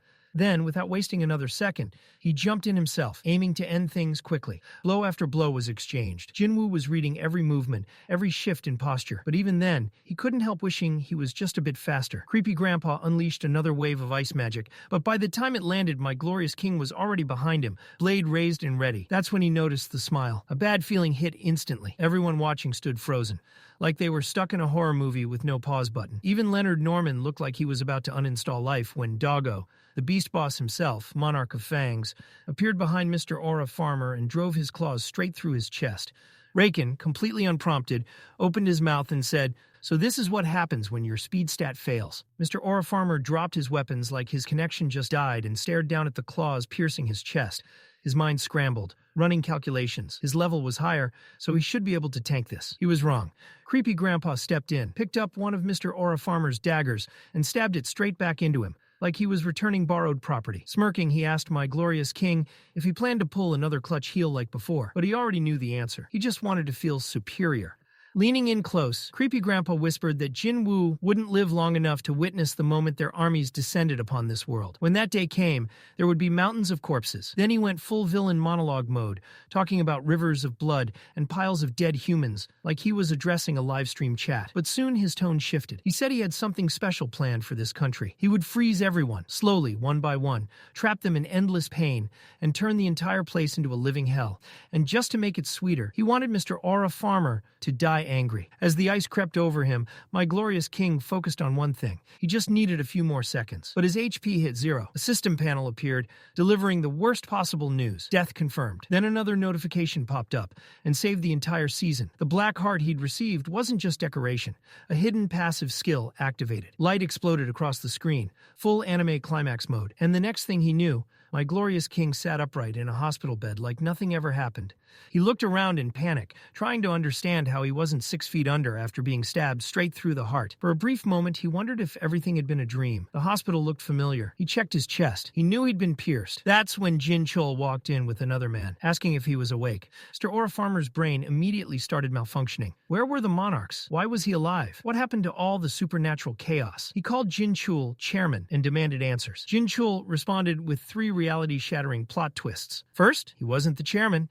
Second, he wanted to ask about some moving statues. Third, how the hell did Mr. Aura Farmer know his name? Mr. Aura Farmer just sat there, mentally buffering. Now that my glorious king was awake, Jin-Chul explained what had happened. After receiving the report, they dispatched the White Tiger Guild. But when they arrived, the dungeon was already cleaned out like someone skipped to the end. That wasn't what Jinwoo meant. Something felt wrong, and then it hit him. He hadn't just survived, and it didn't take long for my glorious king to realize the truth. He had gone back in time. Seeing him lost in thought, Jin-Chul asked if he was okay. Jinwoo said he needed a minute. He opened the system. Everything was still there. Same stats, same equipment. Even Kamisha's wrath was still sitting comfortably in his inventory. Then someone walked in and asked why he was out of bed. It was Gina. She was already on demon time, convinced he'd smashed his head in the dungeon. After calming down, she stared at him for a long moment, then bluntly asked who he was. Jinwoo froze. Then it clicked. She couldn't recognize him because he had evolved too hard. Last time, this transformation happened gradually. This time, he woke up already in his final form. So her reaction made sense. Jinna kept roasting him, talking about how he used to be a loser crybaby. But now, he didn't look like her brother anymore. He told her to chill out and stop overthinking it, saying he didn't have time right now. There was something important he needed to handle first. That meant a trip to the Hunters Association. She asked why, and Jinwoo dropped a straight-up nuke. He told her he was quitting the hunter life. Told her to go back to school. Then, just to really mess with her head, he casually called out Han Seong-yi by name. As he headed for the door, he stopped and turned back, telling her to never throw her future away chasing monsters. Her face froze in shock. She had no idea how this guy even knew who she was. Jinwoo just pulled his hood up like a final boss and started thinking ahead. No shadows, no soldiers, no army. That meant one thing. It was time to rebuild from scratch. He made his way to the association to get his rank evaluated again. The moment the test started, the staff began panicking like their equipment was about to explode. They whispered among themselves, realizing this was the first S-rank awakening they'd seen in 2 years. Even the scanner itself gave up, unable to properly measure his power. Just like last time, the staff nervously suggested running the test again using a different machine. Jinwoo shut that down immediately and said he wanted to see the chairman first. They offered to escort him. He declined. He already knew the way. As he walked off, the staff whispered to each other, confused about how some random guy knew exactly where the chairman's office was. Inside the elevator, another man stepped in beside him. This guy was internally writing fan fiction, desperately crafting another excuse to feed the association. If Chief Inspector Wu caught him, he knew he was finished. Then my glorious king casually spoke. He mentioned the stealth skill the man had never officially reported. The air froze. The man reached for his weapon and demanded to know how he knew that. Jinwoo didn't even blink. He told him that in the future, someone would come begging him for revenge. And while he could do whatever he wanted to criminals, if he ever laid a hand on innocent hunters, he would die, and the one who would kill him was standing right in front of him. Kang Tae-sik nearly short-circuited. When Jinwoo finished, Tae-sik demanded to know who he was. But Drippy Woo had already walked away, like he didn't have time for NPC dialogue. Tae-sik was left standing there, staring at the empty elevator, looking like he'd just been haunted by an actual ghost. Jinwoo then stepped into the chairman's office and locked eyes with him. The chairman visibly stiffened, emotion hitting him all at once. It felt like he was seeing someone he hadn't seen in years. Noticing the post-evaluation paperwork, the chairman assumed Jinwoo already understood the process and tried to check in on him. Jinwoo brushed it off, saying it was nothing. That's when a system panel appeared, asking if he wanted to restart the world. He ignored it completely and went straight into business. He asked Gun-hee to change the association's rules so that summoned creatures could be counted as full raid members. In exchange, he promised to solo Jeju Island and wipe out the ant infestation entirely. Gun-hee snapped, telling him to stop talking nonsense. That island was a graveyard. Countless raids had failed there. But then he really looked at Jinwoo. The mana pouring off him was unreal. Jinwoo calmly said this wasn't a group mission. It was a one-man job, and he was the man for it. The chairman knew immediately. This wasn't just a prodigy. This was power beyond national level. As Gun-hee sat there stunned, memories flooded his mind. Jinwoo saving Ju-hee, surviving Red Gates, slaughtering orcs, turning bosses into shadows, curing his mother, and finally dominating Jeju Island, crushing Baru, and claiming the entire ant army. All the while, the same system panel kept appearing, asking if he wanted to restart the world. Suddenly, Jinwoo snapped. He yelled for it to stop. He said he knew it was fake and demanded the truth. The illusion shattered. He found himself standing in an endless sea of system messages, all asking the same question. Restart the world? He shouted for whoever was behind it, and a figure stepped forward. Jinwoo recognized him instantly. He asked if he was the real one. It was the Shadow Monarch himself. The king offered him paradise, an eternal dream where he could live forever if he wanted. Jinwoo rejected it immediately. He refused to be trapped inside someone else's fantasy. That's when the king revealed the truth. This world wasn't something he created. It was born from Jinwoo's own wish to undo his failures, amplified by his power. This place was death itself. A quiet, peaceful hell. The king said he had watched Jinwoo suffer longer than anyone. He was proof of that suffering, the final reward and the last horror. He was rest, and he was terror. Within this world, Jinwoo could do anything. Steal power, command servants, even take the king's shadows as his own. Here, he was a god, but only here. Jinwoo asked if that meant they shared the same power. The king smiled. He said he had waited an eternity for this moment, because Jinwoo was the Shadow Monarch, the ruler of darkness. When Jinwoo asked why it had to be him, the king told him he would show him everything, their beginning, their end, and Jinwoo's true start. The story snaps back to the city, where Mr. Aura Farmer is still trapped inside his deluxe ice cube nightmare. Doggo takes one look at him and straight up tells creepy grandpa that he's finished. Across the street, Thomas Andre mutters that my glorious king straight up vanished like he rage quit the server. Leonard quietly nods while Hunter Beck completely loses it, shouting that this is impossible. Without Jinwoo, there's nobody left who can stand up to monsters on this level. Up on a rooftop, Lim is having a full-blown existential meltdown, wondering if trusting that earlier intel was the worst decision of his life. For a moment, he considers just carpet bombing everything into dust. Then he snaps out of it and orders the hunters to lock and load. Their weapons line up, all aimed at some crusty, dried-out ice monster that looks like it forgot winter skincare existed. But just as they're about to fire, Mr. Aura Farmer starts glowing, like he just plugged himself into an entire power grid. Creepy Grandpa sees it and instantly panics. Inside the ice, they spot it. My glorious king's dark heart, burning brighter by the second, turning into a miniature inferno. Creepy Grandpa and Doggo exchange one look and immediately sprint forward, screaming that they have to stop the real king from waking up now that the fake one already got deleted. But before they can reach him, Raken suddenly gets launched face first by some unknown force and crashes straight into Creepy Grandpa. Both of them go flying into a wall like disposable NPCs. The mystery man steps forward, standing protectively in front of Mr. Aura Farmer, and declares that no one is allowed to touch his child. And then, lore drop. Long ago, an absolute being split existence into light and darkness like it was nothing, forming two factions. The light side became emissaries. The dark side became sovereigns. One was meant to preserve the world, the other to erase it. Naturally, those two sides spent eternity killing each other, dying, reviving, and repeating the cycle like an endless arena mode. Eventually, one emissary, the brilliant light, started questioning everything. He asked the Absolute why it just stood there, watching everyone suffer without lifting a finger. The emissaries begged for help. The Absolute did nothing. That's when they realized the truth. The war was never meant to end. It was entertainment, a never-ending slaughter for the Absolute's amusement. So they snapped. A full rebellion erupted. The monarch points to this moment and tells Mr. Aura Farmer that he was the only one who stood against that rebellion. But his army was crushed when the entire faction turned on him. Just when he thought it was over, he awakened in darkness and discovered the Absolute had hidden an immense power inside him. a secret cheat code. That was the moment the true Shadow Monarch was born. Using that power, he resurrected his fallen soldiers and marched back into the war. But by the time he arrived, it was already over. Brilliant light had slain the Absolute and declared the emissaries the new rulers. Armed with weapons infused with the Absolute's remaining power, they hunted down monarchs relentlessly. Ligia, the giant monarch, was defeated and imprisoned, completely shattering the balance between rulers and monarchs. The monarch tells Jinwoo that extinction was inevitable. Cornered and desperate, the monarchs accepted his offer to unite. From that moment on, he fought not as an emissary or fragment of light, but as the Shadow Monarch alone. He rebuilt his army by collecting the dead from battlefields. When he allied with the Destruction Army led by the Berserk Dragon King, fear spread everywhere. Both rulers and monarchs began trembling. Two monarchs couldn't handle his overwhelming power and betrayed him. That betrayal nearly erased his Shadow Army entirely. The Beast Monarch abandoned his forces and fled, while the Monarch of White Flames was personally erased by Shadow Daddy. Then the rulers descended from the sky. Surrounding the Shadow Monarch, they knelt and begged for forgiveness. They claimed the war had become meaningless. They admitted they could have destroyed him, but chose peace instead, as a final act of respect for the one who once fought beside them. But my glorious king wasn't having it. He asked if they'd forgotten how they stabbed their own liege while calling him master.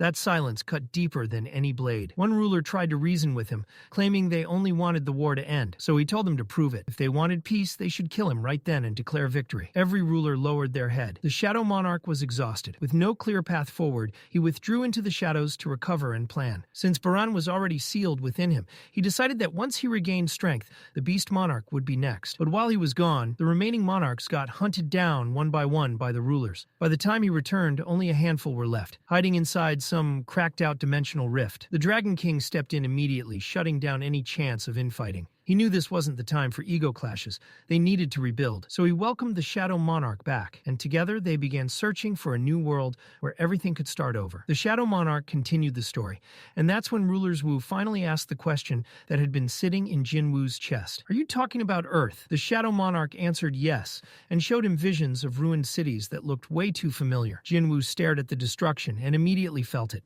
This looked exactly like the Demon Castle all over again. He asked if this was the future. The Shadow Monarch shut that down instantly. "No, this is the past." Jinwoo blinked, asked what the hell that was supposed to mean. So the Shadow Monarch explained. In the past, the rulers arrived too late.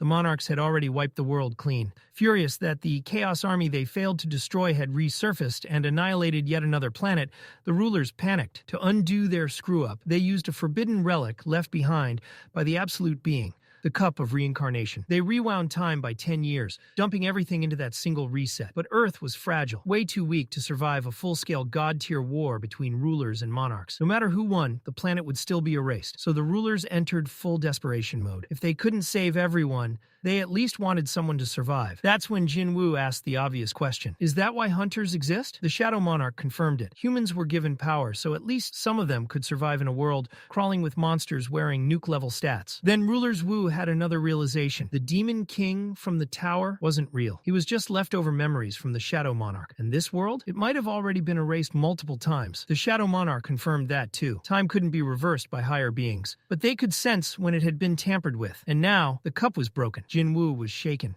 That kind of power couldn't just disappear. The Shadow Monarch replied calmly, even the Absolute was killed by his own creations. No power lasts forever. Rulers Wu asked how anyone could even kill the Absolute. The answer was simple. Same way humans died of machines they created, built them, then got wiped by them. With that same logic, the monarchs copied the rulers' strategy. Just like rulers empowered humans to fight monsters, the monarchs made their move. They would invade Earth early by hijacking human bodies, turn the entire planet into one massive ambush. But now that magic was flooding the world, they needed strong vessels, and that was the problem. The Shadow Monarch and the Monarch of Destruction were too powerful. No human body could handle that load. That's when one of the smartest mages in existence approached the Shadow Monarch with a deal.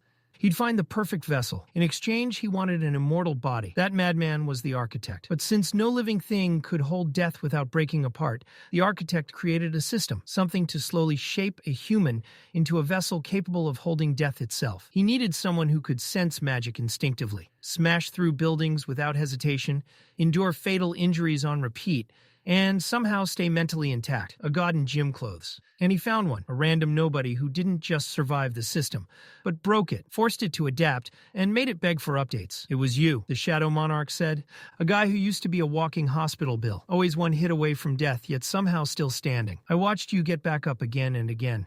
breaking rules, spitting in fate's face. So I chose you, not because of destiny, not prophecy, but because I enjoyed watching you destroy everything. I am your proof, your receipt, your trophy. Jinwoo stared him down and asked the hard question. So even after all that, I still wasn't enough to hold all that death? The Shadow Monarch admitted the truth. The system was designed like a game to keep him engaged. Dopamine hits, levels, rewards, all to slowly reshape his body while keeping him distracted.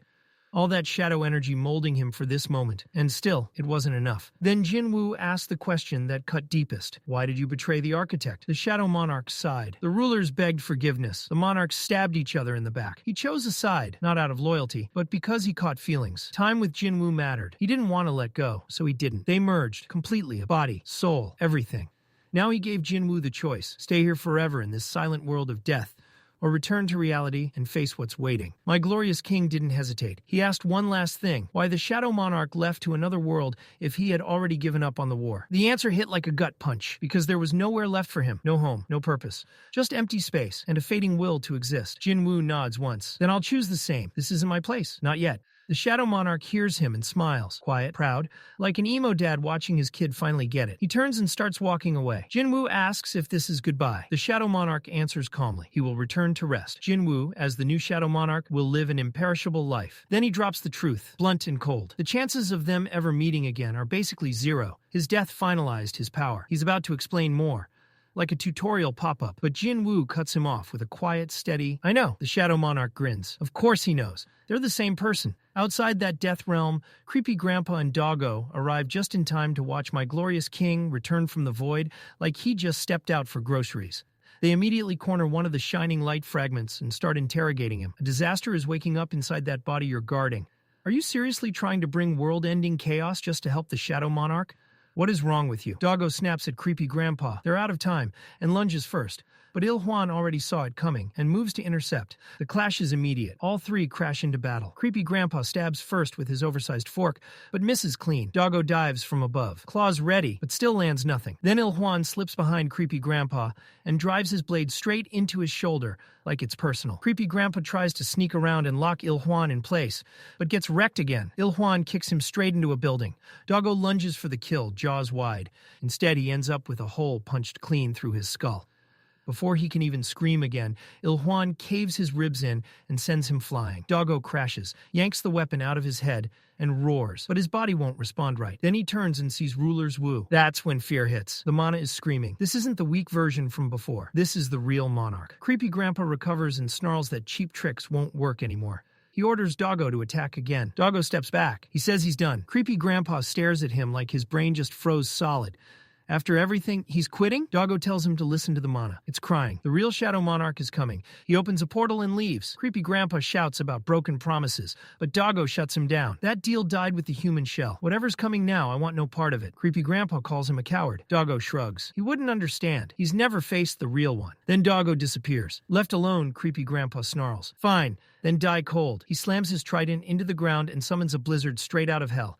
Lim sees the weather flip into apocalypse mode and orders every hunter to retreat immediately. Ice spears rain from the sky. Creepy Grandpa begins charging his final attack, and now only a shining fragment and one fully awakened Shadow Monarch stand in his way. Creepy Grandpa screams, rants, monologues like the drama king he is. He talks about humans knowing their place while forming a frozen nuke in the sky. He yells about voids and darkness like it matters. Il-hwan just stands there, wide-eyed, probably regretting every life decision he ever made. Before he can move, an ice spear drops from the sky and rips his arm clean off. Then the real twist hits. A shadow launches upward and crushes the massive ice sphere before it can land. Baru returns, and this time, he's different. On the battlefield, standing over the fragment like a dark god, shielding him effortlessly. He looks at Creepy Grandpa and tells him to stop pretending he's royalty when his power is that pathetic. Creepy Grandpa freezes. The moment he realizes Ruler's Wu broke the spell, and every Commander-class Shadow Soldier is back on their feet, his mind short-circuits. Then comes the real chills. Mr. Aura Farmer steps forward, glowing with menace, and asks if the Beast Monarch already ran away. Creepy Grandpa looks like he's about to evaporate. Ruler's Wu follows up with one line. Who gave you permission to leave? At that point, the old man knows. He's done. A dome of darkness begins expanding around my glorious king. It doesn't stop. It swallows blocks, districts, a massive portion of the city. It keeps growing until it's visible from space. Half the earth sinks into shadow. And at the center of it all, Ruler's Wu whispers, "Found you." Creepy Grandpa convinces himself this is his chance. He gathers everything he has, throws his trident, and prays. Ruler's Wu catches it with one hand, crushes it into scrap. Creepy Grandpa just stands there, hollow. But Ruler's Wu doesn't even attack. "Stay there," he says. "I'll deal with you after I clean up the beast." Deep in a forest, Doggo stumbles out of a portal, panicked. Of course he is.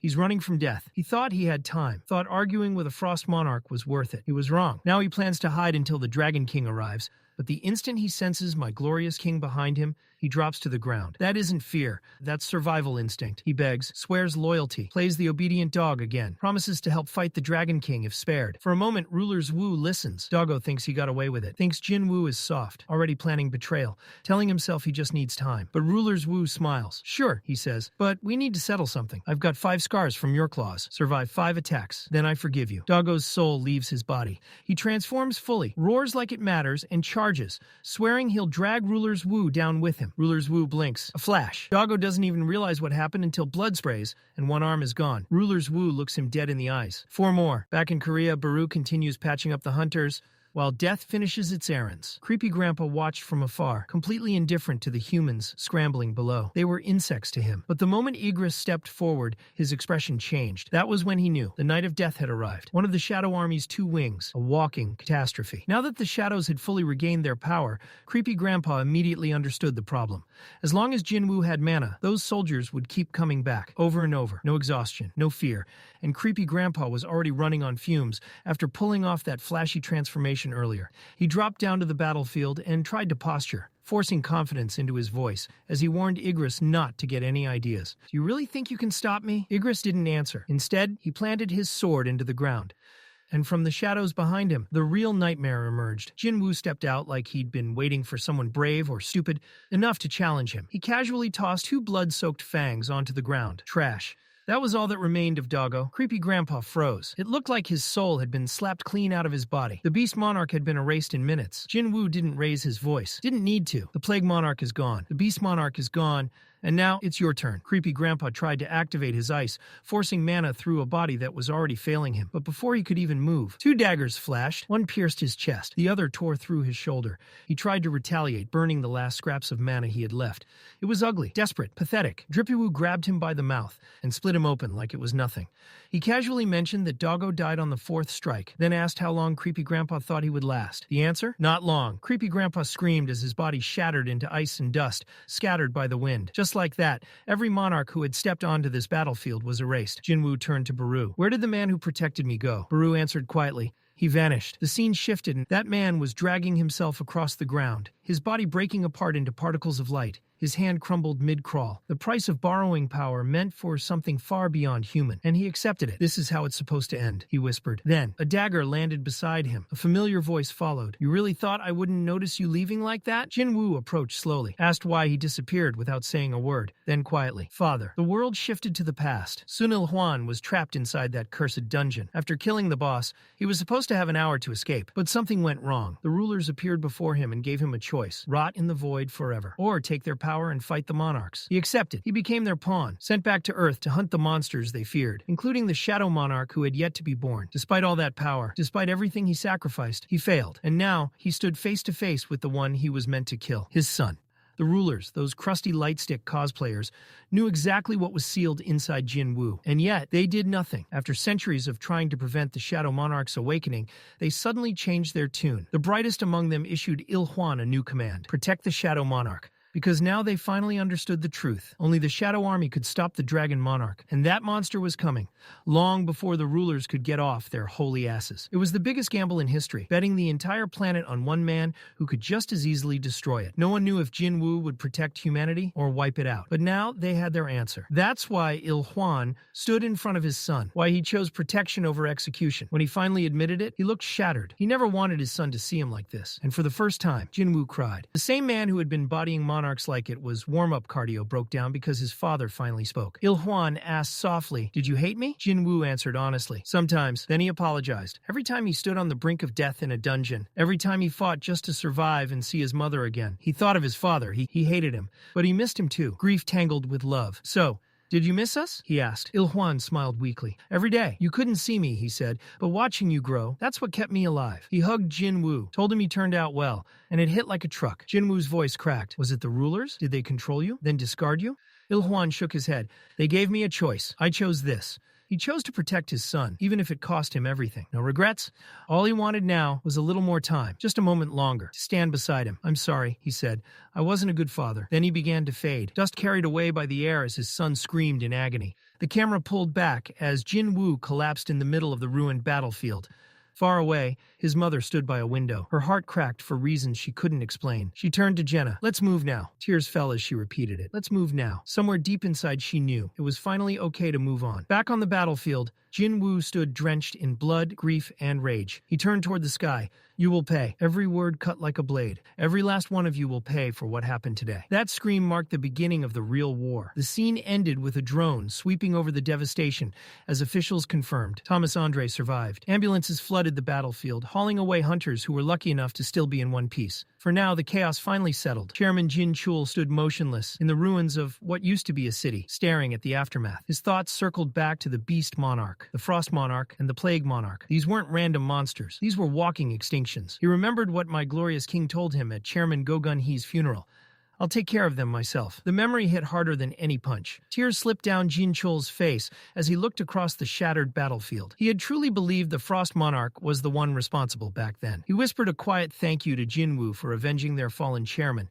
And just a few days later, the world was already on the edge of hell again. Hunters from every corner of the globe gathered beneath the massive gate, still hanging in the sky like a loaded gun aimed at Earth. Even China's top hunter, Liu, stood there, staring upward, clearly shaken. "That thing's enormous," he muttered. He didn't sugarcoat it. Even if every hunter on the planet fought together, victory wasn't guaranteed. Thomas Andre, barely recovered but still loud as ever, hyped everyone up. "It's starting." Chairman Jin-Chul scanned the endless crowd of hunters. This was the first time humanity stood united like this, and he couldn't stop wondering how many of them wouldn't make it back. At the center of all that pressure stood Jinwoo, eyes locked on the gate, waiting for it to break. Cha Hae-In approached him, sensing the tension rolling off his body. "I've never seen you like this," she said quietly.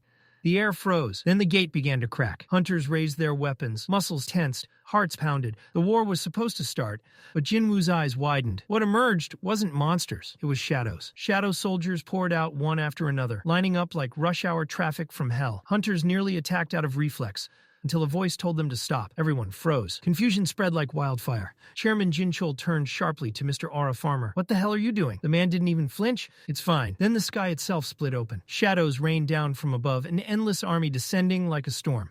They marched past the hunters without a glance and stopped directly in front of my glorious king. Then, a massive shadow dropped to one knee. The impact shook the battlefield. This absolute unit introduced himself as Grand Marshal Bellion. One by one, dragons and shadow soldiers knelt, as if death itself was holding a worship service. Bellion addressed Jinwoo as his liege, and every shadow followed suit. The hunters in the back looked like NPCs watching a boss cutscene they weren't supposed to see. Thomas Andre leaned toward Leonard. "Bro, are you seeing this? Even one of those dragons could flatten New York." There were 3 just standing there. While panic spread through the ranks, Jinwoo stood calm. He already knew this was the real army. Ashbourne's final gift, power that was finally his. And just like that, he understood. The warm-up was over. Now the war truly began. Days later, inside a freezing conference room, Chairman Jin-Chul and several exhausted officials were getting grilled by the international press. Questions flew nonstop.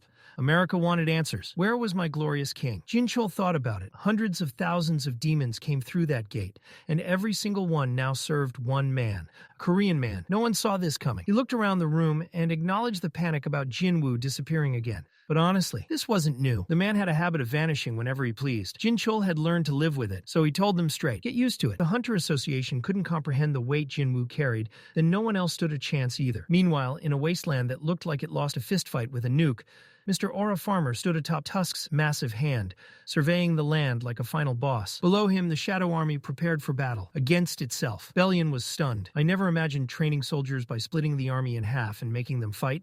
Jinwoo shrugged. No one can die anyway. Then Baru stepped forward. He dropped to one knee and announced his challenge for the Grand Marshal title. The moment he said it, Jinwoo grinned. Permission granted. The army gathered like it was fight night. Baru screeched like a demon born angry while Bellion casually drew a sword bigger than buildings. Jinwoo observed quietly. Bellion fought like Igris, but with raw power that could lift mountains. Jinwoo thought Baru might have a chance if Bellion relied too much on brute force. That hope died instantly. Bellion's blade transformed into a whip, spinning violently. He struck from every direction, locking Baru in the air like a toy. Jinwoo was impressed, also slightly concerned. Bellion's reflexes were insane. Every swing shattered the ground beneath them. Still, Jinwoo didn't count Baru out. Bugs were stubborn. You crush them, and they crawl back, swinging. The scene shifted to China. Beijing airport was chaos as reporters swarmed Liu Jiang and his team returning from Korea. The media painted them as heroes. One journalist, way too confident, asked why Liu even bothered helping Korea. Liu looked ready to slap someone with a passport. Anyone asking that has an empty head, he snapped. Korea sits right below China. If my glorious king couldn't stop that disaster, then no one on Earth could. So yeah, Liu Jiang showed up because, unlike the clowns whining from the sidelines, the man actually had a functioning brain. By that point, he was completely done entertaining their nonsense. He made it clear, if anyone had a problem with how he handled things, they were free to go fight the demonic beasts themselves. That confidence lasted exactly until they reached the city, because hanging above China was a gate so massive it looked like the sky had cracked open. Liu stared up at it, disbelief creeping into his voice. Far away from Earth, the monarch of Transfiguration, Yogamund, was busy snitching to Dragon Daddy about how the Shadow Monarch had already erased 3 monarchs like it was light work. Dragon Daddy didn't even react. He calmly told Yogamund to stay out of it. I'll handle the Shadow Monarch myself. A massive dragon claw slid into view, and the skies filled with dragons. Endless, suffocating,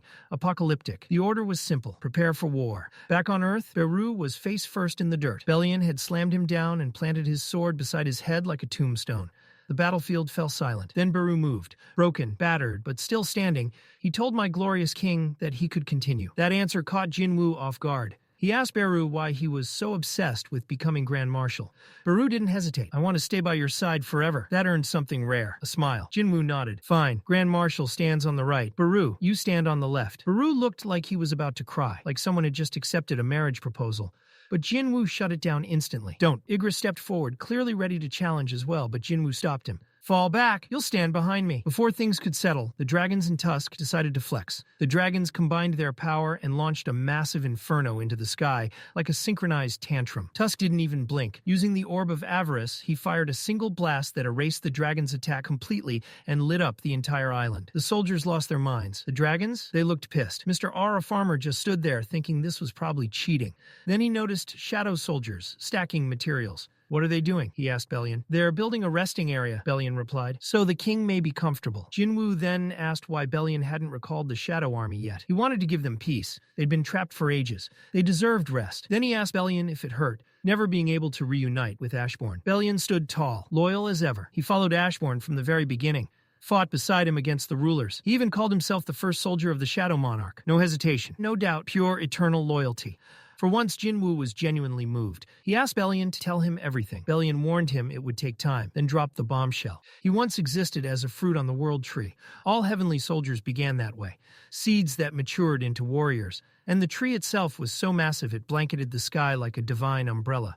Later, Jinwoo was casually cooking dinner for his family while thinking about cosmic extinction-level warfare. Totally normal. He knew he needed to warn the world. The 8 armies weren't a joke, and the Dragon King was a walking apocalypse. Ashbourne's memories confirmed it, and honestly, it terrified him. Meanwhile, Jin-Ho was losing her mind over the food, telling their mom she never knew her brother could cook like this. Jinwoo smiled, but his thoughts were on fire and ruin. His mother noticed immediately. You're acting like your father did, she said quietly. Whenever something bad was about to happen, trying to play it cool, Jinwoo brushed it off and walked to the door, despite no one knocking. On the other side stood Yu Myung-han, awkward and serious.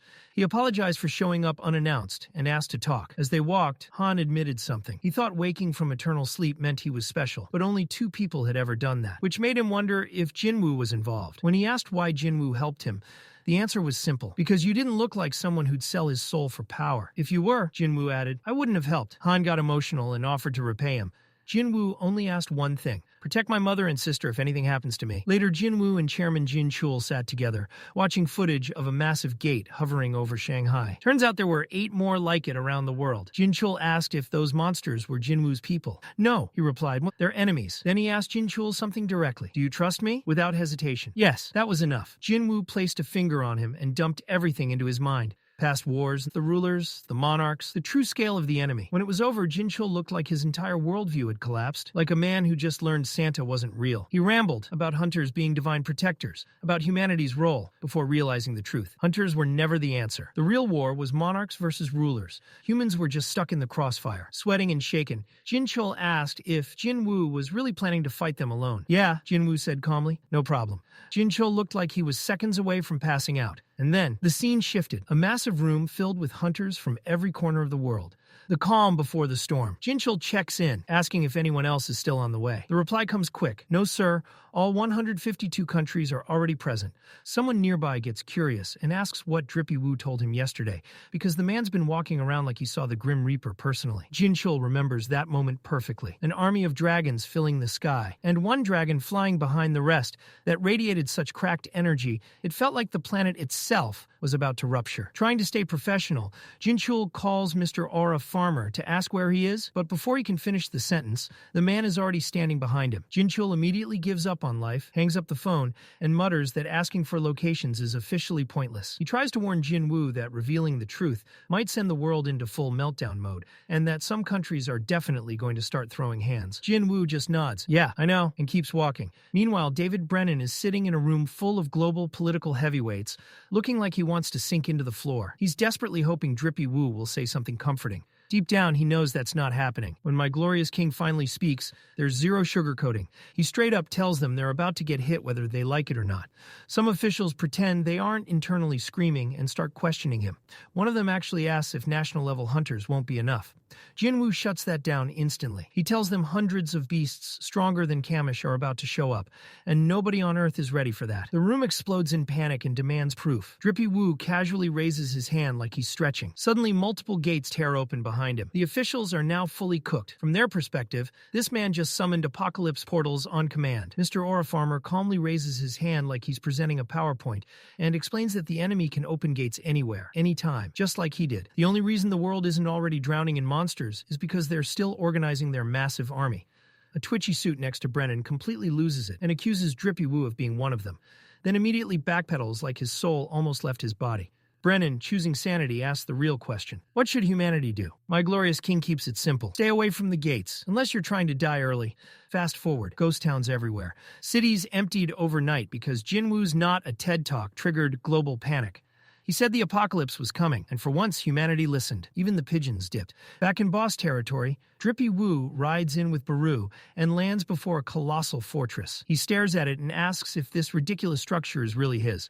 Baru bows deeply and says anything smaller would have been disrespectful to a walking nuke. Jinwoo notices a flag flying on the castle and asks who put it there. Bellion immediately drops to his knees like he's being judged by the heavens. Yeah, it was him. Then Jinwoo asks the real question. What happens to the Shadow Army if I die? Bellion answers without hesitation. They die too, and no backups, no successor, no legacy. They fade the moment he falls. Meanwhile, Drippy Woo is debriefing with Igris, and the outlook is trash. Igris doesn't sugarcoat it. They're going to get steamrolled. Baru and Bellion are present when Jinwoo asks for numbers. Bellion drops the hammer. The enemy army could be 10 million strong. Drippy Woo just stares ahead, silently calculating how cooked they really are. Over in Canada, some bargain bin hero named Jay Mills is yapping on live TV, claiming Drippy Woo is exaggerating. The interviewer gently suggests that maybe ignoring the literal strongest man alive isn't the move. Jay brushes it off like his rank means anything in this conversation. Later, Jin-Chul shows Jinwoo the circus happening in Canada. Jay Mills is still barking about fighting monsters like it's an anime training arc. Woo notes that hunters are already gathering there, ready to rush in. Jin-Chul asks the only thing that matters. So, what's the plan? Drippy Woo stays silent, like a man about to rewrite warfare itself. He decides it's time to do pest control in China. Fighting 8 monarch armies at once is suicide. If he takes out the nearest threat first, Korea gets time, and his family stays safe. So Jinwoo lands in China, where Liu Jiagang personally greets him. Apparently the officials were too busy making welcome signs. From the airport alone, Jinwoo can already see the gate. It's stupidly massive, like visible from space, massive. Liu takes him to the raid site and flexes China's 100,000 hunter army. Jinwoo looks around and actually thinks, yeah, they might have a shot. Liu brags that these aren't randoms. They're elites handpicked from across the country. Once preparations finish, Liu gives the signal, and my glorious king casually drops his entire shadow army onto the battlefield. Liu stands there in shock and asks if all those monsters belong to him.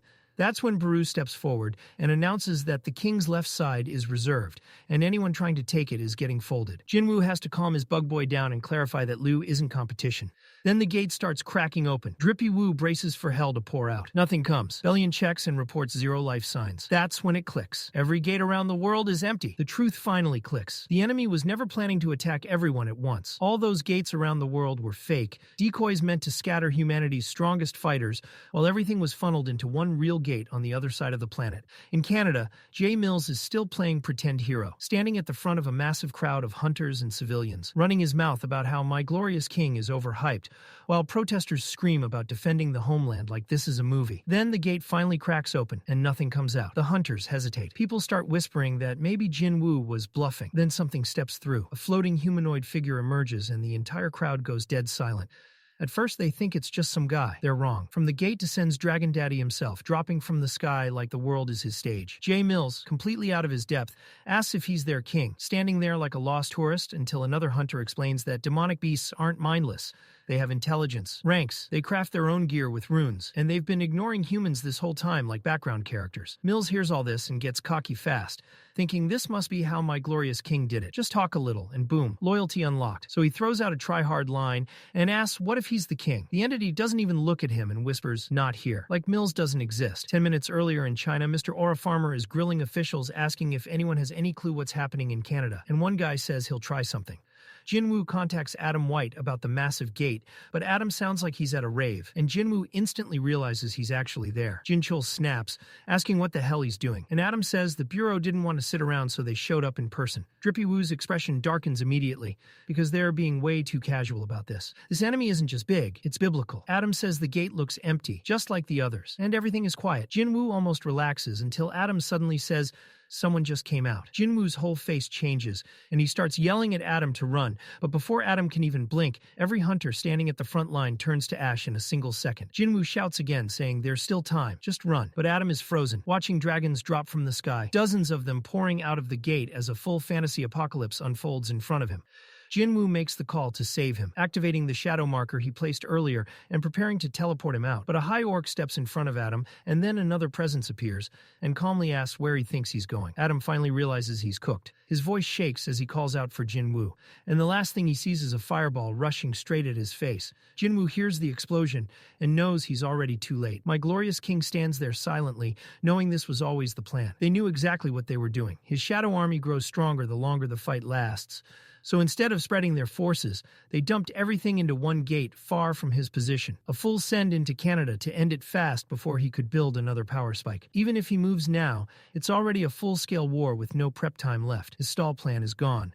Burned to ash, just like those hunters. Back in Canada, Dragon Daddy looks satisfied and says the screams of dying people are his favorite sound as the monarchs move in with permission to go all out, because their entire purpose is to erase everything and enjoy the noise. In his office, David Brennan watches the live stream in horror as dragons, beasts, giants, and insects flatten cities behind the monarch, realizing humanity is finished, hunters, civilians, and even reporters all gone, wiped clean. Now he finally understands why My Glorious King had been screaming at everyone to stay away from the gates, because this isn't a battle, it's an extinction event. As Brennan sits there, drowning in despair, Jinwoo suddenly appears in the room like a glitch in reality. No greeting, no build-up, just saying he's here for something. The runestone made from Kamish, the strongest dragon humanity ever killed. Brennan is stunned, but snaps back fast, saying the stone is under Bureau control, and admitting he's half drunk because none of it matters anymore. Not the Bureau, not the rules, not authority when the world is about to be erased. He says he can hand it over, but asks the only question left, why he needs it. Drippy Woo answers simply that he needs it to hit back, to launch a real counterattack using Kamish's power, and as they head toward the vault, Brennan asks one last thing. If the rulers sent the beasts, then what exactly are runestones? My Glorious King finally explained it. The runestones were never traps. They were gifts from the rulers, a built-in power system meant to keep humanity alive. Whenever a beast died, part of its power was sealed into a stone. Also, humans wouldn't get wiped the moment the real war began. Brennan listened, then asked the only question that mattered. Could a single runestone really stop all of this? Jinwoo didn't hesitate. He said he had to try. With the stone secured, Jinwoo made one last stop. Lady Selner took one look at him and said it plainly. He wasn't just carrying darkness anymore. He had become it. She asked who he really was now, and he answered that nothing had changed. He'd simply accepted what she'd already seen. He asked if she could still see the future, if she could tell him what was waiting. The moment she touched his hand, tears fell. She asked how he planned to carry all of this alone, whether he really intended to sacrifice everything for everyone else. Jinwoo stood up and said at least he could still reach the end. That was enough. Selner warned him that no one would remember him, that it would be a lonely fight with no praise, no legacy. Jinwoo was already walking away. Not long after, he stood atop a tall building and made a call. Mommy Cha answered, asking if it was really him. He apologized for being gone so long. She said it was fine, that they'd both been busy. He told her they'd meet again soon, and she asked him to promise he'd come back. Jinwoo promised. Across the world, hunter alliances mobilized. Asia, Europe, Africa, China, hundreds of thousands gathering, ready to fight back. In Canada, the monarch of destruction stood atop a mountain of corpses like it was his throne. Antares released a mana wave so massive, the entire planet felt it, broadcasting his location and daring Jinwoo to come. He said he'd already killed millions, and asked how long Jinwoo planned to keep running. My glorious king felt the wave, and answered with the words Antares wanted to hear. He was coming. Back in Canada, Dragon Daddy lounged on a ruined skyscraper like he hadn't just erased 10 million lives and called it stress relief. He wondered why Jinwoo stayed silent after such a provocation. After an entrance like that, the man should have appeared already. Then he shrugged it off, assuming Jinwoo was cooking something. Right as that thought crossed his mind, a nuclear strike slammed into him, and he looked away like someone sneezed nearby. One nuke did nothing, so the army unloaded everything, missiles raining down in a full combo attack. When the smoke cleared, no one could confirm the kill, because confirming a Dragon King's death isn't exactly simple. Then the sky darkened. Two massive eyes opened like the final boss loading screen.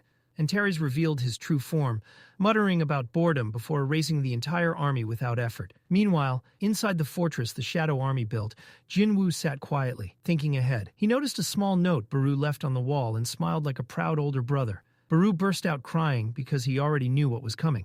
Bellion rushed in, warning him not to do anything reckless, with Igris backing him up like a worried parent. My glorious king looked at them and dropped the most protagonist line imaginable, that some dangers are worth facing. He asked Bellion what Ashbourne would do. Bellion answered that nothing would stop him. That was when everyone realized Jinwoo was about to do something insane. They dropped to one knee. Bellion swore loyalty to the very end. Jinwoo rose, ready for war. Bellion asked if he wanted to call his family. Jinwoo refused. Hearing their voices would break him. Cut to the battlefield. A dragon obliterated a plane midair. One pilot ejected and survived, only to land in pure hell. Demons everywhere, fire and blood flooding the streets. A monster charged him. He emptied his weapon into it and nothing happened. Just as despair set in, Jinwoo erased the monster like it was trash.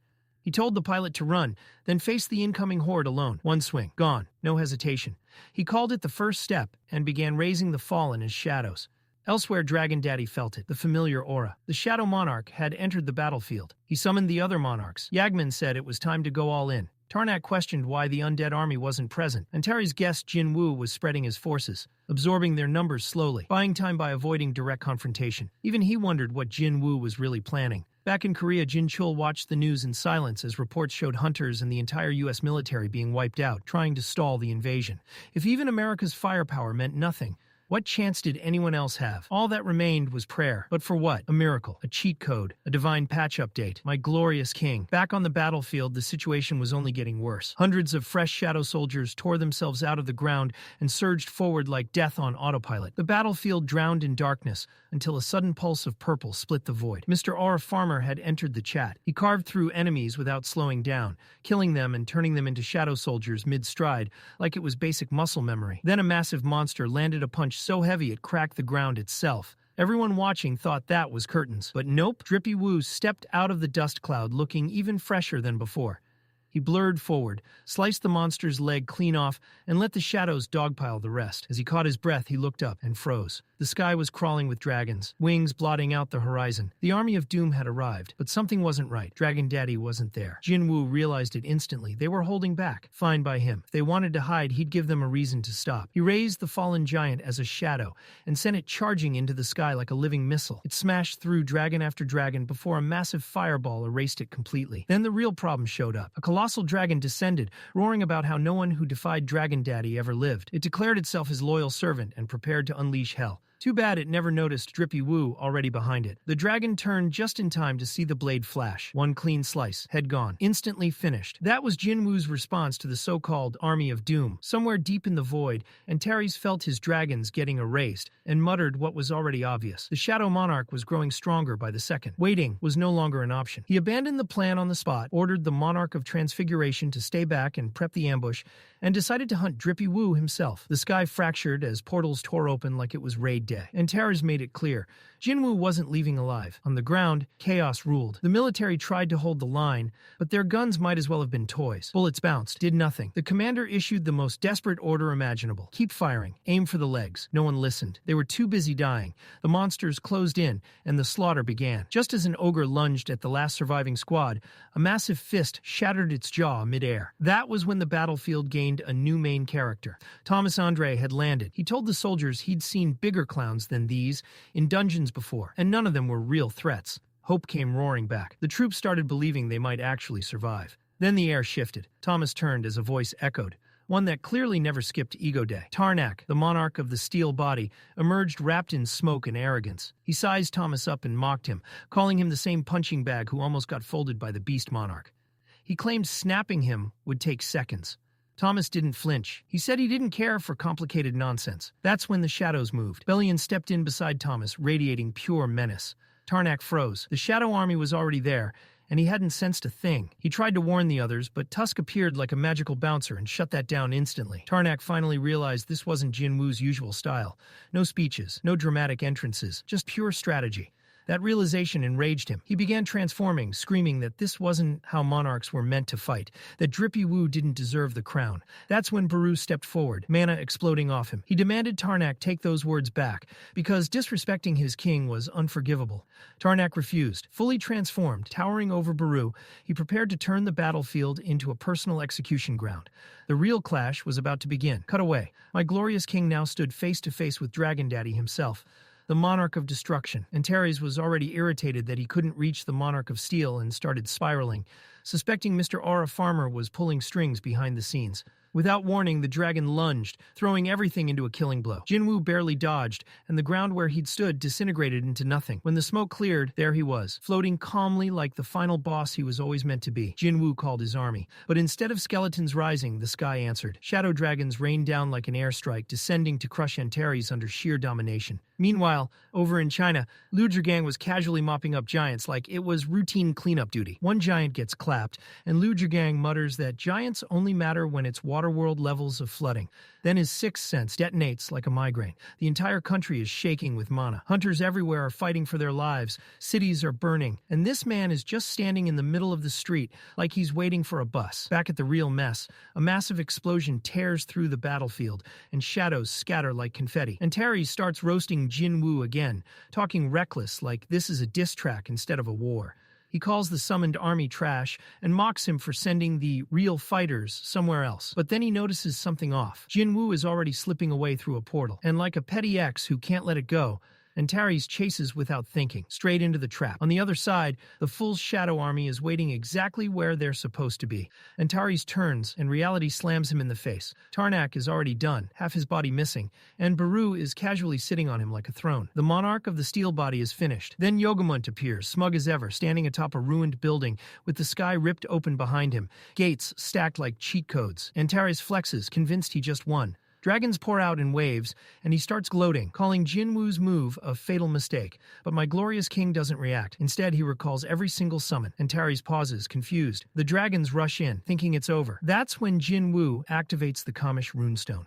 A soul roar erupts, so violent it paralyzes reality itself. Dragons drop midair like NPCs after a bad patch. Even Yogamont crumples. In that frozen moment, Jinwoo teleports straight to Antares, grabs him, whispers something cold and final, and Shadow switches them both out. Antares finally understands. This was never a fight. It was a setup from the beginning. Cut to a remote island where my glorious king and the Shadow Army are already waiting. Drippy Woo dragged Antares to the farthest point from his army, a one-way trip to hell. Antares looks around, confused, asking where they are. Jinwoo answers flatly, the opposite side of the world from your army. Antares processes it, and admits that in a real war, Jinwoo would run out of mana eventually. so isolating him like this was actually smart. Then he points at the castle and laughs, asking if that sad little structure is his base. Jinwoo confirms it is. Antares mocks it, saying it lacks final boss energy. Jinwoo corrects him. It's your grave. He summons his weapon and prepares. Antares begins transforming, saying this fight now depends on whether he can survive long enough for backup to arrive. A colossal dragon stands before Jinwoo and his army. Elsewhere, Lady Selner stares out a window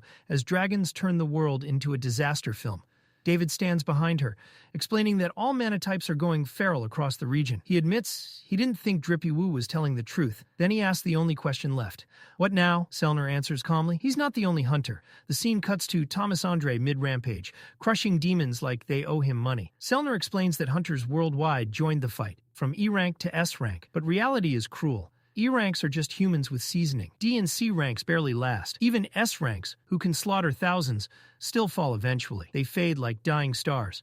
But when enough stars fall, their trails still form constellations. And those constellations give people hope. Back in Korea, someone tells Woo Jin-Chul that Drippy Woo succeeded and baited Antares to an island near Japan. Woo remembers Jinwoo once mentioning an island soaked in leftover mana from a collapsed giant gate. Now he realizes Jinwoo may have been hiding there all along for this exact moment. Someone suggests sending hunters as backup. Woo stares at him like he just said something criminally stupid. All the S ranks are in the US. Who are we sending? The man jokes about E ranks. Woo shuts him down instantly. If you knew Jinwoo started as an E rank, you'd know even an E rank can be a hero. Cut back to the island. My glorious king is throwing hands with Dragon Daddy on land that absolutely did not sign up for this. Jinwoo flies at full speed on Kaisel, while Antares charges a fireball big enough to erase geography. Before he can even fire it, a shadow clamps his mouth shut. The camera pans. Bellion. He ditched swordplay, turned his blade into a whip, and is keeping Dragon Daddy gagged. That's the signal. Shadow giants pile on, dogpiling the dragon. Tusk joins in, dropping a spell so heavy the island itself flinches. Antares roars. Half a second later, Baru and Greed blitz him, smashing straight into his jaw and slamming him into the ground. Igris finally stops holding back, lightning exploding off his blade. The battlefield goes from bad to completely cooked as Dragon Daddy gets electrocuted hard enough to see his own origin story. Up in the air, Jinwoo watches the squad cook with pure proud dad energy, thinking, yeah, this is actually going smooth. And that's when Dragon Daddy smiles. Not a nervous smile. Oh, you thought this was going well smile. He laughs and says, so you like fighting with numbers? Watch this. Then he unleashes Dragon Fear. The roar isn't just loud, it's conceptual. The Shadow Army starts dissolving mid-existence, melting like bargain bin candles. Jinwoo feels it instantly and pulls the plug before everyone gets deleted. No regroup, no pause, because the second the summons vanish, Dragon Daddy is already in his face. Fire erupts. Kaisel gets erased like he never mattered. The island gets flashbaked, and when the smoke clears, Dragon Daddy is standing there like he just finished a concert. He tells Jinwoo this right here, is the real thing. Then comes the villain resume. Built for war, king of dragons, monarch of destruction, apex of apexes. Jinwoo realizes something cold in his gut. Even the giant king's death mana wouldn't have tanked that. If his soldiers took it head on, it would have been a wipe. Dragon Daddy shifts back into humanoid form and lands casually. No hostility. Says he could have broken free earlier, but didn't. He was impressed. Wanted a monarch-to-monarch conversation. Then he drops the lore bomb. The real enemies aren't on the ground. They're in the sky. The rulers are hunting monarchs, and that includes Jinwoo. Then he offers a deal. Says Jinwoo's different from Ashbourne. Says he saw hope in his abilities. Promises his family lives, his land stays safe, even offers to leave if needed. Tells him not to be king of a few hills. Be king of the planet. Holds out his hand like this is some final anime alliance arc. If they fight the rulers together, peace becomes possible. Jinwoo laughs, cold. Says your eyes are screaming murder, and you expect me to believe you? And Terry stares, then drops the act. Says that was the last mercy he had. Tells Jinwoo to prepare for real war. No warning.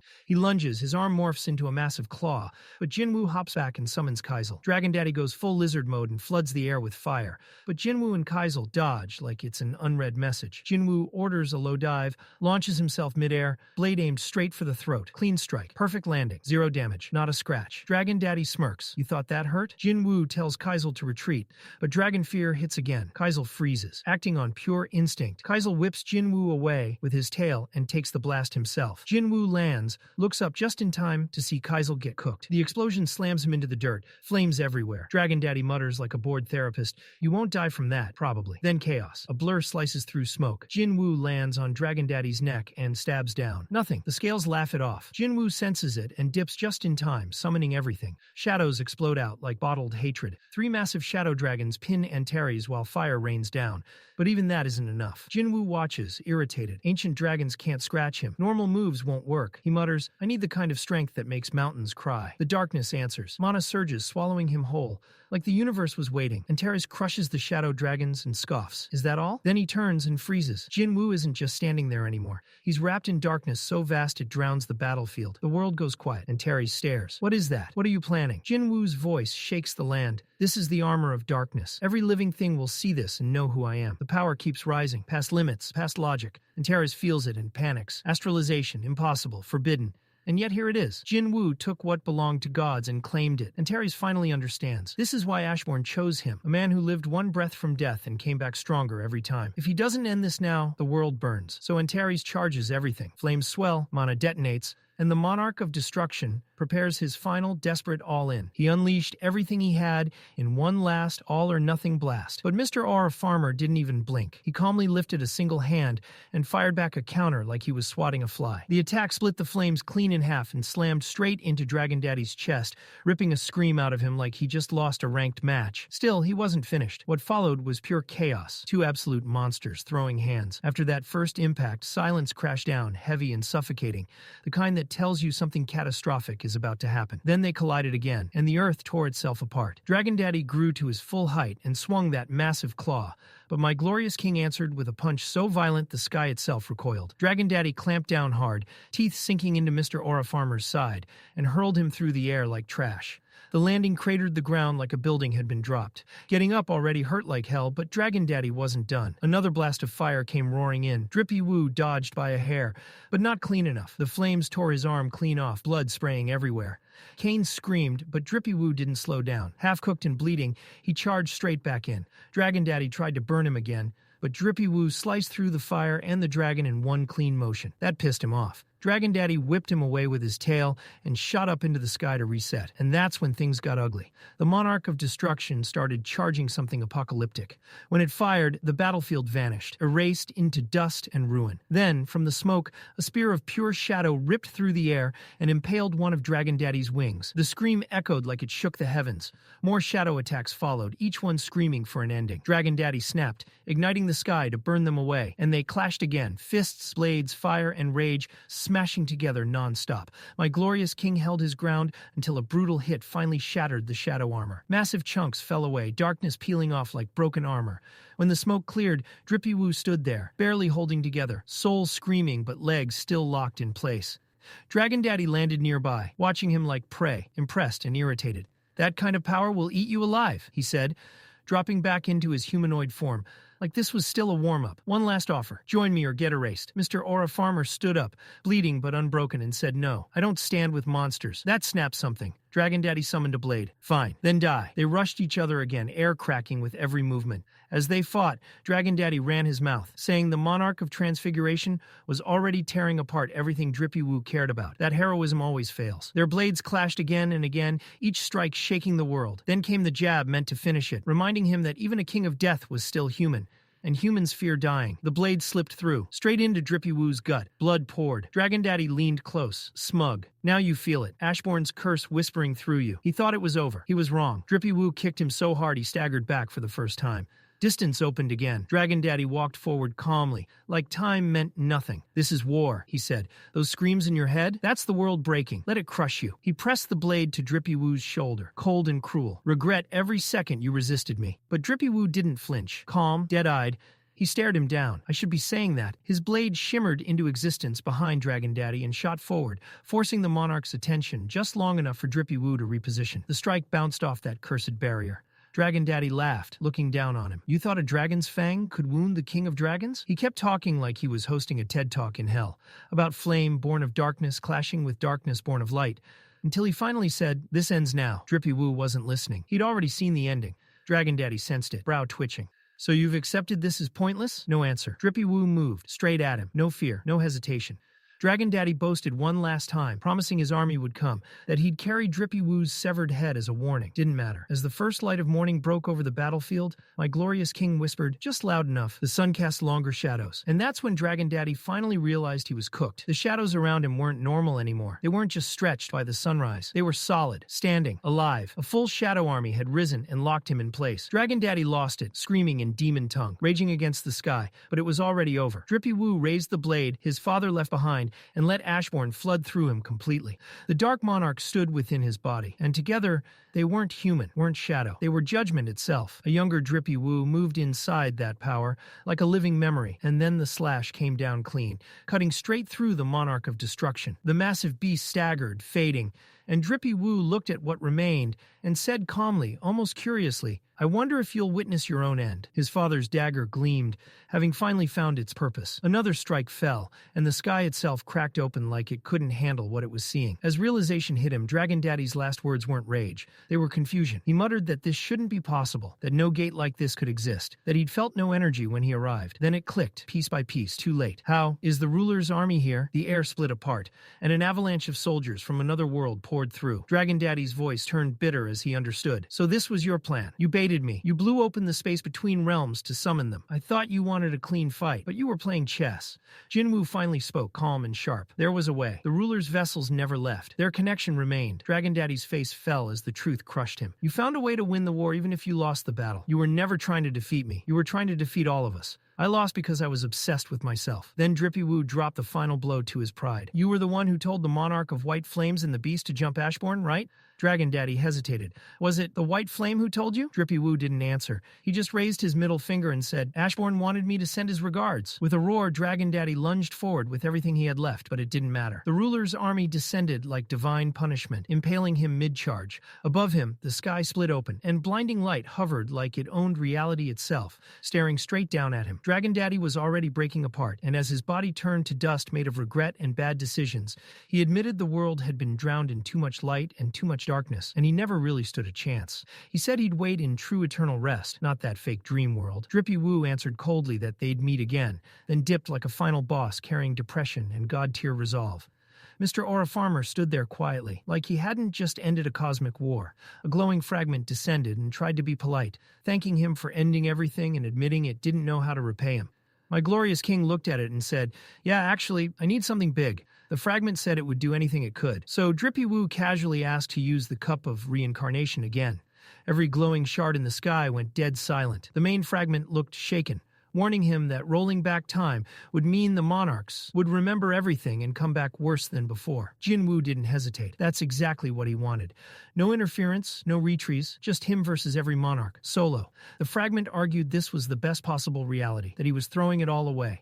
Jinwoo gripped his father's blade and said he'd already lost too much, and he was done accepting it. He'd bring everyone back, even if it shattered time itself. The fragment warned him the cup had one use left, fail, and the universe gets no do-overs. It told him if he stopped now, he'd be remembered forever as the hero who saved everything. But if he went through with this, no one would ever remember what he did. Drippy Woo closed his eyes and thought about his people, the ones who mattered, the ones fate stole. When he opened them again, his decision was final. He said he was going back. The fragment said his resolve felt just like Ashbourne's. Jinwoo nodded, then asked one last thing. What about his shadow squad? The ones that didn't exist back then? The fragment answered honestly. If they overlapped with the past, they'd disappear. If not, they'd remain. Drippy Woo didn't blink. He said he was ready. The fragment summoned the battered, dying cup one last time and spoke softly. May your courage save the world. The entire damn sky erupted like someone hit the ultimate cheat code. A blinding wave of light cascaded across the planet, visible from Jin-Ho to Mami-cha, from Liu to Beck to Andre, and every poor schmuck stuck in the fallout of Drippy Woo's insane decision. People across continents stared up, mouths agape, as time itself cracked and quaked like it had a vendetta. But none of them had any clue this was the exact split second my glorious king made the choice to shoulder the world alone. One more impossible time. The light swallowed everything, searing across mountains, oceans, and cityscapes, then slowly faded. Silence fell, heavy, tense, like the world was holding its breath. And then, boom, we're suddenly back in Jinwoo's apartment, like nothing in the past eon had even happened. His mom is alive, humming in the kitchen, doing normal mom things, blissfully unaware that her son just flirted with multi-timeline annihilation. She tells little Jin-Ah to go wake up her dumbass brother, like she doesn't know he's already up, staring wide-eyed like he just got dropped into a glitchy simulation. Little sister barges in all sunshine and smiles, only to find her big brother already lost in that "did I just survive hell?" stare. Mom's cooking, dad's alive, reading a newspaper like nothing happened. Like he didn't vanish for half his damn childhood. And Jinwoo, my glorious king, loses it right there. Breaks down crying in front of them. They blink at him, confused, thinking he stubbed a toe or watched a sad anime. He mutters something about a nightmare. But this isn't fiction. This man just lived through hell, watched too many people die, fought wars across timelines, survived apocalypses that would make gods weep. This is his reset, his one shot to fix what's broken, and he swears he's taking it. He knows it won't last. Monarchs are already scheming, building gates, planning the next apocalypse. But for a fleeting moment, maybe he can just be human, happy. 5 damn minutes, no collateral. Later, Mom finds a note on the table while tidying up, a few scribbles, and he's gone. My boy had business. Cut to Beru and Bellione, stacking demon corpses like it's some kind of twisted sport. Maybe it is. They're chilling in the ruins when 2 figures appear. It's Jinwoo. The look in his eyes screams war-worn exhaustion. Silence stretches unnaturally around him. He mutters how the world feels empty without the chaos, how he's already crushed the monarchs, even that transfiguration freak who kicked all this off. Turns out he's been grinding in the dimensional rift for 27 years straight, while the real world barely ticked too. That slow drip of time gave him space to finish the damn job. Now, only Dragon Daddy and his Legion of Destruction remain. Drippy Woo sits amidst the carnage, a mountain of corpses, contemplating his family. Is Mom okay? Jin-Ah growing taller? Maybe he should wait to drop the "I fought through timelines and apocalypse hell to bring you pancakes" bomb. Even monsters would hesitate with that kind of reveal. Silence presses in. Then Bellion rolls up, all Grim Reaper vibes, and drops "fields clean. Nobody left breathing." My glorious king rises, summoning shadows from every corpse, like he's collecting overdue rent. Beru and Bellion by his side. Time to finish this war once and for all. Cut to Dragon Daddy, sitting smug on his throne amid fire and shattered dreams. A minion suggests retreat. Dragon Daddy laughs. Nah, this ends here. Shadow Monarch or bust. He even gives props for the 4D chess-level time cut play. Props noted. But before his villain monologue can finish, shadows crawl through his throne room. Dragon Daddy stands. Final boss energy activated. Fate in his eyes. One of them goes dirt-bound today. He drops titles like Confetti, Dragon Daddy, Monarch of Destruction. Then asks the single dumbest boss fight question ever. What's your name? Drippy Woo stares him down. Doesn't care about theatrics. Doesn't flinch. That's my name, he says. No fanfare. Just pure icy menace. Dragon Daddy's ego wavers for a split second. Nothing more to say. Cut to black. Armies clash behind them. The world watching this apocalyptic dance. Meanwhile, real-world chaos hits maximum overdrive. 2 years since the rift closed, and Norma Selner, top-tier prophet, doomsday specialist, breaks into national news, like she just hacked reality. A monster is coming, she declares. Not any monster. A literal walking apocalypse. Army of the dead in tow. Normally, people call that BS. But she's the one who called political assassinations, hostage crises, market collapses accurately. The world listens. Her warning hits harder than a nuclear blast. Then, above Seoul, the skies crack. A massive black gate blankets the city. Shadows crawling like sentient tar. People gather under it, helpless, sheep to the slaughter. Silence. No monster erupts. No screams. Just ominous emptiness. And in that hush, behind the crowd, like some grim reaper on shift, Sung Jinwoo, back from the abyss, radiating Shadow Monarch energy. He touches down, and yes, someone is waiting. Flowers in hand, one of the rulers, shiny and dramatic, holding a bouquet like he's about to propose at a parent-teacher night. Smiles like a proud dad. Welcome back, my glorious king, or should I call you Shadow Monarch? Then, because the universe loves chaos, this glowing LED stick wannabe throws shade. Didn't expect Drippy Woo to show up looking like a middle school dropout? And just like that, hype levels are officially off the charts. My glorious king clapped back immediately, saying he skipped the beard on purpose, because apparently a walking apocalypse with a full beard might traumatize the kids. He even joked that nobody thought Sung Jinwoo would survive trying to solo the end of existence. Yet here he was, alive, breathing, and standing like a problem nobody knew how to solve. But Jinwoo wasn't about to let this shiny bouquet man turn it into a therapy circle. He locked eyes with him and dropped the real question. You didn't come all this way just to hand me flowers, right? What do the rulers actually want? The smile vanished, clean, gone. The ruler sighed and admitted, yeah, they needed to talk, and this wasn't going to be quick. Jinwoo already knew where this conversation was headed. Fast cut, and suddenly these two absolute cosmic entities are sitting in an ice cream shop, like they didn't just crawl out of a multiversal war zone. The fragment looks around, confused, and asks why here of all places. Jinwoo answers without missing a beat. After being trapped in empty nothingness for years, of course he wanted something sweet. Honestly, completely valid. Then my glorious king gets serious and asks for the real message. The ruler starts with that fake gratitude tone again. The kind people use right before asking for something insane. Jinwoo shuts it down instantly. Skip the thank you speech. Just tell me the problem. The ruler exhales and admits the chaos is over. For now. But the real issue isn't the monarchs anymore. It's Jinwoo himself. Having god-tier power in a world without mana is like parking a nuclear bomb in a daycare. The planet simply isn't built for this. Jinwoo stares at him like, yeah, no shit. He asks why he's being told something he already knows, that he's a walking cheat code, breaking the rules just by existing. That's when the ruler drops the twist. If you're willing, we want to move you to another world, one that won't collapse if you sneeze. My glorious king leans back, staring at him like he just suggested deleting his save file. Then he fires back, calm and deadly. Instead of dumping me in another world, how about we seal me away instead? Lock me up like some cursed artifact and call it a day. The ruler doesn't even hesitate, just nods. That's also an option, and right there the vibe flips, hard. The glowing mascot's expression shifts from calm to full-on panic. Jinwoo narrows his eyes. He straight up asks if the rulers are planning to erase him now that he's finished saving their world. The fragment panics and pulls out proof like that's going to fix anything.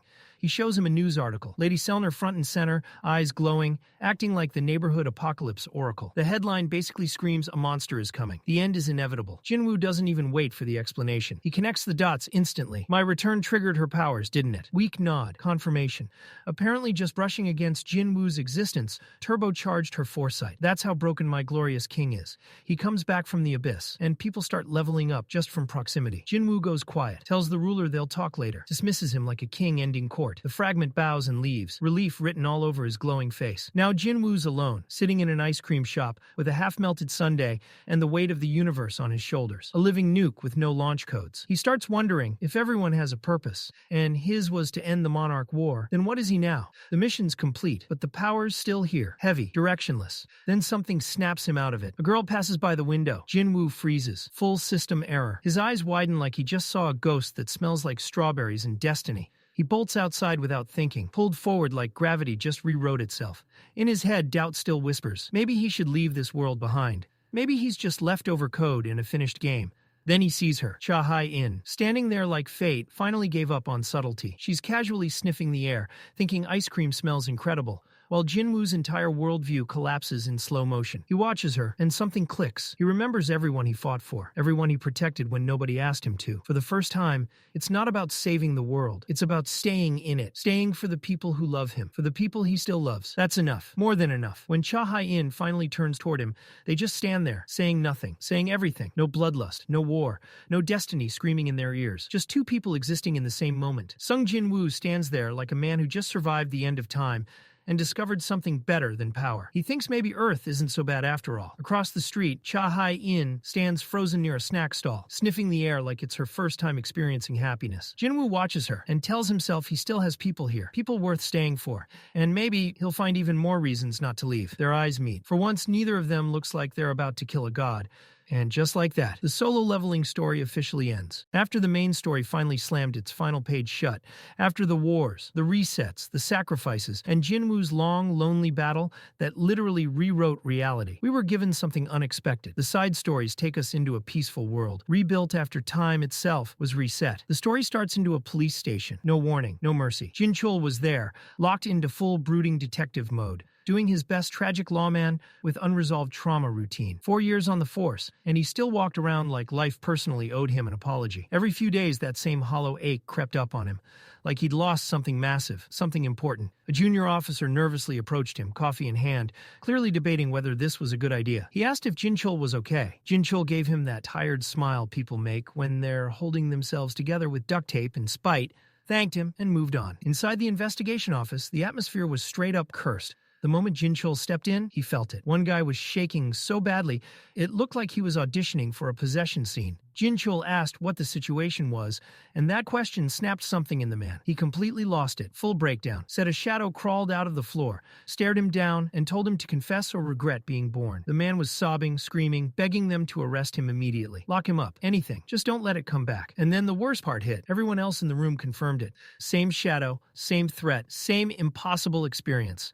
Jin-Chul stood there internally screaming, trying to figure out how you even begin to file paperwork, for the floor threatened us. His brain was already drafting resignation letters. Before he could push further, his boss walked in with the energy of someone who absolutely did not want to hear any of this. He shut Jin-Chul down instantly, told him to stop asking questions, and ordered him into the meeting room. Inside, Jin-Chul sat stiff while his superior casually started talking about releasing the suspects. Jin-Chul almost snapped, asked very calmly but very loudly why they were letting people go who had literally confessed on camera. The boss shut that down fast, told him to lower his voice, said the walls might be listening. He glanced out the window like he half expected something inhuman to be perched outside. The plan apparently was to let the suspects go, but monitor them for 24 hours. Official excuse? One of them, Gentile, had lost it. Group hallucination. Drugs, monsters. Typical nonsense. Investigator Kim dropped the hammer. No drugs in their system. Nothing. National lab checked twice. At that point, Gentile probably started questioning every decision that led him here. The senior investigator leaned in and asked the question nobody wanted to answer out loud. Did Jin-Chul really believe a bunch of unrelated people hallucinated the exact same thing and then all decided to turn themselves in? Higher-ups wanted answers. They had none. So the plan was simple. Bait. Let one suspect talk. Watch closely. Pray something slipped. Jin-Chul asked the real question. What if something actually happens? The room laughed like he'd told a joke. One guy said he believed in ghosts now. Another, Kim, tossed out a smug comment about Jin-Chul being too emotional. The senior waved it off and said they'd take one suspect to a warehouse and observe. If he tried anything, they'd shut it down. And if a monster showed up, proof. Then he smirked and told Jin-Chul he didn't have to come if he was scared. Jin-Chul answered with a dead-serious anime glare and said he was coming. Cut to the warehouse. Cold, dark, empty. The suspect was already unraveling, begging them not to do this, insisting he was going to die. The senior officer got annoyed, told him to sit down and shut up, said they were guarding him. What could possibly go wrong? He asked him how much time was left. 10 minutes. Those 10 minutes weighed like hours. The air went stale, heavy, dead silent. Jin-Chul felt it crawling up his spine. Something was off. Wrong in a way his instincts couldn't articulate. Time was up. Nothing happened. The suspect looked around, confused, almost hopeful. Asked why nothing was happening. The senior scoffed, accused them of lying. Said this had to be some shared drug-induced delusion. Told him to quit the act and talk. The man broke again. Said there were 4 of them that day. Said they really saw it. Jin-Chul felt it before he saw anything. His body reacted on instinct. He yelled for everyone to get back. Too late. Shadows erupted from the floor like living cracks, tearing across the walls. A whip of darkness slammed the senior and Kim into the concrete. They dropped instantly, didn't move. 3 figures rose from the shadows. Real. Absolutely real. The suspect screamed, begged. It didn't matter. One shadow moved. Blood hit the ground. Then came the ants. Massive, unnatural, ant-shaped monsters with empty, dead eyes. They swarmed the man and tore him apart like it was routine. Efficient, horrifying. Then one of the shadow ants turned toward Jin-Chul. It waved. No one else noticed, but Jin-Chul saw it clearly. A casual little wave, like greeting an old acquaintance. Then it smiled. Jin-Chul stood frozen, not breathing, not blinking. Did that thing just smile at me? And why? Why did it feel like I understood it? Then, just like that, the shadows sank back into the floor. Gone. The warehouse fell silent. Blood remained. Nothing else did. Jin-Chul stood alone in that silence, shaking, whispering to himself why it all felt so familiar, like he'd seen this before, lived it before, survived it once already. Back at the station, chaos exploded. The chief was losing his mind, screaming at junior investigators, face red with fury. The suspect hadn't escaped. He'd vanished. Officers knocked out cold. No answers. Just blood, fear, and a smile that should never have existed. The chief turned on Jin-Chul like a predator, demanding answers. Jin-Chul had called the ambulance. He must remember something. Jin-Chul stared back, expression flat, and lied without hesitation. Said when he came to, his coworkers were already down. The chief didn't buy it, but he played along. No reports had gone upstairs yet. Jin-Chul was told to keep his mouth shut. Injuries would be covered up with some fake story about a cult raid gone wrong. They nodded like obedient officers. But behind that nod, Jin-Chul's mind was already spiraling, because deep down he knew this wasn't over, not even close. Later on, back in the team office, Jin-Chul was still glued to the shadow monster case like his life depended on it. His screen was packed with files, reports, timestamps. Way too much effort for a case the chief had explicitly ordered buried. His junior glanced over, eyebrow raised, and finally asked if he was still digging into that mess. You know, the one they were told to forget ever happened. Jin-Chul brushed it off with a lazy shrug. Said it was just curiosity. Routine paranoia. Nothing serious. That was a lie. Because the data staring back at him was anything but normal. Dozens of voluntary surrenders. Different districts. Different precincts. People who had no connection to each other. And yet every single one of them whispered the same nightmare. Shadows, threats, fear so real, it shattered their sanity. His junior leaned in and pointed out something interesting. The timing. All the incidents spiked in a very specific window. Late February to early March. Jin-Chul's eyes narrowed. That meant something. The junior hesitated, then tossed out what he clearly thought was useless trivia. He mentioned how his aunt's bookstore always struggled around that time of year because the school year was starting and people were busy. He laughed it off, already regretting saying it. Jin-Chul didn't laugh. He nodded slowly and said he'd remember that because, for some reason, it mattered. Cut. A school bursting with noise, uniforms everywhere, lockers slamming, teenage chaos at full volume. And right there, blending in like he belonged, was my glorious king. Yeah, that guy. The literal shadow monarch, the end of the world himself, casually pulling up to homeroom like he didn't just rewrite the balance of reality. The principal was already giving Mr. Park a warning, flipping through Jinwoo's file with concern dripping off every page. 2 years missing after elementary school, completely vanished. No records, no explanation. Park scoffed, said he was the Cobra, said he'd handle it. This man had no idea he was seconds away from a spiritual near-death experience. Out on the school grounds, students lined up like normal. Then came the transfer student announcement, and there he was, gloves on, aura suppressed, but not enough, standing there like a god pretending to be human for fun. Park spotted him instantly and did what teachers do best, zeroed in on dress code violations, asked why he was wearing gloves. My glorious king turned to answer, and that was the moment Park's soul tried to evacuate his body. The instant their eyes met, Park felt it. Not nervousness, not fear, something deeper, older, the kind of instinct that screams predator before your brain can catch up. His mind showed him an endless pit of darkness wrapped around that student, staring back at him. Park blinked, forced himself to breathe, barked orders at the students to stand straight, and walked away fast, pretending nothing happened while internally questioning reality itself. Behind Jinwoo, Bellion appeared and casually dropped a bomb. Said the teacher had seen them. Jinwoo realized it immediately. His presence was leaking. His power wasn't staying buried anymore. Class started. Kids talked, laughed, passed notes, lived normal lives. And in the middle of all of it sat my glorious king, quietly reading like he wasn't a walking apocalypse. Then someone approached him, a classmate named Young-gil. Said they were middle school friends. Jinwoo looked at him, expression calm, unreadable, said nothing. But the shadows around him noticed. Then trouble rolled in. A group of students circled them, bad vibes on full display. One told Young-gil to move, another puffed his chest and asked if Jinwoo thought he was better than everyone else. Someone pointed at the single glove and demanded he take it off. Accused him of hiding something, a tattoo, a weapon, anything.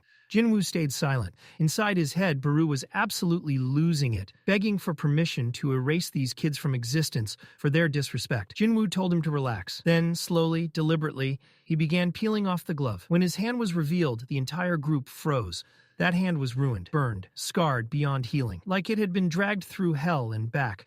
The same hand that never healed, no matter what, because it was a reminder, a gift from Antares, the monarch of destruction. Jinwoo calmly asked if they'd never seen a burn before. Panic hit instantly. The bullies backpedaled, hands up, laughing nervously, swearing it was just a joke, just messing around. Then Baru lunged. Before anyone could scream, Jinwoo manipulated their shoes. Perfect timing. Every single one of them face planted into the dirt. The courtyard exploded with laughter.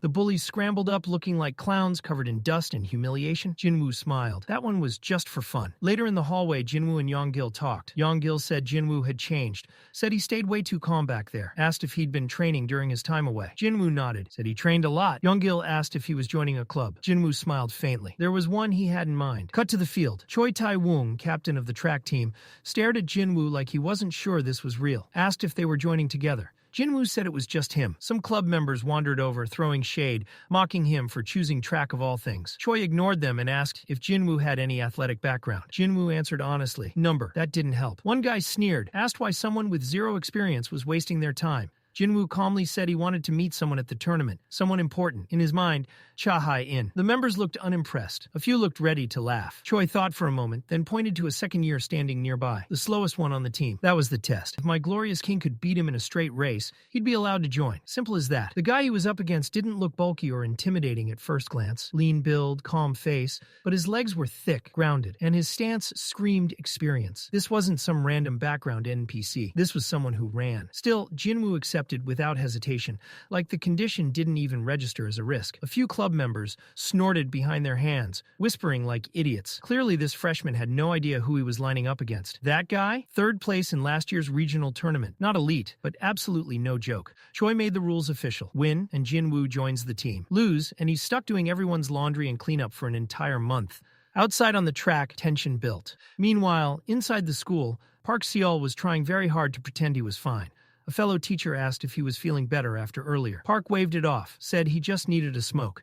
A few minutes later, he was leaning against the break room window, cigarette in hand, trying to calm his nerves. That's when he saw it. Out on the track field, my glorious king was running, leading the pack. Park squinted, frowned, and asked another teacher why that student was running with the track team. The other guy explained casually that he was a freshman who showed up out of nowhere and asked to join. They ran a speed test. He passed easily, so now they were checking his stamina. Oh, and he's on lap 20 already, the teacher added, like that was normal. Doesn't look tired at all. Honestly, it's exhausting just watching him. Then he left. Park stayed frozen. Maybe he got it wrong. Maybe that kid wasn't some walking omen of doom. Maybe he was just a freak athlete, a talented but harmless student. And then he saw it. Clinging to Jinwoo as he ran was a dark aura, thick and heavy, like death itself had wrapped its arms around him. It didn't belong on a school field. It didn't belong in daylight. Park's cigarette nearly slipped from his fingers as his breath caught in his throat. No, he whispered to himself. That's just the light. Shadows, fatigue. He didn't believe a word of it. Something about that kid was wrong. Deeply, fundamentally wrong. And Park felt it in his bones. Then all hell broke loose. Park was still desperately trying to gaslight himself when Baru popped up outside the window in full nightmare mode. No warning, no filter, just horror movie timing perfected. Park screamed like his soul was being exorcised and collapsed onto the floor. The teacher beside him nearly passed out and started yelling for help. Absolute chaos. Outside, Igris stared at Baru with the tired disappointment of a long-suffering parent and told him this was exactly why he said not to do that. Baru just shrugged, completely unapologetic. Now they knew for sure. This man could see them. Cut to a restaurant. Jin-Chul was sitting across from a colleague, mid-meal, when the guy finally asked why he was still digging into that case. Asked if Jin-Chul had seen anything strange that day. Jin-Chul played dumb. Hit him with a smooth, "What are you talking about?" Didn't work. The colleague brought up the warehouse incident, the day the suspect vanished like a magic trick. Jin-Chul hesitated, then admitted it. Said he saw something. Something huge. Something that looked like an ant. Not a joke. Not a metaphor. A monster. A massive ant-shaped thing pretending to be reality. The colleague went pale and asked if Jin-Chul was seriously claiming there were ant monsters running around. Before Jin-Chul could answer, a random guy from the next table, who had absolutely been eavesdropping, leaned over and asked if it had a human body with an ant head. Jin-Chul was done. Conversation over. Next day, back on the school field, the track team was grinding through laps while Choi screamed about conquering the nation. The members were dying, silently wondering when this stopped being about regionals and turned into a military training arc. Young Gil, way in the back, was wheezing like his lungs were filing a resignation letter. Jinwoo glanced over and asked Bellion why this guy even showed up if he was going to suffer like this. Bellion, bored out of his mind, said humans are stupid. Then Jinwoo casually boosted Young Gil with his power. Instantly, Young Gil straightened up. His body lit up. Confusion hit first, then speed. He shot forward like he'd just unlocked a hidden stat. Everyone stared in shock. At the edge of the field, Park Sang was watching. He remembered last night, drunk, rambling, talking about ant monsters, to an officer before snapping out of it and apologizing, blaming the alcohol. Jin-Chul hadn't laughed. He'd asked questions, serious ones. Now Park Sang felt that same dread crawling up his spine as he watched Jinwoo. Bellion suggested wiping the man's memory and stripping his abilities. Jinwoo said no, not yet. They needed to observe him. Outside the school gates, Jin-Chul arrived, tired and wary. Too many strange cases were stacking up. A criminal seeing monsters. A teacher witnessing something no one else could. A student at the center of it all. How do you ask a teenager if they're connected to monsters without sounding insane? A shadow shifted. Jin-Chul flinched. He knew something was there. Inside the classroom, Jinwoo sat quietly, aware of the shadow he'd placed. Moments later, Jin-Chul entered, calmly telling the teacher he just needed to ask a few questions. Then he asked for Jinwoo by name. The room went silent. Whispers spread instantly. Investigator visits never meant anything good. In a quieter area, Jin-Chul apologized for interrupting class. Jinwoo said it was fine. Inside, he knew it had been over 10 years since they last met. He didn't say it out loud. That kind of honesty felt wrong now. Jin-Chul studied him and felt that same unease. These eyes didn't belong to a kid. They belonged to someone who had lived too much. He pulled out a rough sketch of a bug monster and asked if it looked familiar. Jinwoo glanced at it and said yes. That single word hit Jin-Chul like a truck. Questions exploded in his mind. Who was this kid? What had he seen? Why did he feel like someone carrying multiple lifetimes? Jin-Chul reined it in, explained the sketch was part of an ongoing investigation, and asked if Jinwoo could share anything else. Jinwoo shrugged and said it looked like something from a goofy kids show. Jin-Chul took the loss, thanked him, and told him he could return to class. He added that the teacher had already signed off on it. Like the whole thing was no big deal. As Jin-Chul turned to leave, my glorious king casually asked if he could keep the sketch. Baru immediately started whining in his head, throwing out a half-hearted protest about sensitive materials and idiots with paper, but Jin-Chul barely hesitated before handing it over anyway. The moment Jin-Chul disappeared down the hall, Igris emerged from the shadows, looking like a man who had lost patience with the entire timeline. He asked, straight up, why his king didn't just tell him everything. Why keep dancing around it? My glorious king answered cold and quiet, saying forgetfulness was a mercy, a gift from the gods. Even if that gift had been engineered by humans playing with tools they never should have touched in the first place. Back in class, he didn't even get a second to breathe. The girls instantly swarmed him like vultures with eyeliner, firing questions nonstop. Who was that investigator? Why did the police show up? Was he in trouble? My glorious king kept his tone relaxed. Said Jin-Chul was just an old friend handling some personal business. That only fueled them more. One girl suddenly leaned in, squinting, and dropped a rumor bomb. Said people were saying he was way more built than he looked. asked if he worked out. Before he could even answer, a hand shoved between them and gently but firmly moved the girls aside. Enter the clowns. A group of smug students rolled up, faces full of confidence they absolutely did not deserve. They joked about how popular he must be now if the cops were personally visiting him. One of them pushed it further, asking if my glorious king planned to run crying to the police if things got rough. He didn't finish that sentence. A powerful arm locked around his neck from behind and yanked him backward into a chokehold. Captain Choi of the track team had arrived, back up in tow. Choi stared the bullies down and calmly asked if they really wanted smoke with the entire track squad. My glorious king blinked and asked why the hell they were even in his classroom.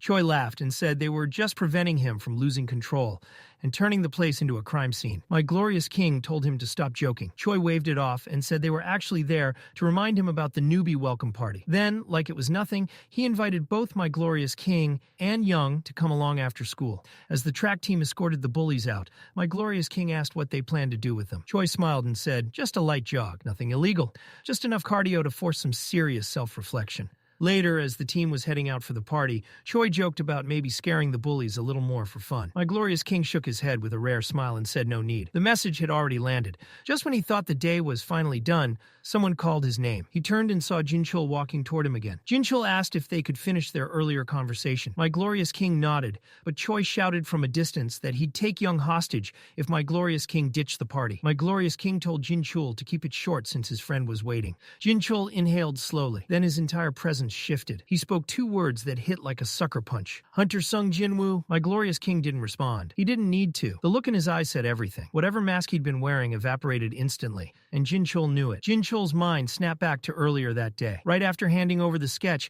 he'd walked away thinking it was nothing. Just paper. Just a casual moment. But the instant he turned the corner, regret slammed into him out of nowhere. Deep, heavy, unexplainable. Like he'd just given away something massive without realizing it.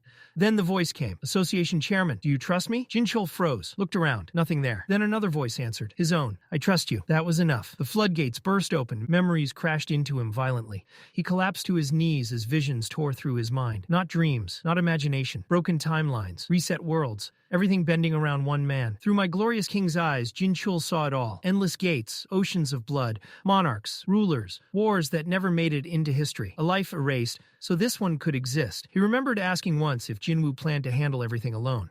And Jinwoo answering yes, calmly, because time meant nothing to him anymore. Back in the present, they walked side by side in silence. Eventually, Jin-Chul asked how long Jinwoo had really been trapped in that dimensional crack.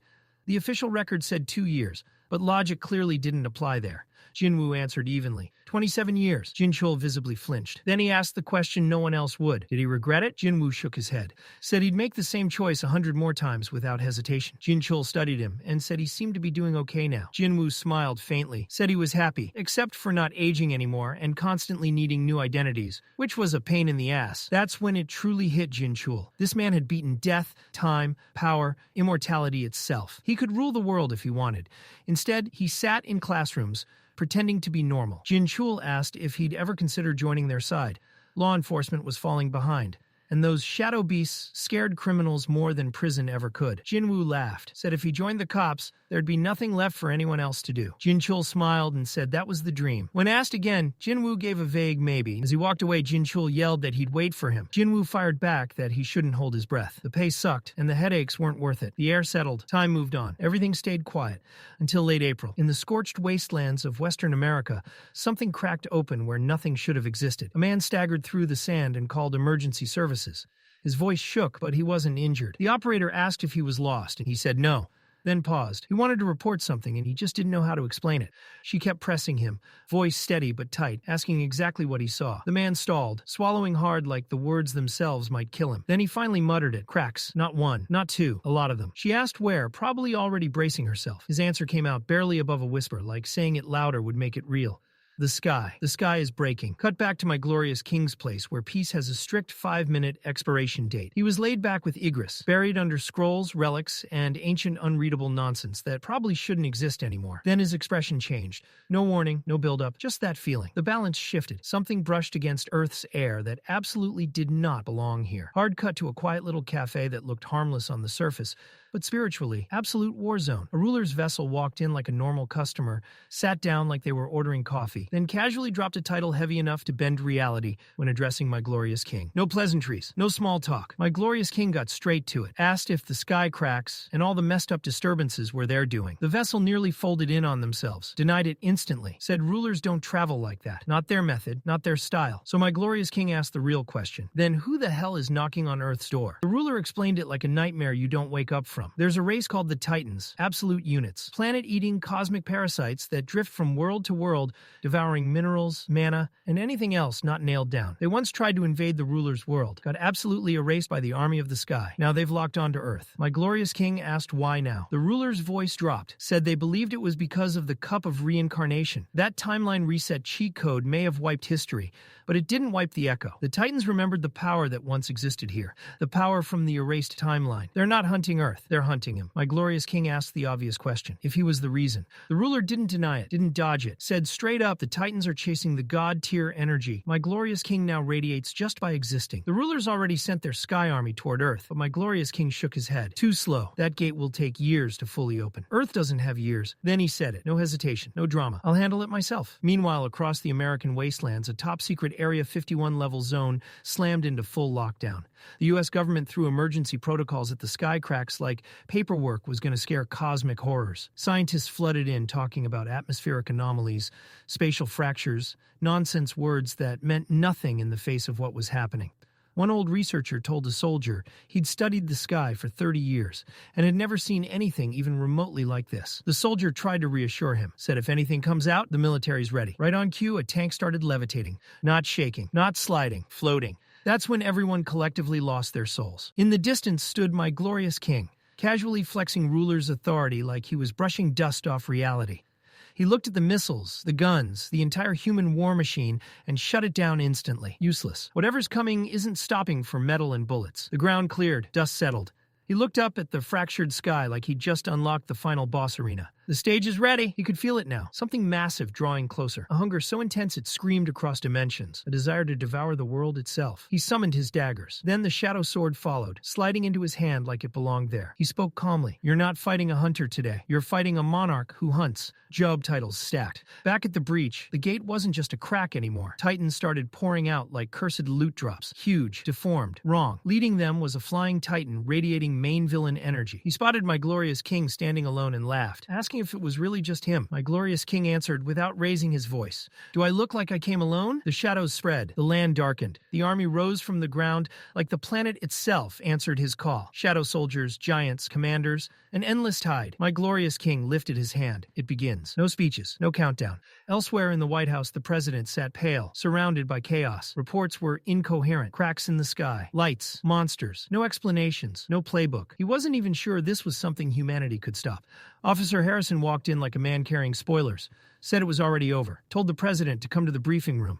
They played drone footage. Silence. The president stared at the screen. One man standing in the middle of hell like it was a casual afternoon. Monsters falling. Entire armies erased. He asked the only question that made sense. Who is that man? Where did that army come from? Harrison swallowed. No one knows yet. Back in the desert, the battle hit full throttle. Tusk finished charging, unleashed an attack so violent the sky itself looked like a graveyard. The two armies collided, but this wasn't a fair fight. Shadow giants tore through titans like wet paper. My glorious king led the charge, moving faster than sight, summoning the shadow sword mid-air as it grew larger with every heartbeat. He hurled it like a solution to a problem. Titans dropped one by one. No grace, no dignity, full disrespect. The flying titan blocked the blade and scoffed, calling it a cheap trick, then froze when something else moved. My glorious king's hand changed. It expanded, darkened, morphed into a massive shadow claw. He slammed it down, pinning the titan into the earth like crushing an insect. He landed calmly as dust swallowed the battlefield. From the smoke, glowing red eyes flared. The titan started monologuing, talking about how impressive this power was for such a small planet. Mocked humans for relying on mana. Claimed titans had to restrain themselves just to fight here. My glorious king listened, unmoved, unimpressed, and very far from finished. He kept talking, full of himself. saying only the top-tier titans could fight like that, and surprise, he was one of them. Then he told my glorious king to beg. That was the exact moment he fucked up. Before he could finish his little villain TED talk, a blade flashed through the air. No warning, no build-up.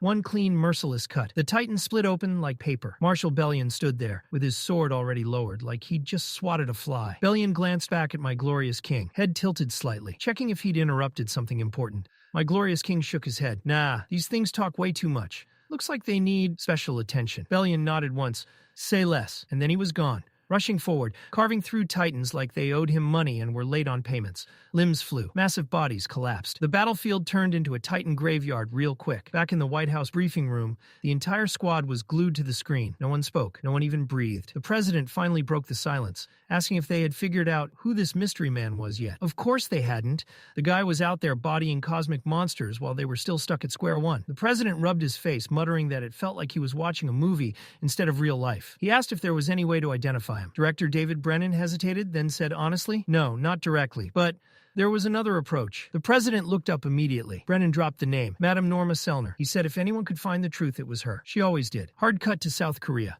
National track and field prelims were kicking off, loud as hell, full of energy. And there stood my glorious king with his team like he hadn't just finished wiping titans off the face of the planet. He scanned the field, and his eyes landed on Jin-Chul. Jin-Chul noticed. His senior snapped at him, asking why he wasn't warming up. Jin-Chul said he was, even though his body felt stiff. Then Jin-Chul's team captain walked over to Captain Choi and immediately started running his mouth. Said he couldn't believe they put a first year on the main roster.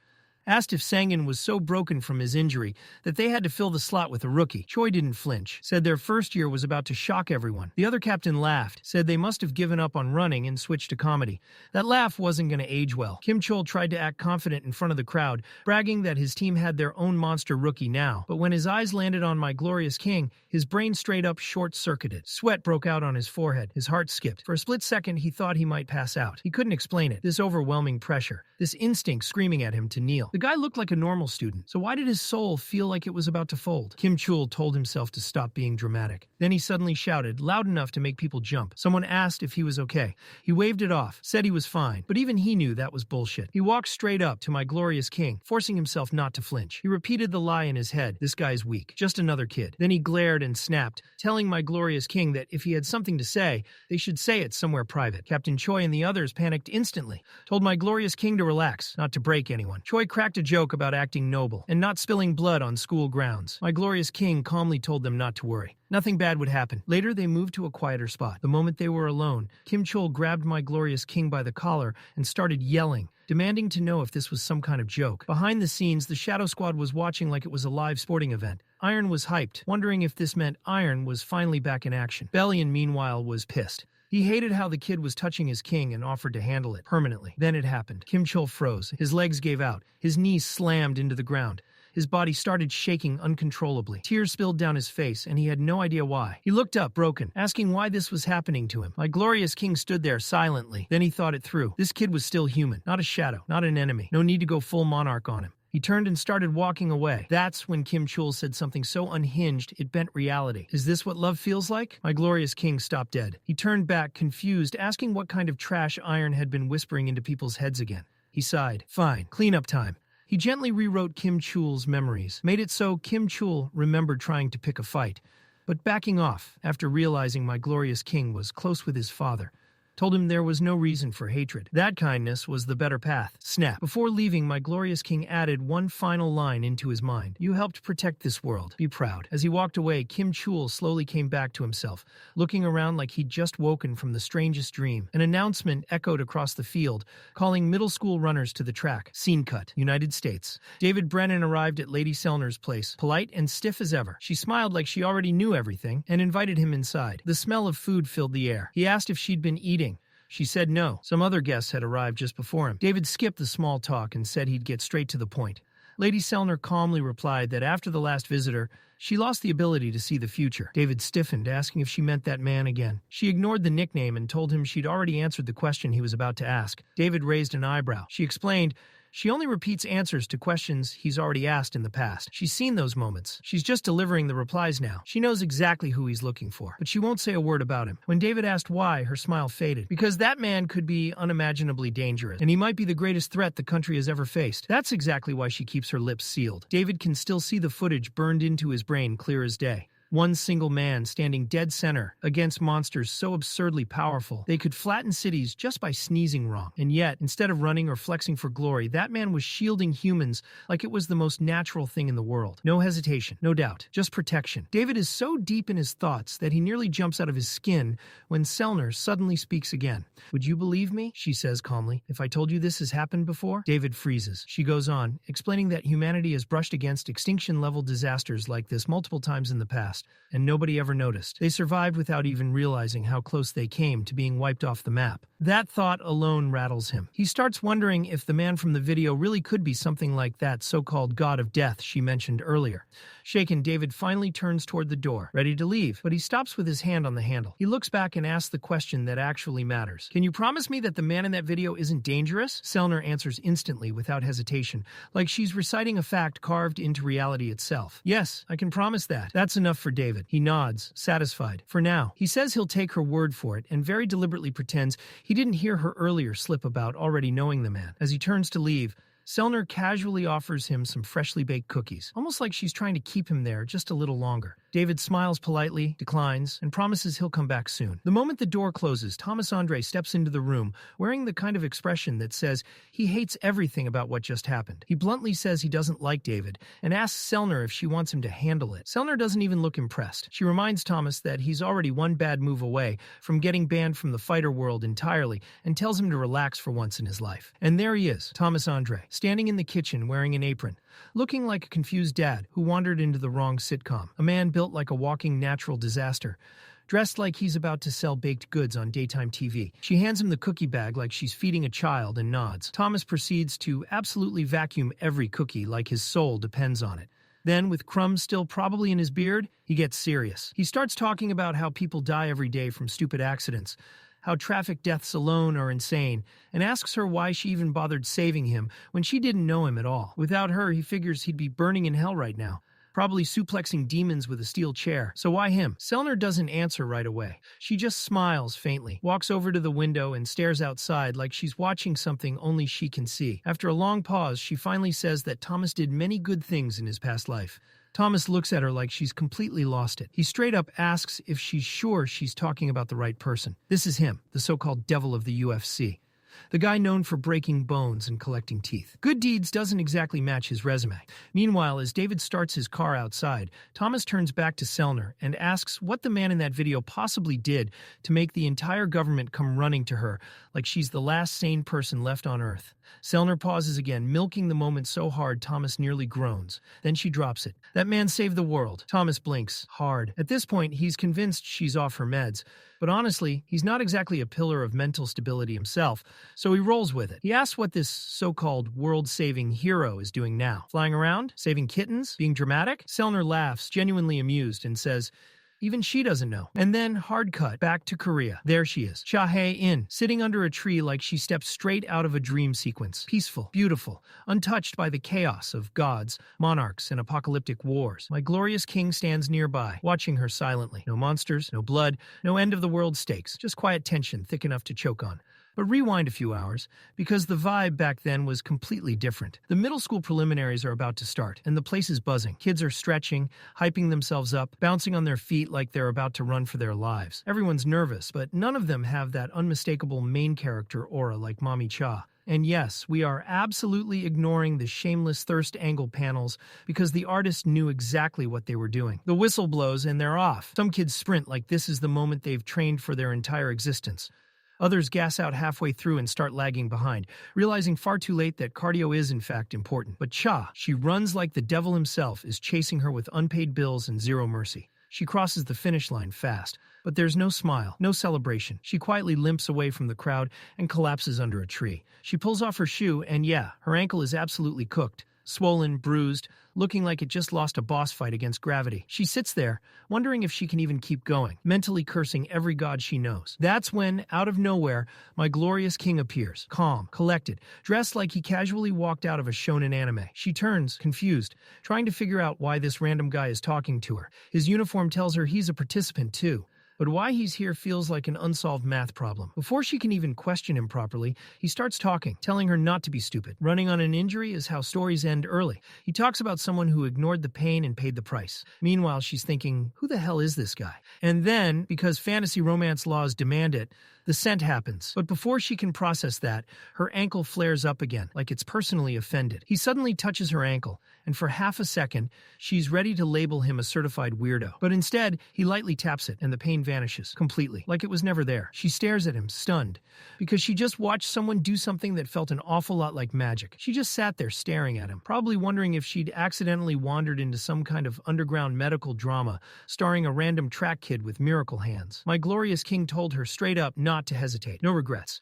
Chances like this don't come twice, and if she was going to run, she should run like it mattered. With that, he turned to leave, already halfway gone. And that's when she hit him with the most dangerous spell known to humanity. Wait, have we met before? He stopped. Didn't say yes. Didn't say no. Instead, he dropped a challenge like it was nothing. He told her that if she could ever beat him in a race, even once, he'd tell her everything. Who he really was. Whether they'd met before. All of it. She looked at him like he'd completely lost his mind.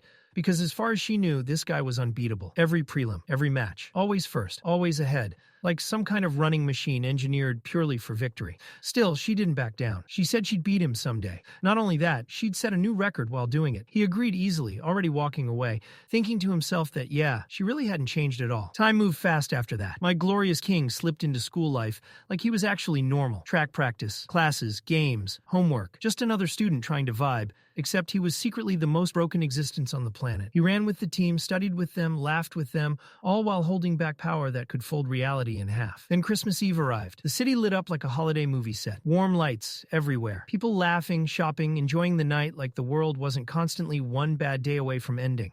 And there he was, walking alone through it all, looking like he existed in grayscale while everyone else glowed. He passed a clothing store and spotted a mannequin with actual drip. One thought later, dark smoke wrapped around him, and his outfit upgraded instantly. Clean, sharp, menacing in that quiet way. Tusk emerged from the shadows like a proud father and nodded in approval. "You look magnificent, my liege." As my glorious king started walking again, he heard footsteps behind him, light, careful, the kind of steps that screamed, someone is up to something. He turned around. Of course, Mommy Cha, looking unreal, the kind of presence that could make angels rethink their careers and demons reconsider their life choices.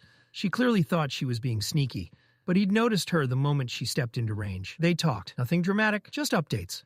But every word felt heavier than it should have. He mentioned he'd be going to university soon. She raised an eyebrow, clearly calling bullshit internally, and asked why that one. With his grades, he could have gone anywhere, maybe even universities that technically didn't exist yet. He said it was a scholarship, study abroad. Also mentioned there was someone there he'd just met. That side eye she gave him could have cracked concrete. Is that because of a girl? He didn't answer, didn't deny it either. And in romance language, that's a full confession. She caught herself getting flustered, tried to play it cool, tried to pretend her heart wasn't doing parkour in her chest. Then she pulled the throwback. She reminded him of the race, the promise, that if she ever beat him, he'd tell her everything, about whether they'd met before, about how he really felt, about whether this mysterious university girl even existed, or if she was just an excuse to dodge feelings. He looked caught, smiled anyway. Then she stepped closer, too close. She wrapped her scarf around his neck, slow and deliberate, like she was claiming territory, like the softest, most dangerous power move imaginable. Then she leaned in and whispered the most cursed challenge imaginable. "If you like me, don't move." And with that, she turned and walked away toward a tree. My glorious king just stood there, stunned, brain short-circuiting, emotional whiplash hitting harder than any monarch ever had. Mommy Cha had absolutely cooked him. From the shadows, the soldiers were losing their minds. Confusion, shock, disbelief. Did their king just take the biggest L of his entire existence? Baru, meanwhile, was being the worst possible wingman, whispering demonic encouragement and telling him to move like his life depended on it. But my glorious king wasn't listening. All he saw was her walk, her smile, a memory from long ago, a promise to meet again. She touched the tree, turned back, and asked him to keep his promise. He scratched his chin, finally admitting defeat in the quietest way possible. Then he ordered the shadows to close their eyes, because even immortal death soldiers don't need to witness their king being emotionally vulnerable, and started walking toward her. Cue the "it should have been me" moment. After that, the scene shifted. Far away in the silent world of shadows, time stood still. No war, no commands, just peace. In the deep realm where light doesn't matter and clocks don't exist, Tusk greeted the day like it was completely normal. Kaisel nodded back in quiet acknowledgement. An orc bowed respectfully and said good morning. Tusk smiled and returned it, even though the sky never changed. Then a certain bug with way too much personality strutted in. Marshal Baru was grinning like he knew something. Tusk let out a dramatic chuckle, fully committing to whatever nonsense was coming. Baru revealed the gift, a robe. Not just any robe, it was identical to the one worn by Mr. Aura Farmer. Perfect detail, perfect craftsmanship. Every stitch screamed loyalty. Tusk froze, genuinely shaken. He asked how he could ever repay such a thing.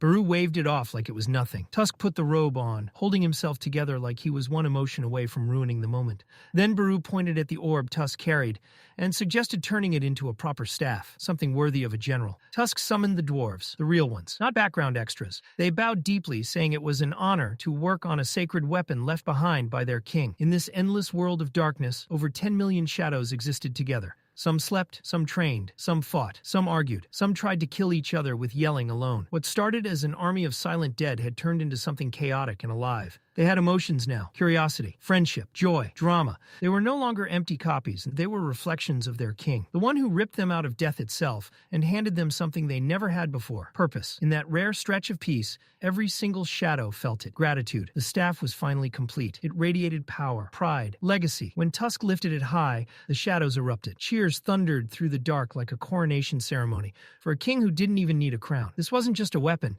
It was recognition. Then the atmosphere shifted. A group descended through the blackened sky, cutting through the calm like a blade. Tusk narrowed his eyes immediately, grip tightening. Who are you? The answer dropped casually. Bellion. Instantly, Tusk snapped to attention, like someone flipped a switch. Spine straight, chest out, presentation mode activated. He was already halfway into a full speech, ready to flex every achievement from the Dragon Monarch fight like it was a resume review. And then someone interrupted him. Tusk was ready to throw hands until he turned and saw who it was. Commander Igris, standing there like an immovable wall. All of Tusk's pride evaporated on the spot, gone, reduced to dust. He immediately pivoted into full loyalty mode, tossing praise and devotion like free samples. Igris listened, then nodded once. Thank you for your loyalty. That was it. Tusk blinked, recalibrated, and asked why Igris was here. The answer came calm, heavy. It will begin soon. Tusk turned toward the window and froze. Outside he saw him, my glorious king, standing beside Mommy Cha. His presence alone bent the air. His aura was so overwhelming, it made fear feel like a forgotten concept. Around Tusk, the shadows exploded into cheers, clapping, probably crying. But Igris stayed silent, because his mind had already gone back to the beginning, back to the first time he ever met that human, back when he stood alone in a fabricated world created by the last Shadow Monarch, back when he was given a single order, test the man who would become the vessel, back before that man earned the name My Glorious King. Igris understood then, it wasn't just a mission, it was a farewell. The old monarch had already chosen peace, but before leaving everything behind, he wanted one last answer. Was this human worthy? Igris never questioned it, never argued. Orders were orders. Even in a false world with no escape, Igris stood tall, waiting. He remembered the throne room vividly, how everything felt too perfect. The stone, the air, the silence. It wasn't real. It was memory shaped into a cage. Only the architect could recreate the past this cleanly. Using Shadow Daddy's own power, he'd built a place where a human could slowly adapt to the Shadow Monarch's strength without exploding on contact. Igris sat on the throne, but something felt wrong. There was something behind the doors. His thoughts spiraled. Was it already time? Was it disrespectful to sit before the successor arrived? He stood. The doors creaked open. And there he was, cloaked in black like living night, bowing deeply. Igris studied him. So this was the chosen one. He stepped forward, sword drawn. There could be no mercy. If the human failed, Igris would end him without hesitation. At first it was ugly. The human dodged, retreated, endured. No counterattacks, no offense. Just survival. Igris assumed it was over. Then he realized something. This idiot was planning to fight him barehanded. No weapon, no armor, just raw will. It was insane, reckless, stupid. Igris respected it anyway. He charged and slammed the human into the wall with a single strike. Disappointment hit immediately. This weak-eyed human? This was the heir? Igris raised his blade to finish it. And then, the human caught the sword with his hand. Just stopped it. Igris froze. Not because the blade was halted, but because the human refused to give up. Even crushed. Even hopeless. He still fought. That stubborn, self-destructive refusal to die. That fire. The same fire his old king once carried. Igris should have won. His stats were higher. His experience deeper. His strength overwhelming. But he lost. Not because he faltered. Because the human never stopped pushing. That single moment turned fate sideways. And instead of shame, Igris felt relief. Pride. The old king had been right. Time passed. Battles piled up. Orders followed. Silence stretched between wars.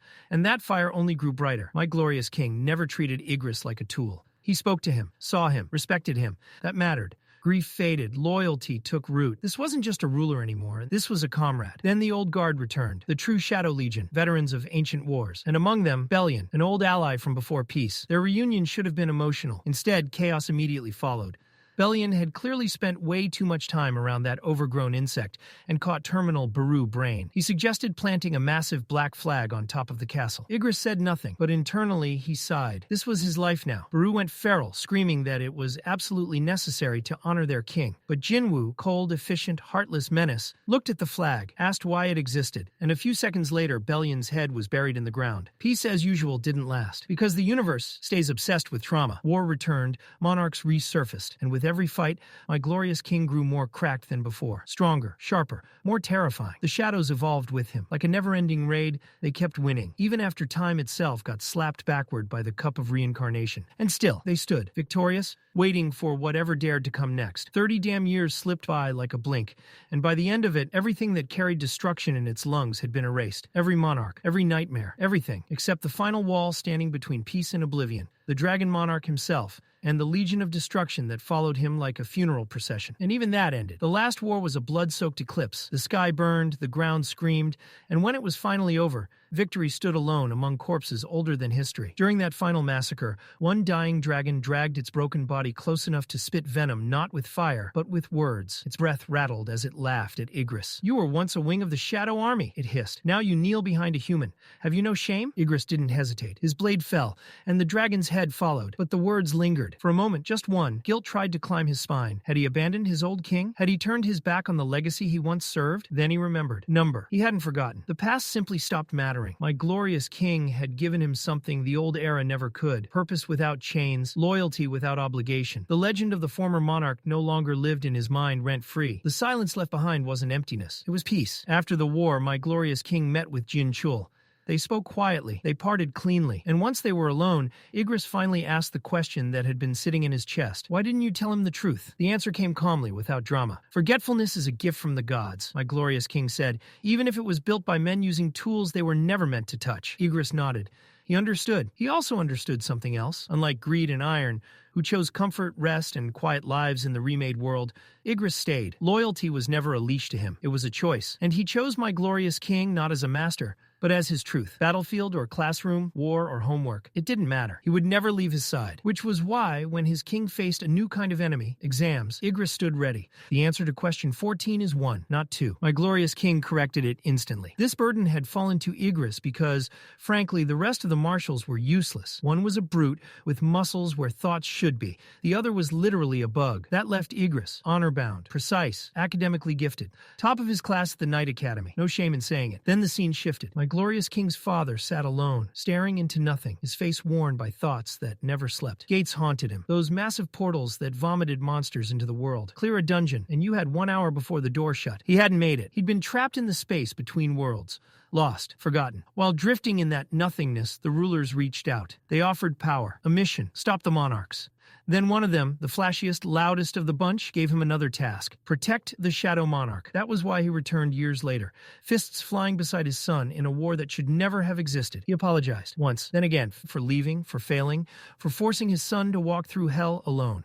My glorious king answered with only 3 words.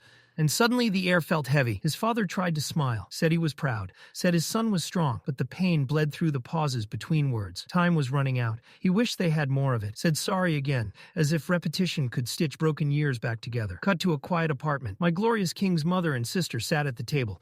The door flew open, and a tiny version of him came sprinting inside, screaming for his dad. That word hit him like a blade. Dad! He froze. My glorious king watched silently as tears fell. Quiet, ugly, uncontrollable. His parents noticed. He lied, said it was just a nightmare. His father cried without sound, mourning a life he barely touched. Time shifted again. A peaceful cafe. Across the table sat one of the rulers wearing a human shell. They spoke of choices, of worlds, of what mattered. My son chose this world, the father said. Every second of it. The ruler tilted its head. Do you want to forget him? He nodded, because his son asked him to. The ruler smiled faintly. Like father, like son. Then came the final truth. No more interference. No more rulers. The show was over. It even admitted it had enjoyed watching the chaos unfold. One last gift, anything he wanted. Without hesitation, the father answered, "Erase it all." The ruler paused, asked why. "Pretending hurts," he said simply, "acting like I don't know my son is the shadow monarch. It eats at me. I just want to be a normal dad. Worry about school, about jobs, not the end of the world." To him, my glorious king wasn't a god. He was just his boy. The ruler nodded, promised that once it left, everything from the lost timeline would vanish. No pain, no pretending, just a father and his son. As it walked away, it prayed peace would find the man who was about to forget everything. Time moved on. Now, inside a loud, overcrowded cafe packed with freshmen who didn't know how to shut up, a welcome party was in full swing. Drinks everywhere, tables shaking. Chaos alive and thriving. And in the middle of it all sat Jin-Ho, stiff, nervous, rich enough to buy the place, but absolutely unprepared to survive it, like a deer sitting calmly at a gun range. The smell of sizzling pork belly crawls into his nose, greasy and loud, and for reasons Jin-Ho can't explain, it hits him straight in the brain. Comfort, familiarity, almost like home. He doesn't even get time to unpack that feeling before some upperclassman shoulder checks him and tells him to relax. The guy doesn't apologize, just laughs it off and starts talking like they're friends. He says there's a real monster in their department, not loud, not flashy, not arrogant, just terrifying by existing.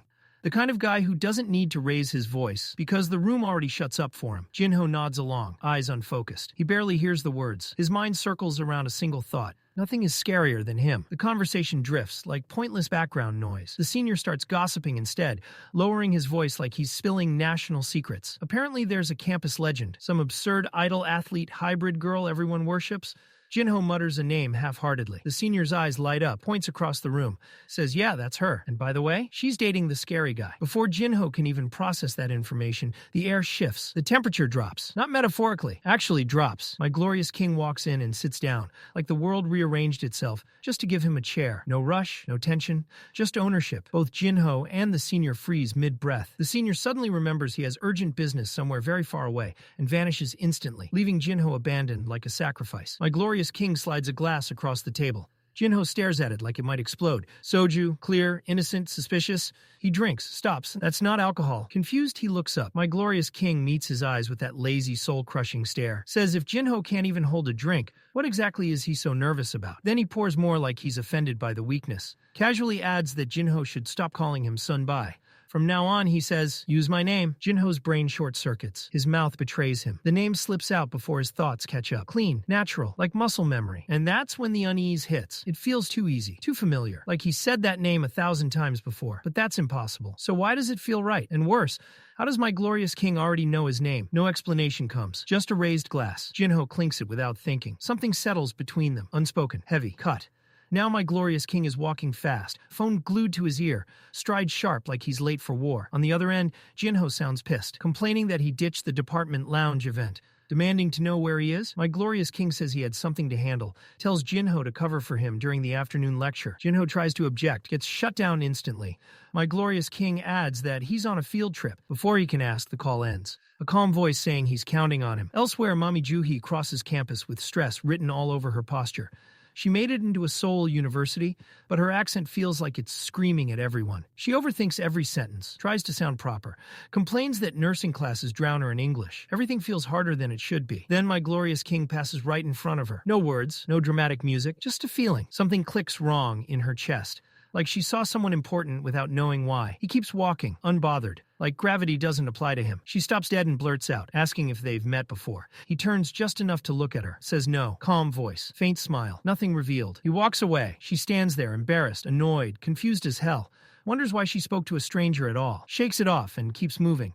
But something sticks in her head, like a word she almost remembers but can't reach. Scene shift, hospital hallway. A doctor trudges forward like life has personally wronged him.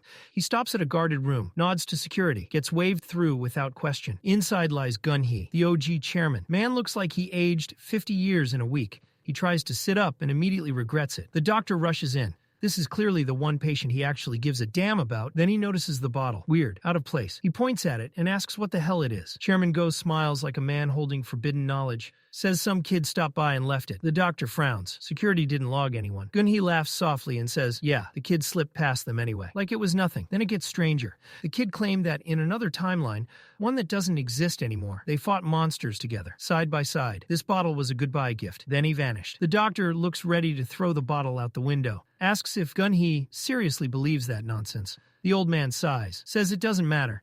He's dead either way if he doesn't drink it, so screw it. He asks how long he has left. The doctor says nothing. Gun-hee smirks. Says if he dies, just carve on his grave that he fought until the end.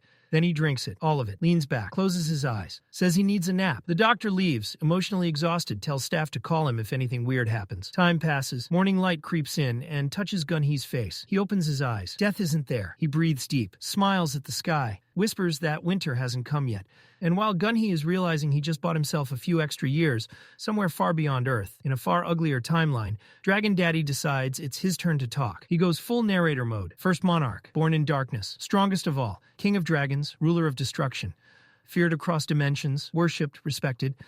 Basically a cosmic narcissist with divine stats and zero humility. But this story isn't about that. This is about the moment he was chilling in a dimensional crack with millions of soldiers, plotting Earth's destruction, and suddenly woke up inside the body of a weak, fragile human.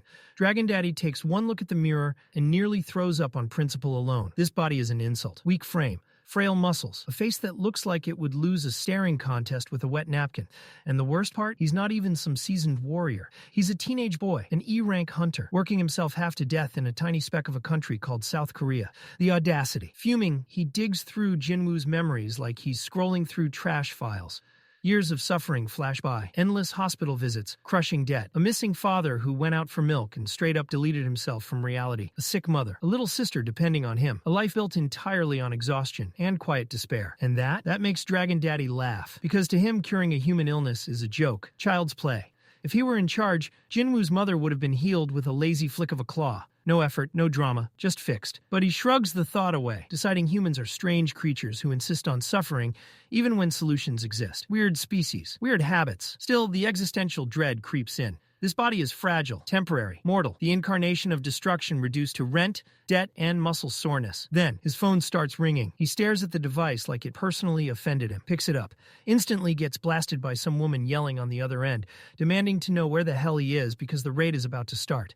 And just like that, Dragon Daddy's first real experience of human life hits him square in the face. He's late for work. The call keeps going. The woman presses him harder, snapping that he's running late. And see, here's the thing. Antares, monarch of destruction, devourer of worlds, does not tolerate incompetence, especially not being accused of it by a mere human woman. The rage spikes. In a voice so deep and commanding it could scare gods into therapy, he growls, "Where am I supposed to show up?" The woman pauses, confused by Jinwoo's sudden voice upgrade. Still, she answers, telling him to get to the gate. And that's when Dragon Daddy's patience fully snaps. Who does this bitch think she's talking to? With a casual flick of his will, he performs a full planetary scan. No effort, no strain, just instant location lock. Man literally runs divine GPS on a single human out of spite.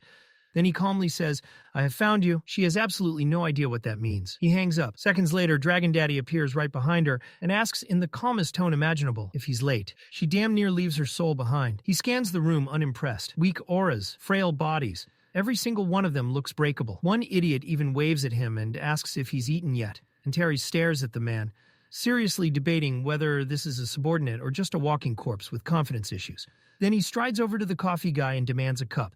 The man, bold as hell, looks him dead in the eye and says there's no coffee. While actively holding a steaming cup, Dragon Daddy doesn't argue. He simply takes it, sips it, and states, like it's a universal law, that the strong take from the weak because that's basic monarch logic. Everyone just stares at Jinwoo, wondering why he's acting extra unhinged today.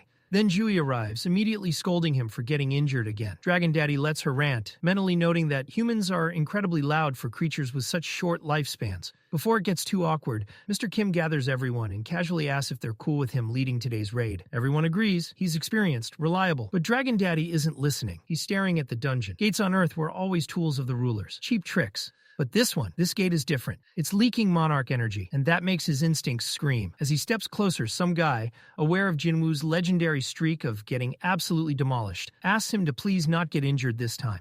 That single sentence earns him Dragon Daddy's approval. The moment they enter the gate, the monsters don't stand a chance.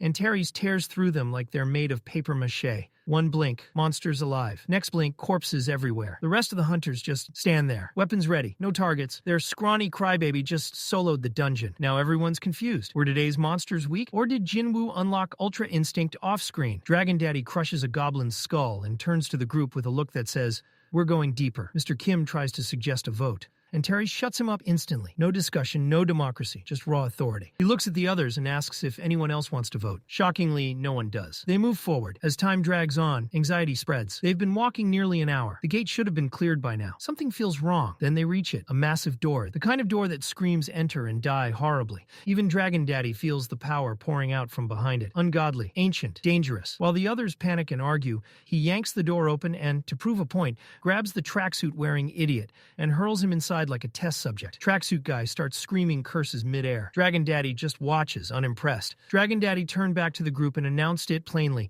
like he was explaining gravity to toddlers. Look, the moron's still breathing. That means it's safe to enter. And just like that, the poor bastard shuffled inside. The moment they crossed the threshold, torches ignited one by one along the walls. Flames blooming in sequence like some low-budget horror movie trying way too hard to be scary. The light revealed it, that nightmare-fuel centerpiece. The massive stone statue looming over the chamber, frozen in a pose that screamed, "You are about to regret your life choices." The hunters started murmuring immediately, whispering, comparing vibes, talking about how this dungeon felt wrong, too heavy, too intentional, like it was watching them. Some of them pointed at the giant statue, speculating that it must be the boss they'd eventually have to fight. Dragon Daddy glanced at it once, unimpressed. Then he casually pointed at a different statue. "No," he said flatly. That was the one they should really be pissing their pants over. As Antares' eyes landed on the statue of the architect, he stepped closer and began reading the inscription carved into the stone. Ancient language, old rules, familiar nonsense. Unfortunately, the hunters wouldn't shut the hell up. To them, this writing might as well have been quantum physics written in hieroglyphics. They stared at it like cows watching math. Dragon Daddy felt something in his skull twitch violently. The sheer stupidity in the room was causing him actual psychic damage. How could creatures this useless not read something so basic?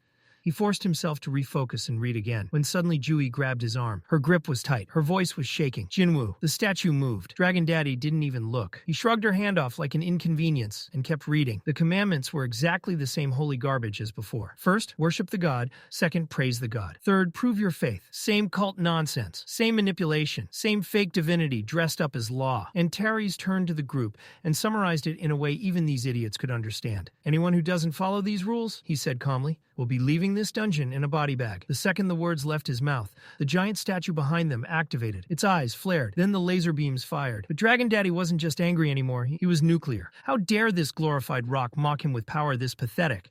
How dare a fake god built by a wannabe creator think it could judge him, roaring like the embodiment of middle fingers everywhere? Dragon Daddy charged forward and took the blast head-on.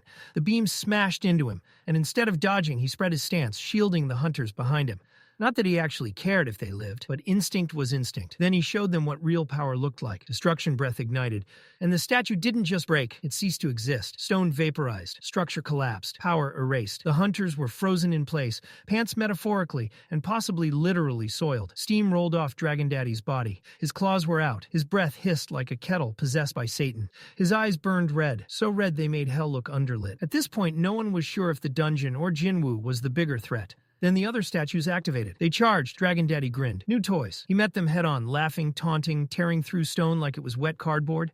Every punch shattered bodies. Every kick reduced ancient monuments to rubble. And just to be extra disrespectful, he mocked their speed while doing it. Too slow, too weak, too boring. He didn't just destroy them, he humiliated them. Stone crumbled. Dust filled the air. The hunters ran for their lives, desperately wondering if there was a safer career path they should have taken.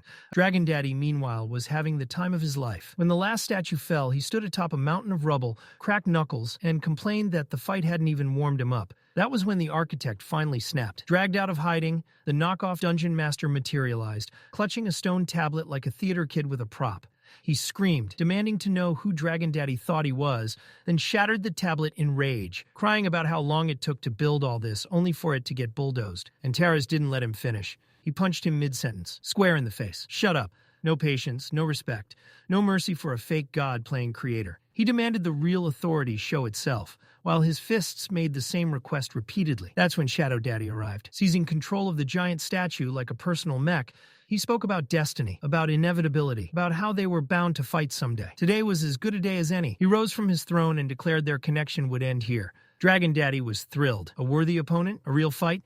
Gods might finally bleed? He leapt forward, charging an attack so powerful it could have traumatized the universe. And then, Jinwoo woke up, in his bed, heart pounding, sweating, confused. What kind of dream was that? He checked the room. Everything normal. Everything safe. He sighed in relief. Around him, his shadows watched quietly, concern written all over their faces. And just like that, by waking up, Jinwoo robbed us of what could have been one of the greatest fights in the entire series.